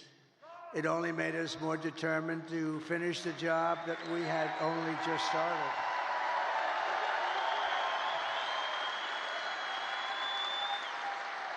That was not a pleasant day, I will tell you. That was not a pleasant day. But many people say that God saved me in order to save America. Many people, I've seen it so many times. And with your help, we will fulfill that extraordinary mission together. We're going to fill it together. We are going to fulfill it together. It's a beautiful expression, and, you know, I think it might be true. I have sons that are here right now, Don and Eric, and they're great people. But they're really great shooters. They're like top of the line shooters. They know so much about it. They said it was almost impossible for somebody, yeah, a miracle. It was a miracle. That's the miracle right up there, right? But I didn't realize that. But from the distance that they were, they say it was a miracle. Well, if I didn't turn to the right to look at that beautiful graph that we had up having to do with illegal immigration. So illegal immigration saved me, can you imagine? And speaking of that graph, let me see that graph. I love it so much. I love it. I love it. I hug it and kiss it every night. I take it to bed with me. My wife thinks I'm crazy. I bring it to bed with me. Look, if I don't put that up, and it's never there, it's always there or there, but usually it's on the left. So if I look to the left, I'm gone. If I looked over there, but it's like, it's something happened. Something happened. Something up there happened. No, but think of it. So I said, just like I did right now. The shooter's right there, right exactly 90 degrees. That crazy guy. That crazy guy. And I said, let me see the graph. Bro, this is the last rally. This sucks. I said, what the hell was that? But if I didn't turn, it goes a little, it's not good. You don't want to see that. So it was a miracle or a gift from God, maybe. Amazing. And when Don and Eric, who are really great shooters, they heard that, and then they heard the gun, they know exactly the gun, the AR-15. It's supposed to be very accurate and all that stuff. And this guy wasn't, he was at the range all the time shooting. He was supposed to be a good shooter. They said a bad shooter would hit it almost every time, a bad shooter. Don said it's the equivalent of sinking a 1-foot putt. That he put it in golf terms. I said, that's not good. Because for those that don't play golf, it's almost impossible to miss a 1-foot putt. And so it's amazing. So they were shaken up. They couldn't believe it. They actually said God did that because they didn't believe that they could. Now, it wasn't a miss. I mean, it wasn't, it ripped the hell out of it, but I consider that a miss. It ripped it up pretty good, and it was a very bloody mess. And the doctor, who was great in Butler, he said, sir, I want you to go with me to buy a lottery ticket because I've seen this. I've been doing this for 35 years, sir. I've never seen anything like it. I've never seen anyone come out of it with that gun from that range. I said, he said, I want to buy a lottery ticket with you tonight. That's I wild. said, well, doctor, let's not do that. Let's see if we can get this sucker stop bleeding. When he told me the ear is the bloodiest part, you get hit in the ear, something to do with cartilage. It's so they thought I was hit all over. I said I wasn't hit all over because I was down, and I wasn't hit all over. I can't believe that. When I saw that, that shit was wild. Get me up. They said, sir, and they're touching all over this place because it was so bloody. They said, sir, you've been hitting other... I said, I'm telling you. You know, it's funny, when I was... The word surreal, right? When I was... I'm telling you where I got hit. I was standing right outside and then inside the Lincoln bedroom. The bedroom of Abraham Lincoln, his wife, his son, Tad, who died, actually, as a very young boy, very young. It was a very rough time for them. They were suffering. It was wild, Monica. Melancholia, they called it. They were melancholy. Melancholia, they called it, not depression. It was so wild. In those days, they call it melancholia. But I was in the Lincoln bedroom, so famous, all the furniture just the way it is. And he was very tall. He was 6'6". That's like the equivalent of a Baron Trump today. Who's a lot taller than 6'6". Good-looking guy, but he is tall. And but he was 6'6". In those days, very unusual, but he was tall. And then you put his hat on, which was another foot, right? So he was a pretty tall guy. But the bed was very long. You could see it was elongated. But I was there, and it was like a really surreal. I was with the First Lady, who was very popular, who got the #1 book in the country. Can you believe it? Call Melania. Go buy it. Yes. Go buy that book. Go buy that book. It's great. I was a little nervous when I started reading it. I said, this could be very bad for me. Releasing a book before the election could be very dangerous for me. But no, it's a great book, and she's a great writer, actually. She wrote a note at the convention. Remember the note she wrote? It was so well crafted that these guys right here wanted to put it as part of the platform. It was unbelievable. The book is unbelievable. So go get it for Christmas or something. But it was just, when I was in the Lincoln bedroom, it was a surreal experience. It was like an outer body, they call it, experience. And it just was like, it was something unbelievable. I said, can you believe this is where we are? And I was not a Washington person. I was only there 17 times, according to the fake news. But I think it's right. I was only there 17 times in my entire life. I wasn't, and I was a New York guy, which, you know, now I'm very much a Washington guy. I know the good ones, the bad ones, people. I know the dumb ones, the smart ones. I know a lot about the people. I didn't know anything about the people. I had to rely, and we did great. We had mostly great, the trade people, the war people. We had a lot of great people. But when I was on the ground, there was no surreal experience. I knew I was shot in the ear. And I was telling Secret Service, and let me tell you, they were damn brave. I went down fast because, I looked, there was blood all over my hand. I said, this is not the normal situation.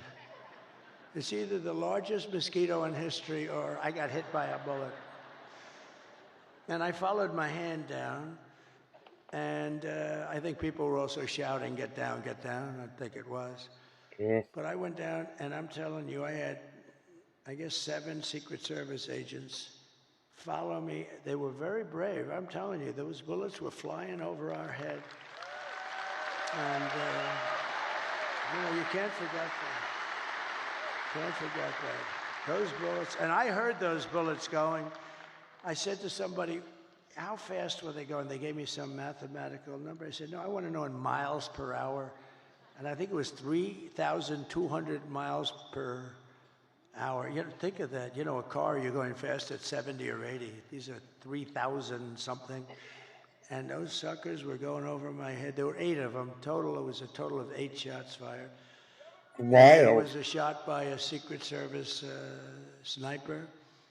Amazing, 1 bullet he used.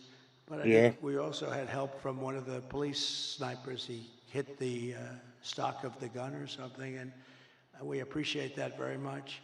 But it was amazing. But when I was down there, I was totally aware. I said, no, get me up, get me up. Get my shoes. Because I was speaking in front of a massive, you couldn't even see the end of it. Now, when we had the celebration honoring Corey, the firefighter, great guy, when we had that celebration, we had 101,000 people.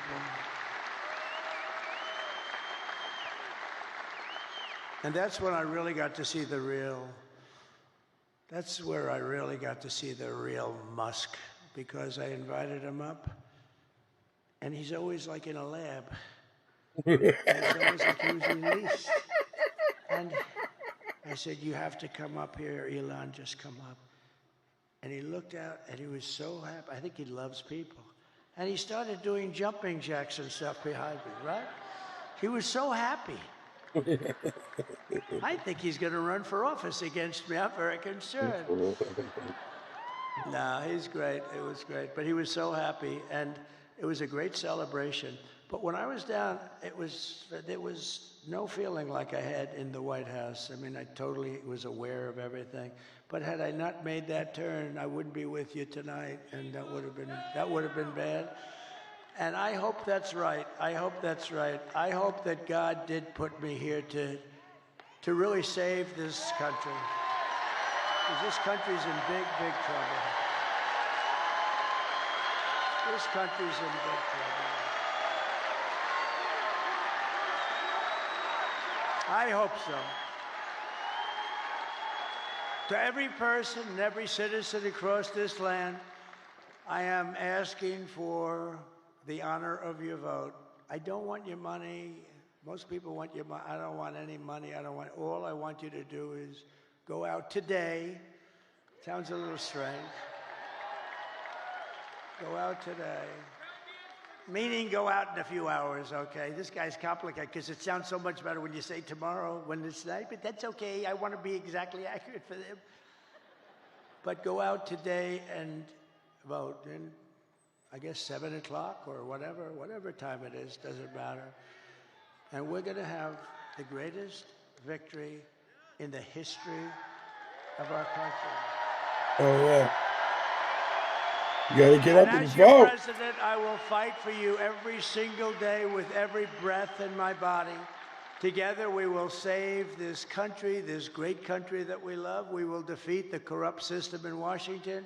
Because I'm not running against Kamala. I'm running against an evil Democrat system. These are evil people. I wasn't running against Biden either. He was stuck in a basement. I didn't even run against him. I mean, we're running against a very evil system, and we have to defeat that system. And America's future will be an absolutely incredible one. As we stand on the brink of rescuing our country, I want to take a moment to thank the millions of hardworking men and women who are the heart and soul of this, the greatest movement of all time. He's so funny, dude. Because it's you much more so than me, frankly.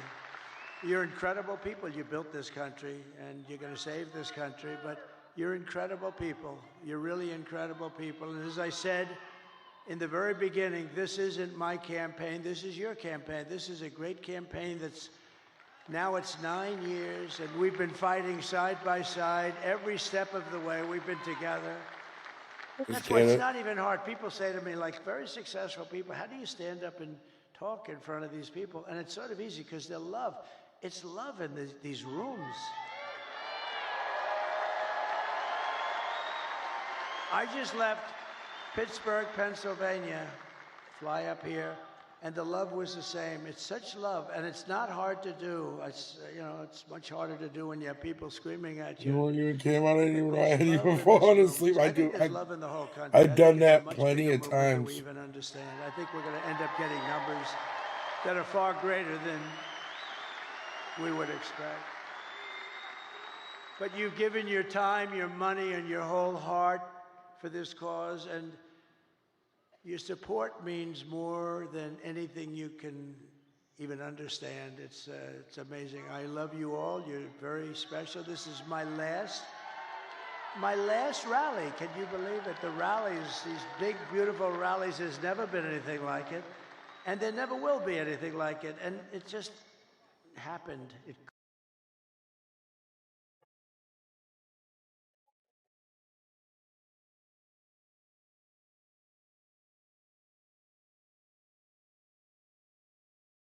I don't know what happened. So this is my last.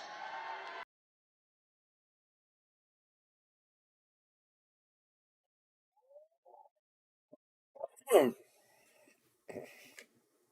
have to stand up and tell Kamala that you've had enough. You can't take it anymore. You're destroying our country. You were a terrible vice president. You destroyed San Francisco. You're fired. You destroyed San Francisco. And she worked, when she was Attorney General of California, she worked along with a lot of her friends out there, like Gavin Newsom, the governor, one of the worst governors in history. And destroyed the state. I mean, more people moved out than moved in last year. First time ever. That's never happened before. You're going to say, Kamala, you're horrible at your job. You don't know what you're doing. You're a low IQ individual. We want smart people. We want cunning people. We're dealing with the smartest people in the world. We don't want you negotiating nuclear deals because you don't know what the word nuclear means. Kamala, you're fired. Get the hell out of here. Yeah. You're fired. Get the hell out of here. You want to ruin our country. If we win Michigan, we win the whole thing. The whole thing. Over the past 4 years, Kamala has orchestrated the most egregious betrayal that any leader in American history has ever You're fired. I love it. on our people. She was given the authority to run the border by Sleepy Joe. 'Cause he Very wanted true. to go to bed and he wanted to sleep. He wanted He to had only sleep. one thing he wanted to do. He was wanted to sleep. go to bed. He wanted to sleep. So he made her the border czar. Now she's trying to deny it. By the way, the Border Patrol 2 weeks ago gave us the strongest endorsement you've ever heard. They said he's the greatest president in history and the best president on the border by a factor of 10. And I said to them, does that mean I'm better than Abraham Lincoln and George? What? Yes, sir, you're better than both of them. I had one problem. I had one of the guys that came up, and, they all, like 10 guys, they all made speeches. He's like 36.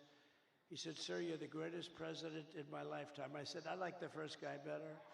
I like Lincoln and Washington better than 36 years, right? But he meant well. But you know what? In terms of the border, what we did, we built all that wall.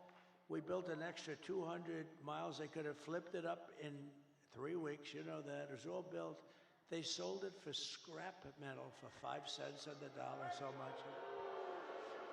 And that's when I realized they actually want open borders. She has violated her oath, eradicated our sovereign border, and unleashed an army of gangs and criminal migrants from prisons and jails, insane asylums and mental institutions. And these people are all coming into our country. Kamala, you're fired. Oh, is somebody hurt? Oh, I saw you looking on the floor. I thought somebody was hurt. Oh, okay. We don't want our people to be hurt, right? We don't want that.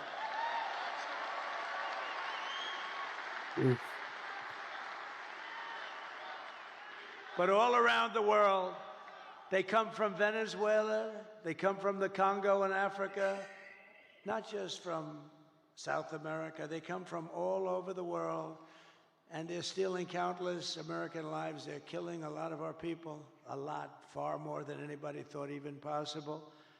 The day I take the oath of office, the migrant invasion ends and the restoration of our country begins. It begins. You're fired. The United States is now an occupied country. Who would have believed somebody that's running for president and perhaps will be president in Donald Trump's shirt. Where's that at? Oh. That's funny. It will take these machines that we pay so much for 2 weeks. That's funny. You know, if you used very highly sophisticated that's great. It's more sophisticated than the machines. Paper, highly sophisticated. Okay, if you used paper, and if you used voter ID, and if you had 1 day, and you, in addition to voter ID, you have a proof of the fact that you're a citizen of our country, which would be nice, you would have the results tabulated like in France. They had 37 million people. The results were tabulated at 9:30 in the evening. They had a winner, they had a loser, and they went home. And here's the other thing. I know nobody's very cost conscious anymore. 8% would be the cost compared to the cost of these very highly complex machines. And Elon Musk told me, he probably knows more about computers than any man in the world. He said that machines don't work because they're easily violated. Now, this is the smartest guy in the world, the guy that runs rockets with computers. And Yeah, that'd be an computers awesome are far shirt. more important than the engines. I mean, nobody knows. They sell them anything somewhere. like I this. forget where I've seen them. But if you used paper, it's 8% the cost of the other. It's more accurate. And you don't have 12-day waits. And then what the hell's happening in the inside of those machines if you wait? We want the answer tomorrow, tonight. Yeah, we do.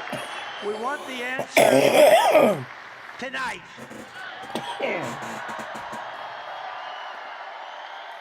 They spend all this money. They spend all this money, and old-fashioned paper is much less expensive. And you know what? It's more accurate. It's much better. Something's going on with this. I mean, what the hell are they doing? But we don't want to wait 10 days, 12 days, 3 days, 2 days, or 2 hours. We want the answer tonight.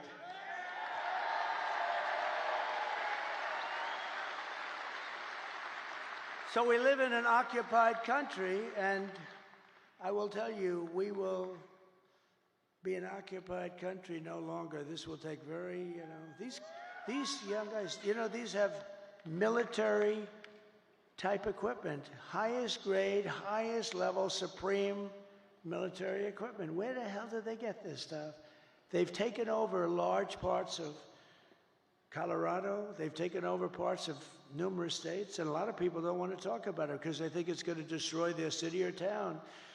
They're all over the place. And when they're not, those people running those towns, when they're not, they're petrified. They don't want them coming in. In one town in Ohio, as you know, they have a beautiful town of, think of this, 50,000 people, and they dumped 30,000 migrants into the town. So you have 50,000, now you have 30,000 migrants. Springfield, Ohio. It's a beautiful place, gorgeous place. And now if you want to go to the hospital, you can't.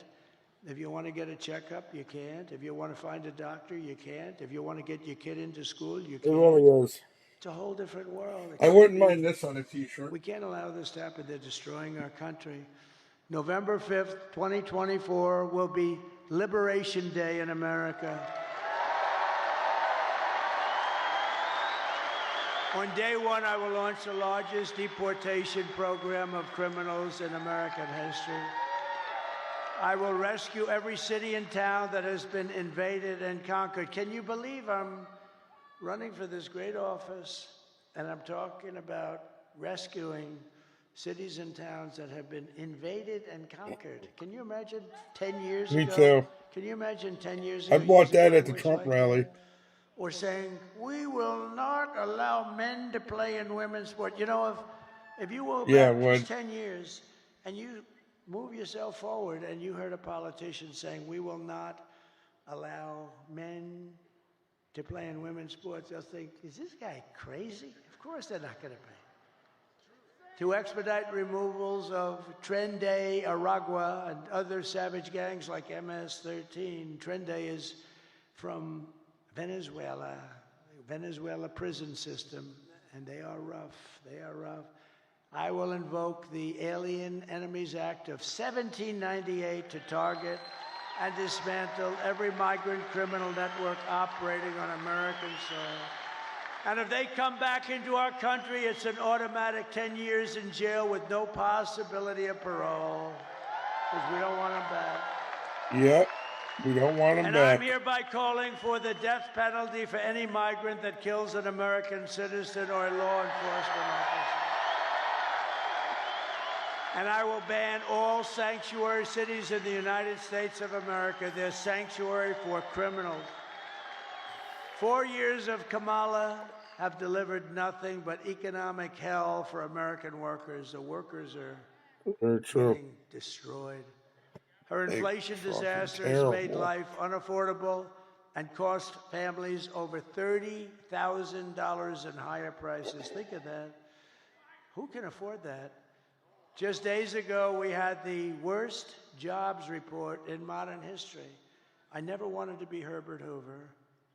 And I'm glad these numbers are coming out now. I'll fix it, but boy, it's getting bad.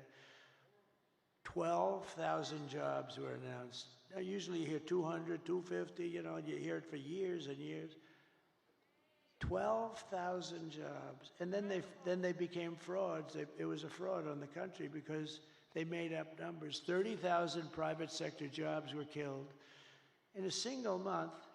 and nearly 100,000 manufacturing jobs have been wiped out since just the start of the year. You don't hear these numbers from the fake news. 150,000 Americans joined the unemployment rolls in October. 150,000. These are depression-type numbers. And nearly 250,000 people dropped out of the labor force. Just think, a few months ago, they fraudulently claimed 818,000 jobs were created, That's when wild. in fact there were none.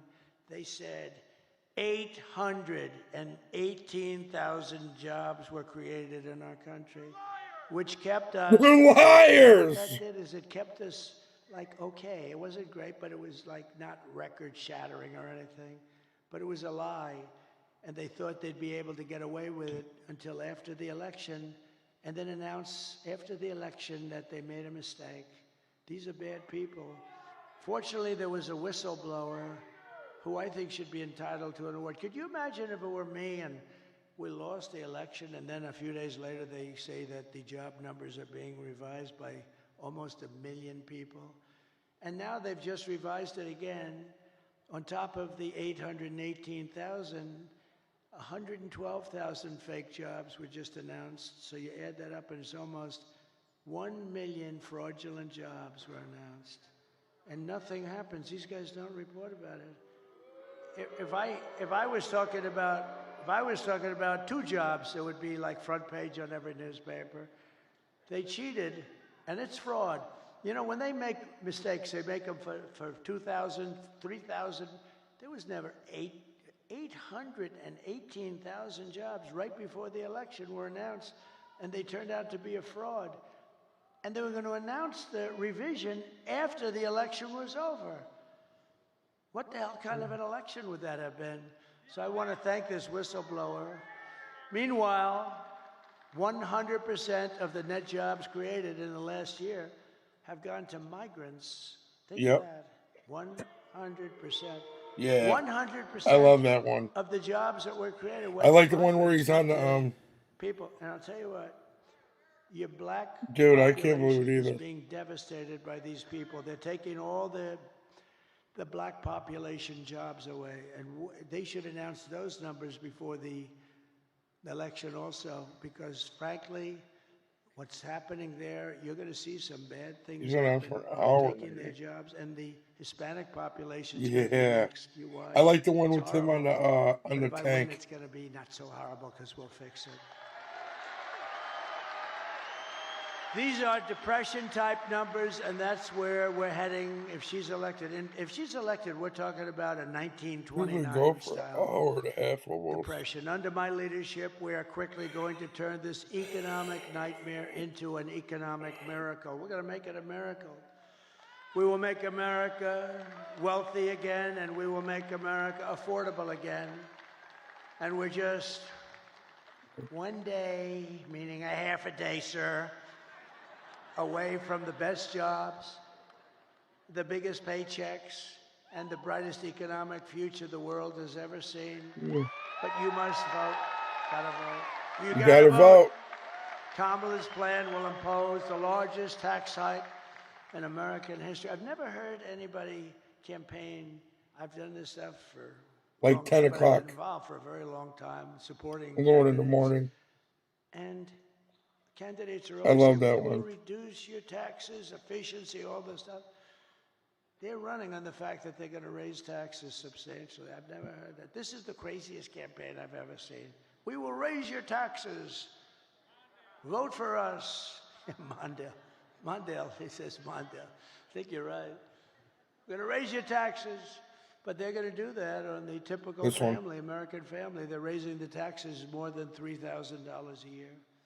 My plan will massively cut taxes for workers and small It's such a businesses. night. We will have Yeah. no tax on tips, no tax on overtime, and no tax for our great seniors on Social Security benefits.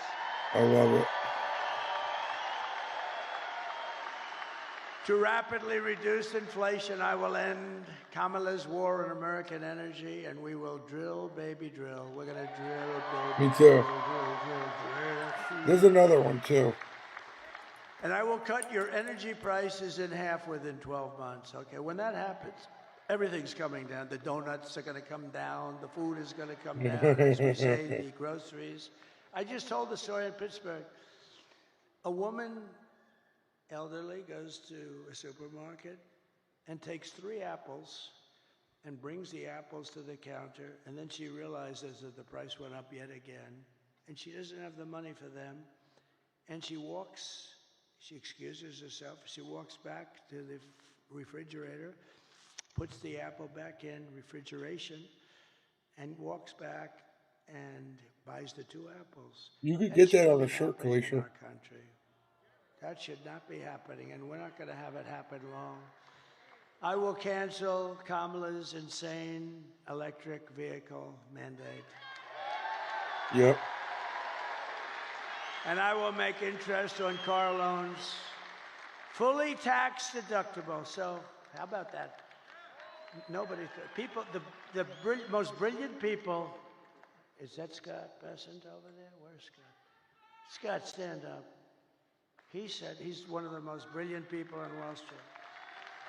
Down in price. Do you agree, Scott, that you're one of the most brilliant people on Wall Street? Because everybody else says it. He's too shy to say it. But he's a genius. You know what his theory is?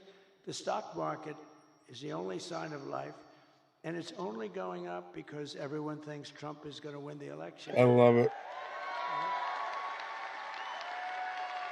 And others too. Others too. I'm seeing it a lot. I think they're following your lead.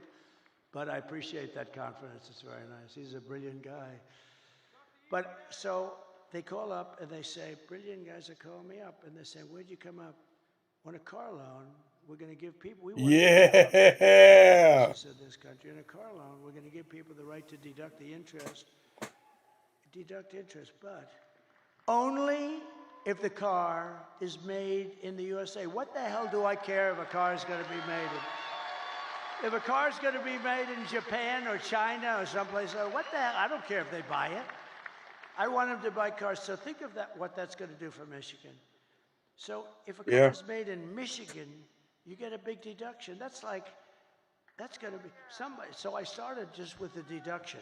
Then I thought to myself, why should I give them a deduction to buy a car that's made in China or Japan or South Korea? Well, I don't, look, I mean, they're wonderful people. Everyone's wonderful, but I want them to be built here.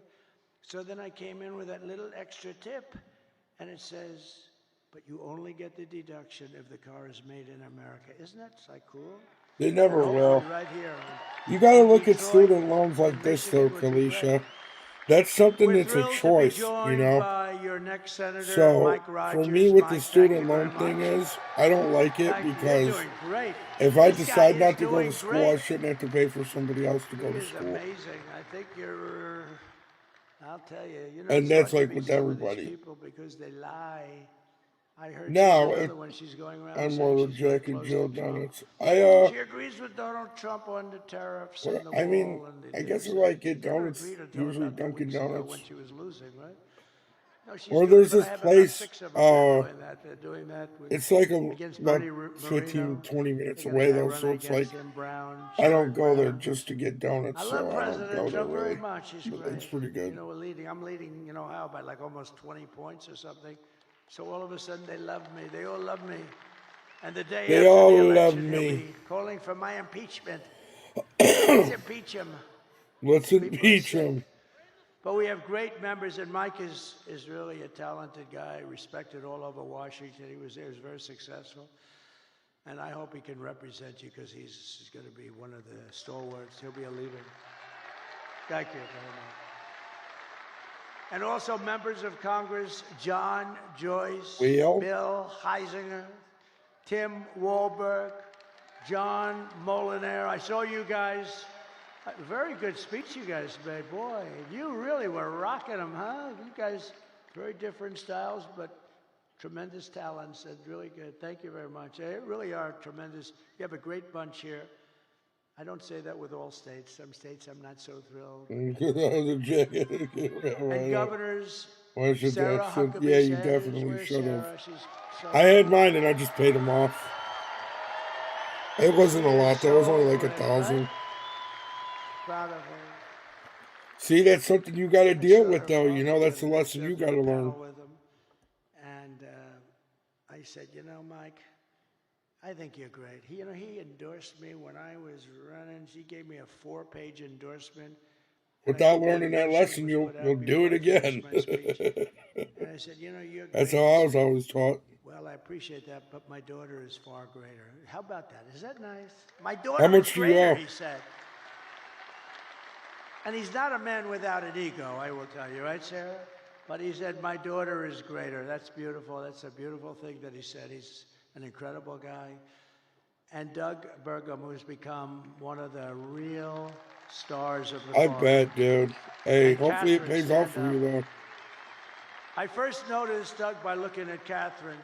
She was riding a horse in an ad. I said, who the hell is that? But I don't look anymore. Beauty doesn't mean a damn thing to me anymore. It doesn't mean anything, but I did notice there was a woman, and to the left there was a man riding, but I didn't notice him so much. But it was this couple. And you know the ad I'm talking about. It was beautiful. It's like the most beautiful. He looked like the Marlboro Man. Whatever happened to him? But what a combination. And he's become one of the most successful governors. What he's done with the fracking and with the oil and gas and everything has become something special. He's done a great job. Thank you both very much. Damn, that's a Appreciate lot. it. And former Congresswoman and Democrat candidate for president who did very well. I watched her for a long time. She's a woman of incredible intelligence, but maybe more than anything else, unbelievable common sense. And very, very special. She just joined the Republican Party, by the way. She was an independent for years. Tulsi Gabbard. Tulsi, thank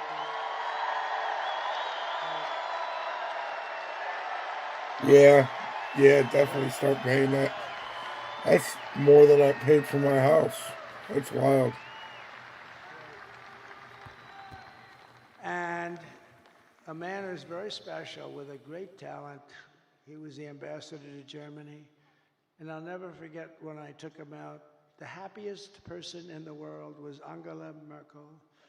When Rick Grinnell was taken out, this was the best day in Angela's life. He was not your typical ambassador. I feel that the interest, you're not allowed to like defer that or anything, and I don't know. He's a smart one. He was Send it into collections. Rick Grinnell, where's Rick? That's a lot of money. Thank you, Rick. And a woman who ran a very good race. It was a hard race because, you know, she believes in things and she believes in them very strongly. And I say you always have to stick with your beliefs. It's very tough. I told her it's very tough. But she's a hell of a woman. She had a father who I knew. He was a steelman. He was in the steel business. He was thankful when I put the tariffs on because we saved the steel industry, and he was a real pro. He passed away, but he was a great guy. But he'd be very proud of his daughter. His daughter's an incredible woman. Tudor Dixon. Thank you, Tudor. Thank you. We miss your father, right? What a great guy he was. And then we have a woman who drives extremely fast. She can drive a car. And, you know, just very successful, won races, but she's very successful. It takes tremendous courage and strength and everything else. It takes everything. I think driving those cars at 220 and 240 miles an hour, boy, you got to be brave. Probably have to be a little bit crazy, Danica Bradrick, right? You have to be a little crazy, right? But it's Danica. Such an honor to have you involved, Danica. Such an honor. She's so smart. We were talking about, I just can't believe it how I was asking her questions on the plane over about, how do you do it? How do you do it? Because, you know, they had me in one of these. Well, how is this dude still going? In the car, and we're going like 60 miles less than what you travel at. And I'm saying to the I'm ready to pass the fuck out. This dude's going and going and going. He was okay. But it's an honor to have you involved. You're really special, really incredible athlete. Bro. She's an incredible athlete.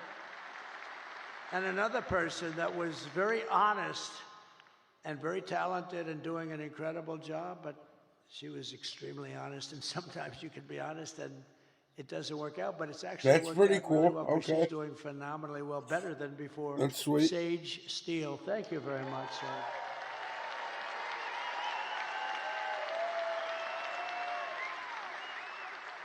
And Michigan Republican Party Chairman Pete Hoekstra. Now, I told Pete, I've known Pete for a long time. He was very, very successful at everything he did, and he was an ambassador. He was one of the best. And I said, Pete, you got to come in and run the party. You got to do it for me. And it was not that easy. He has a lot of options, and he came in, and I mean, I think we're going to have a great result later. But Pete came in and ran the party, and I'll tell you, it is so organized, it's so professional. I think we're going to win. I mean, I think we're going to win in Michigan. Seems to be. We can't let them forget that I stopped that big Chinese plant in Mexico, Pete. Yeah. Put that on top. But no, that was the thing. Nobody else would do that. I did it without being president. They just said, but they know it's not going to be easy for them. They won't. They're going to. Let's put it this way: if they build it, they're going to lose their ass. Okay. So I want to thank you, Pete. You've done incredible.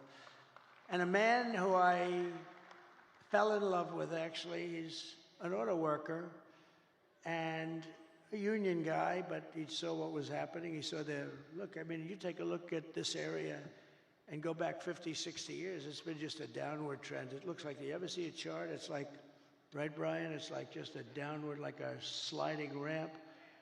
Brian Pannebecker from the Auto Workers for Trump. Brian, How is he still going? Come here. Come here. Dude's not a fucking human. I always wanted arms like him. He's got the biggest, meanest arms. They look like what grabs that rocket. He could grab the rocket. Tell them a little bit about what you see going on, and I tell you, he's just an incredible guy. Thank you, Brian. Thank you, Mr. President. It's an honor to be here at your very last campaign rally. I gotta give a shout out to Scott Hagerstrom right out here. He brought me to Novi when you were holding a rally there in September of 2016. You were a candidate before you were president, and I got backstage and got to meet you, and I told you the little song about Macomb County, home of the Reagan Democrats. I said, Mr. Trump, if you come to Macomb County and ask for the Reagan Democrats' support, which is basically the UAW members, and I got a few of them here with me tonight. I said, if you come to Macomb County and ask for the Reagan Democrats' support and you get it, you might win Macomb County big enough to carry the whole state of Michigan. I said, Mr. Trump, if you win Michigan, we both know what that means. You win the White House. And that's exactly what happened. So we're going to do it again this year. The UAW represented auto workers are going to vote 65% or more for Donald Trump for president, and we're going to carry Michigan again. Thank you, brother. I love you. We all love you. Thank you, Brian. Great guy. Great guy. And you're a great guy. I appreciate that support. I appreciate that support. Thank you very much. It's you gave us a beauty there, didn't you, huh? He's a worker. Michigan Senate Republican leader, Eric Nesbitt. Eric, thank you very much. Great job. You're doing beautifully. And Michigan House Republican leader, Matt Hall. Tremendous guy. The great Steve Witkoff, great businessman, the most generous person I know. He gives a lot of money. Every time there's a hurricane, he wants to give money, and he's just great. And Howard Lutnick, he's working along with my children. And, Linda McMahon, who's fantastic, and they're working on transition. But I said, don't worry about transition. Let's win this thing first. Okay, we'll work on transition. But he's one of the most respected people on Wall Street, rebuilt his firm after it was taken out of the World Trade Center by that horror show act. Long ago now, but it's still very emblazoned in all of our minds. But so Howard, thank you very much. Howard Lutnick, thank you very much. And my great children, should I have them come up real fast? Okay. Don, Eric, Tiffany, Laura, Michael, come on up here.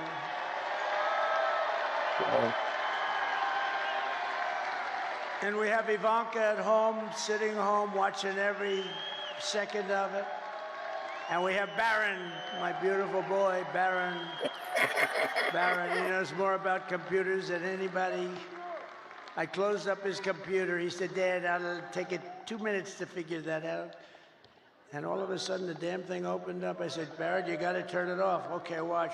I turn it off. It's no way. I put a separate code in. He's operating his computer. He's operating it 2 minutes later. So this group here, they are so committed. They didn't have to do this. I guess we all didn't have to do it, but we have to because they want to see our country be so great and so strong and so respected again. When people they're laughing at our leaders. We have a guy can't walk. He can't find the stairways. Look, there's about 6 of them up. He finishes his speech. He can't find the stairways. And she's worse than him. You see what's going on. Did you see it tonight screaming, we're going to win, we're going to win? And she's screaming, and it's like 100 people going, what the hell is wrong with her? But these people are behind me. I love them, but they are really special. They're very talented people. And every one of them. They've been great. Maybe I'll ask Laura to start and say a couple of words. Could I do that? She's the chairman of the party. Comes from North Carolina.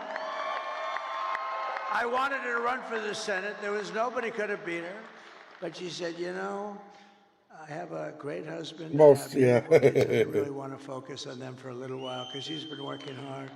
And she would have been great. And I said, who do you like? And they said, Ted Budd. And I went to Ted. I said, Ted, do you like it? He said, but I'm not going to run if Laura runs.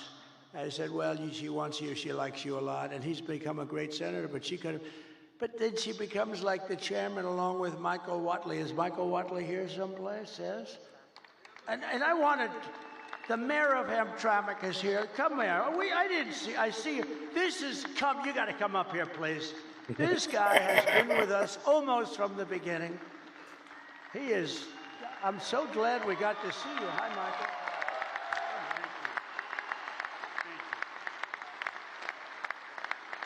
Come here.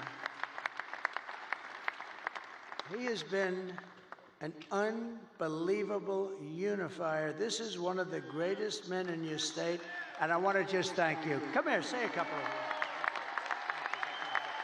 Thank you so much. Well, good morning. It's another day. I spoke earlier before you came, and I told the crowd that tomorrow, or today actually, is going to be a historic day, and we shall celebrate a historic victory today. Let's get it. I'm very proud that I endorsed President Trump, and I broke the wall of fear among the Arab American and Muslim Americans, and I destroyed that wall of isolation and the wall of silence and the wall of hesitance among the Arab Americans. And now, today, we had a survey that was posted among the Arab Americans in the Metro Detroit, and it shows that President Trump is leading by 76%. Let's get it. And Harris earlier had 3%, and the rest was for others. So we are in a mission to end that disconnect between the minorities and the Republican Party and to make it the party of inclusion. Well, everybody. And we are in a mission, which is the priority for us today, to send President Trump back to the White House. So like I said earlier, he has done everything possible to gain your support. He told me last Friday that it was 62 days of hard work with no break and no rest, and today it's 65 days with no rest. So he has used everything possible to gain your support. Hard work, seriousness, comedy, sarcasm, everything. So how is he a threat to our democracy, as the fake news keeps saying, and the other party? So I ask you and I urge you to go out and vote tomorrow. And I think we have a big chance. I'm very optimistic that we will make history and we will win and make America great again. Thank you so much.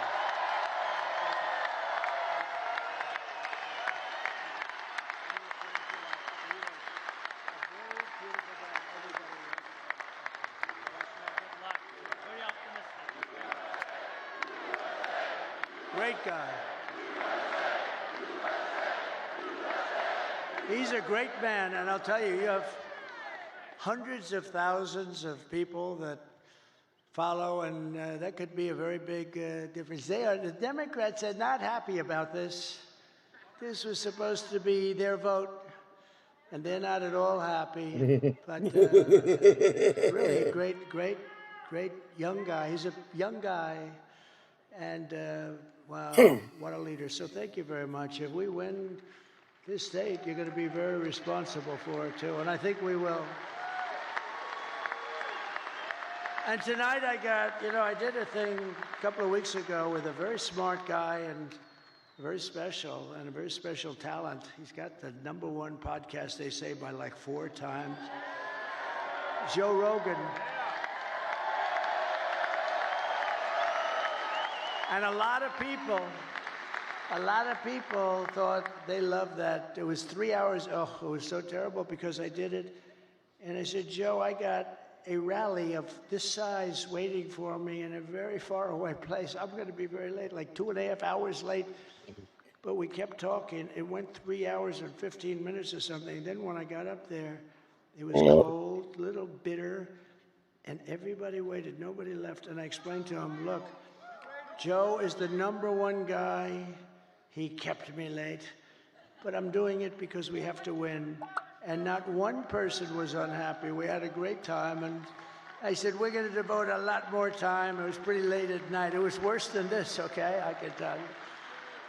But Joe Rogan just announced, and he doesn't do this at all. I don't think he's ever done it. But he just announced that he's giving me his complete and total endorsement. Can you imagine? I love it. Wow. So, Laura, would you say a few words, please?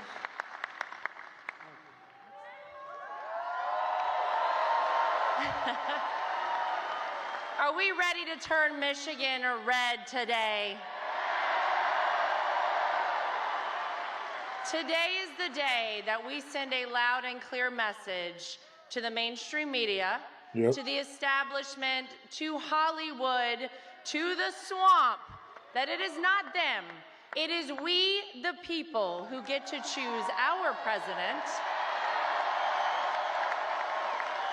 And we're choosing Donald J. Trump. I just want to say thank you. This is a very special night for our family. This has been almost a decade of doing this, and it has been my honor to be a part of this family, to be out speaking on behalf of a man who I love, not just because he's my father-in-law, but because he is going to save this country and going to save the world.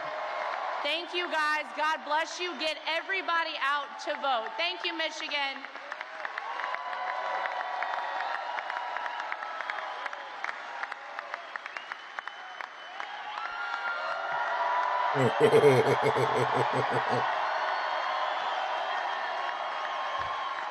Thank you, guys. Today, when you wake up with not very much sleep, you gotta get to the polls.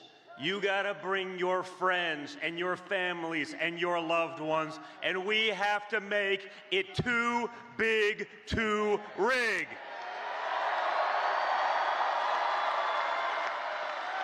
Guys, it's simple. It's a unique election. You've lived under both candidates. People like to pretend like it's not the Harris-Biden regime that has destroyed your American dream, our country, our economy, the entire world, and Western civilization. Well, you guys, starting right now, it's on you to reclaim what is yours, your country. 1,000%. It would be an honor for me, for you guys to show the same amount of resolve that this man showed on July 13th when he took a bullet to the face and came back defiant. You guys take that attitude to the polls, to your text messages to your friends. If you've early voted, drive everyone you know to the polls. That resolve is what kept us at peace. That resolve is what made trade deals. That resolve's gonna save America, and it's gonna put America first again, once and for all. So guys, now it's up to you.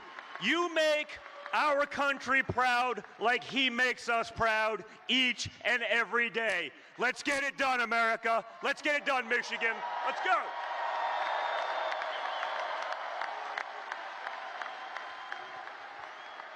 Well, good morning, Michigan. Who else could have this many people at 2 a.m.? Only Donald Trump. It's fucking true. Guys, I've watched the hell that they put him through for the last 10 years. I mean, the fake impeachments, the dossiers, the Russia hoax, going after his Supreme Court justices, censoring him, taking away his First Amendment right, trying to take him off the ballots in various states all across the country, raiding his home. And yet he comes out every single day and he fights and he fights and he fights. And when other candidates have packed it in for the night, you know who's standing on the stage at 2 a.m.? It's Donald Trump.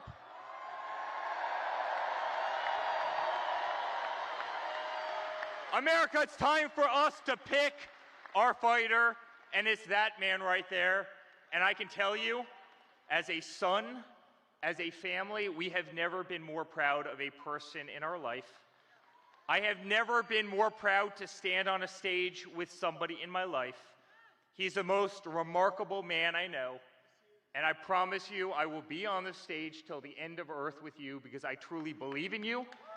It's late as fuck. And I believe what you're doing 2 for this o'clock in the country morning already. and what you're doing for our children. I gotta go to bed. And I you gotta are gonna wake up at save 8:30. democracy in the United States, and you're going to keep peace in the world. And I love you, and we're proud of you. And let's make America great again. Thank you, Michigan.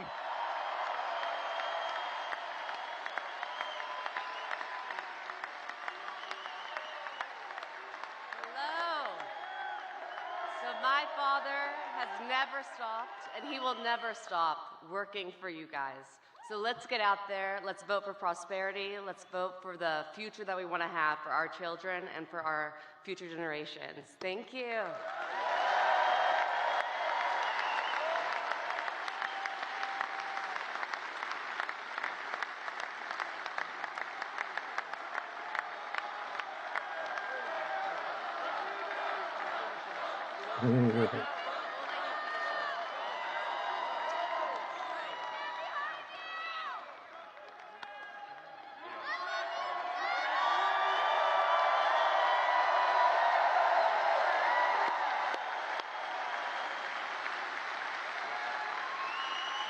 Thank you very much.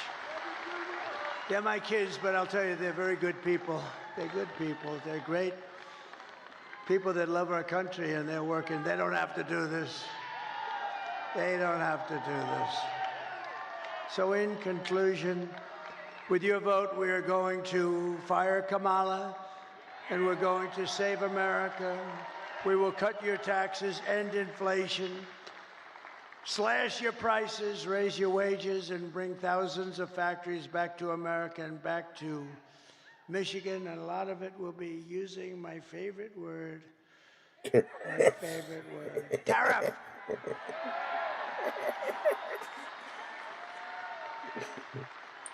And one of the things I'm going to do, I'll give you this as a little insight. I just announced it in Pittsburgh. I didn't think it's become a very big story already. So we're going to tell Mexico, you're killing tremendous numbers of our people by allowing China to send their fentanyl through your system and through your country. And we're going to give them a little period of time. But we don't want drugs coming across our border or any border. And whether it's Mexico or Canada or wherever, because they're starting now in Canada, they're starting to go up north. But whether it's Mexico or Canada, we're going to explain to them quickly that if you allow fentanyl and these drugs to come through your country, we're going to charge you large-scale tariffs on everything you send into the United States.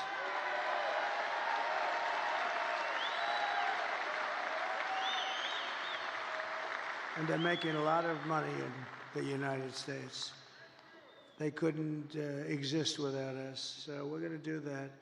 And we're going to tell China that if you continue to send fentanyl to Mexico or any place else that comes into our country, we're going to charge you a 25% tariff on everything you sell into the United States of America. We're not going to we can't let them. And you've never heard that from anybody but me. And I've had it in my mind for a long time, but I didn't want to tell these guys about it because they'd only screw it up like they do everything else. But I say it now because now we have the election coming up in a matter of hours. And we're not going to let them destroy our country. Most of our crime, probably 60% of our crime is caused by drugs. People that are taking drugs, they cause tremendous amounts of crime. If we didn't have that, you'd see crime rates plummet. But, you know, the sad thing is that crime is plummeting all over the world because they're sending their criminals, they're sending their gang members, they're eating the dogs, they're eating the cats. From all of these institutions, they're sending them into our country, and then they're opening up. Oh, we're sending them back. Don't worry about it. Yeah.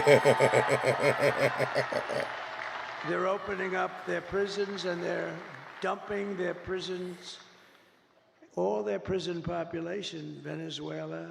They're way down. Their crime rate went way down because they're taking all of their criminals and terrorists and all of the people that are causing all the problems. And then on top of it, they're emptying their jails out into the United States through this very stupid person's open border. I don't know what they're thinking about. But maybe they hate our country, or maybe they want to get people registered to vote. Who the hell knows? But we're not going to allow it. It's going to stop immediately, day one. We're going to build American. Yep. We're going to buy American, and we will hire American. Yep. I will end the war in Ukraine. Would have never started if I were president. You know, we got more votes. We did great in 2016. We did better in 2020. We got more votes in 2020 than any president by millions, any president in the history of our country. And because of that, I said, I'll sit back and I'll watch. And if they do a bad job, I didn't need this every time, but if they do a bad job, I'm going to run because of how well we did. And if they do a good job, I would actually prefer that they did a great job. If they did a great job, I would say that's a great thing. But I mean, he's the worst president in the history of our country. She's the worst vice president, and she got no votes. You know, they like to say to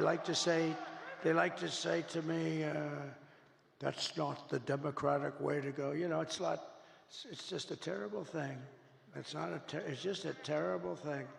That's what's going on in this country. But so I sat back and I watched and I saw all the horrible things that were happening, and you know what they are. And maybe the worst was what they've done with inflation, but I actually think the worst is what they've done with their border, because they're destroying our country. We're going to turn it around. We're going to change it really fast. We're going to have the greatest country we've ever had. I will stop the chaos in the Middle East. It would have never happened again. Israel would have never been attacked on October 7th. And I will prevent World War III from happening. I know all the players. I know There's a very all the good chance players. that it will indeed happen. We will crush violent crime and give our police the support, protection, resources, and respect that they so dearly deserve. We will strengthen and modernize our military. They gave so much of it away to Afghanistan. It's so crazy. I rebuilt our military. We will build a missile defense shield around our country, all made in the USA and much of it made right here. And Ronald Reagan wanted to do it many years ago, and he really was right, other than we did not have the technology. I'm glad we didn't do it, but now we can shoot a needle out of the air. We can shoot a little pin out of the air. It's incredible technology, our technology. We will rebuild our cities, including our capital in Washington, D.C., which is in terrible shape, with graffitis on the beautiful, incredible marble columns, and painting the lions and burning the American flag. What they did a month ago was terrible. But we're going to make our cities safe and clean and beautiful again. We'll work with Democrat governors and mayors. We'll probably have to, and that's okay. We will teach our children to love our country, to honor our history, and to always respect our great American flag.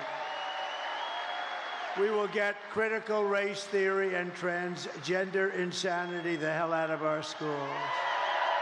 Oh, yeah. And we will keep men out of women's sports. I will defend religious liberty. I will restore free speech, and I will defend the right to We're in the home stretch now. Our Second Amendment. And after years of building up foreign nations, defending foreign borders, and protecting foreign lands, we will finally be going to build up our borders, build up our country, and build up and protect our citizens. It's time.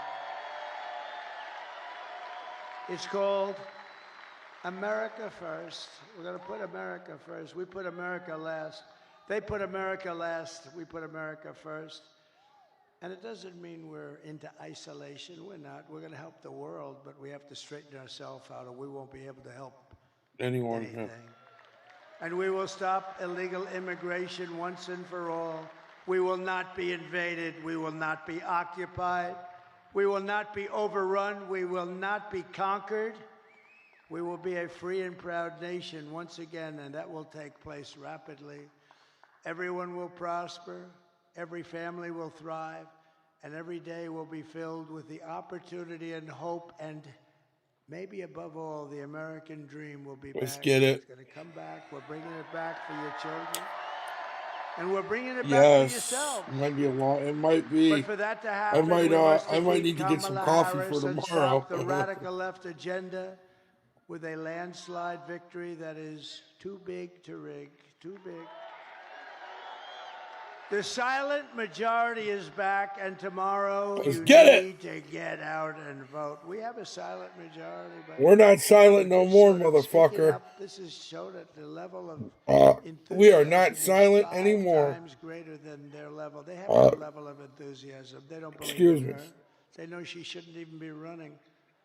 They are, as they say, a threat to I said, well, They stole the presidency away from a very angry man. I watched him last night. He's a very angry man. I'm convinced that he likes me more than he likes Kamala. Yeah, that's hilarious. For the past 9 years, we have been fighting against the most sinister and corrupt forces on earth. With your vote in this election, you can show them I what feel like we all do. This nation I think it's just does called not normal. belong to them. This nation belongs to you. It was the hard-working patriots like you who built Okay, this don't really country. give me energy And either. tomorrow, it is the hard-working patriots, meaning today, like you, who are going to save our country. After all we've been through, and we've been through a lot together. We've gone through. I think after I vote, I'm going to see if my dad wants to go out to breakfast. I have people that have been to more than 300 rallies. They're here tonight. They were at the one this morning, the one tonight. They actually missed 2 of them. Me too, Monica. It might run through me a little. People and incredible. But I usually, coffee don't really do nothing to me. But we stand on the verge of the 4 greatest years in American history. With your help, we will restore America's promise. You little ADHD girl, you. The nation that we love We love this nation. We are one people, one family, and one glorious nation under God. We will never give in. We will never give up. We will never back down, and we will never ever I never surrender. liked Diet Pop. Together, we will fight. I think my fight, grandma fight, used to and drink we will it. Win, Who used to win, drink win. Diet Pop? Maybe my grandma, Kalika, back in the days. November 5th, today, Okay. will be the most important day in the history of our country. We probably do. And together we will make America America, powerful powerful again. again. We will make America wealthy again. We What? will make Yeah, I never America healthy I never liked the again. taste. Bobby Kennedy Jr. I We don't will like make any of the diets. America I didn't like any of strong them. again. We will make America proud again. We will Make America America safe again. And we will make America great again. I love you. I love you all. God bless you. God bless you, Michigan. God bless the United States of America. Thank you, everybody. Thank you. Great honor. Yeah. What's your favorite pop? What's your guys' favorite soda? I don't call it soda, I call it pop. Oh man, crazy dude. Last rally ever. We just witnessed his last rally ever. Oh man, oh man. That's the North thing. Yeah, we call it pop up here. Big Red. Oh, I haven't had Big Red in years. Good night, Monica. Have fun tomorrow. Love you guys. Mine's always been Mountain Dew. I don't drink pop that much anymore. Every now and then I do, but not nowhere near like I used to.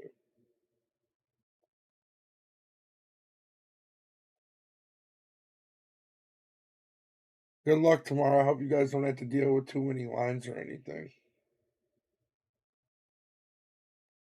Really? I love Mountain. I don't like Diet Mountain Dew. I just love regular Mountain Dew.